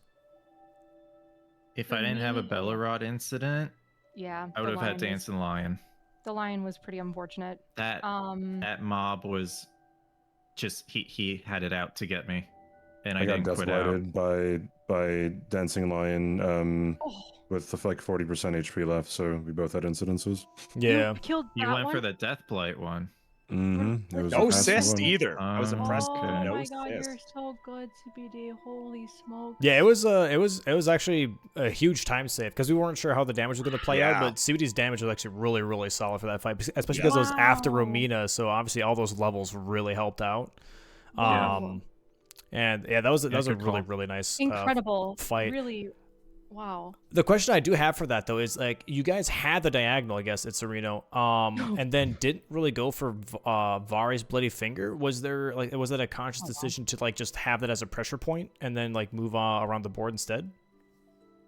Well, I mean, we kind of got burned going for a bingo in the first game, and we were kind of thinking to ourselves, well, we already have priority here. You know, it'd be cool to kind of waste a little bit of their time if possible, right? And yeah, I mean, again, just I feel like after first game, I didn't want to get burned trying to go for a bingo again. And yeah, I don't know, CBD, I don't really remember exactly what our conversation was like, but I said if you asked me to go for a bingo, I said I'm not going to go for it in the next game. Okay, so we're both on the same page pretty much, like no bingos, just threats, and just make sure that we can have pressure to make sure that they have to do all the nasty stuff pretty much. Which worked honestly, out, honestly. Like, it would have worked out amazingly, but, you know, at the end of the day, I kind of just choked it on some of the late game, like, you know, situations, and, like, that made all the difference. Y'all played it insanely cleanly in the late game, and, like, I don't know, if I'm going to lose, like, I feel like that's the way I want to lose in terms of, like, I just want to lose to somebody playing better than me, and, you know, it was fun, and it was cool. So y'all were amazing. Thank you. And you too. You sniped me on the hero's grave, and I was just like, oh my gosh, legendary. So good. So here's the question I guess I have for both teams is how did it feel? Because this is a very rare occasion, I would say, where the DLC players pretty much had to like kind of sit there and just talk through their base game players on the rest of the board, because there was pretty much only base game left after 50 minutes. This is like the first time ever that this has happened. Usually it's us sitting around, and it happened twice. Okay, that's messed up. So whoever did that, I don't like you. I don't know about Josh, but it was nerve-wracking. Oh, it was horrible. It was absolutely horrible. It's different when it's just like you. Like if I'm in that situation and it's like just late, like really close matches, it's scary. But when you have your partner who's relying on you, it's and they don't have any influence at all. They just sit there and like wait for you to mark or jet snipe or thumbs. But I mean, you, both CBD and Tom, you guys both have experience in base game bingo. Like, I guess there was at least conversation of like, oh, this square might be best, this square might be a better idea to go for, and kind of like helping your base game player, I guess, a bit out with some strategy, because you can just look at the board while they are running around the whole time and trying to actually like execute these fights, right? What was the, like, I guess, like overall idea / what was to you guys the most important on when it came down to like the last 5 squares with, you know, like Tibia Mariner, Unique Seals, Melania, Finger Slayer Blade, and Incants Only? Like, I guess, what was the overall thought process? Because it seemed like at the very end, for Itzerino, if they just had the right movement, they could have just brought that all the way back. Yeah. So when I finished the DLC portion, I think it was like 9 to 8 or 9 to 9. And we kind of knew that Incant Only was it'd be like really, really hard for Bree to do it. And we knew about our Crucible Knight situation. So it was like, okay, how can we get 4 of those 5 squares that remain, like that are not Crucible Knights and Incants? So we were trying to devise that, and it was more like, you know, okay, what do you feel is best, Bree? And then Bree would say, and then be like, yeah, it seems like a good idea. Like, Bree's a very capable player, and I trust her judgment and decisions. Thanks, Tom. Yeah, in the cases where there's just so much collection or like so much killing, like it was just a brutal board. Like, to be honest, it was just awful. You just have to complete squares. You can't split progress on all of them because you're going to get burned and you're going to just lose time. So it's like you just need to do squares. And there's absolutely like almost no way that you're going to know what your opponent's doing. So I tried to synergize within reason as much as I could. And then I just was trying to complete things. And then it was a question between Millennia and Finger Slayer Blade at the end. But the incants, like I said, it was like off the table, but then I'm like, wait, if I have so many stats, maybe. So that's why I went for Millennia. That was the only decision I went for, that versus Finger Slayer Blade. But yeah, that was our approach. Just do stuff. What about you, Itzerino? What for you guys? What was like the overall idea? I think having like obviously the extra information of like Bree doing Killer Remnants boss, daggers, claws, or fists only, kind of like maybe give you some more info to play with, but like what was the overall, I guess, late game plan for you guys besides getting squares? Get Millennia. Yeah, the idea was get Millennia, and then we didn't. So and then Millennia would have given me Millennia would have given me the money to do incants on Godric, and that would have been fine. And so that was my thought, was like, okay, do Millennia, get the money, do incants on Godric, and then we win at that point. And then before that, obviously we were like, okay, let's finish off the Crucible Knights and get the Altus Plateau Hero's Grave as well. We honestly were kind of surprised on the remembrances that y'all got. So like we were kind of looking at column 4 at one point. Yeah, I thought so. I was really scared of that. So yeah, y'all getting that 6 remembrances like was huge for sure. Yeah, it was definitely really close. Yeah, no, that was close. That was super close. Yep. Yeah. And what we're gonna say, by the way, CBD as well for the base game. I was gonna say that I guess like after Bree got the Millennia Square, I definitely made a mistake on not being vocal about like just rushing Finger Slayer after that, because I mean that was the only thing that she could have gone for in a reasonable amount of time. So like if I would have said something, then maybe it would have been something different. But I don't know. Who knows? Yeah, I guess also the idea or the question I have for both Josh and CBD is like these were obviously like good calls for you guys because it made it to where you guys made the Heroes Grave Crucible Knights call, but why not Seals and Tibia Mariners? Was that for you guys just like too much of a time sink? Was that maybe just like, hey, they might already be working on this? What made you guys not want to go for those squares? I think there were just, like, for me, I just felt like there were higher priorities. Like Crucible Knights, like Millennia.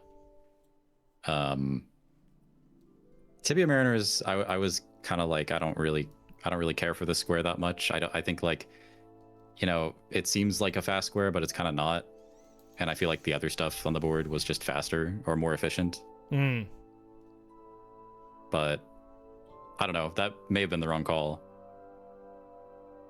No, I mean, obviously it wasn't. I don't think. I think it was the right call because, like, you guys split, and she did everything that she needed to do, didn't get sniped, and you got to do everything that you need to do, and you didn't get sniped. So that's what brought the late game to where it was, to be honest. So yeah. I don't think it was a bad call. I was just more or less curious as to, the decision. That's all. Yeah, I think I just felt there was other higher priority stuff. Yeah. Awesome.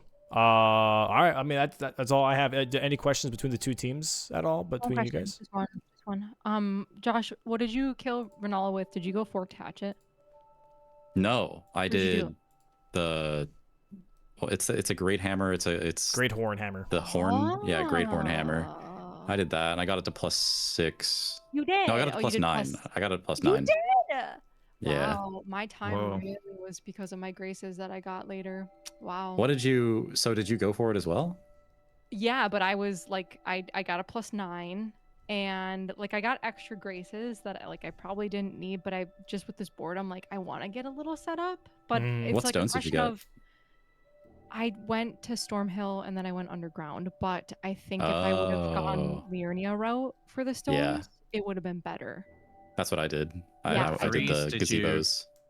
You got the gazebo threes after the gazebo threes. Yeah. Okay. Wow. That is really that's faster. Oh yeah, the ones right by the grace wow, very smart. Yeah, I think that is faster. That's a good idea. Thanks, Josh. I thought about chilling on +6, but then I was like, well, the threes are like right here. I literally was like, oh my god, Josh did +0 Renala. What the fuck, Josh? No, thankfully not.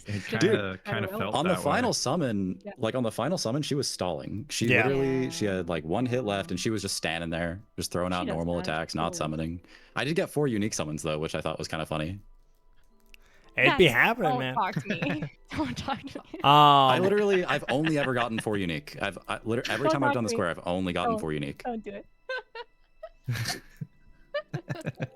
But so yeah, with those 2 matches, GG's to FrogCarSpin. By the way, moving into the finals here, Itzerino, you're still not fully out of it right away because you still have a best of 3s match next week for 3rd place. So that'll be versus whoever loses tomorrow. Monkey Business versus Positive Vibes. But GG's to both teams. Again, GG's to FrogCarSpin for getting into the finals. And we'll see you guys next week. And hopefully you guys can rest up and be ready for the next best of 3s. Thank you. I just want to say GG's before we go that these were the most intense matches I've ever had, and CBD and Josh are incredible gamers, and just because we ended up on top doesn't mean that we're better than them.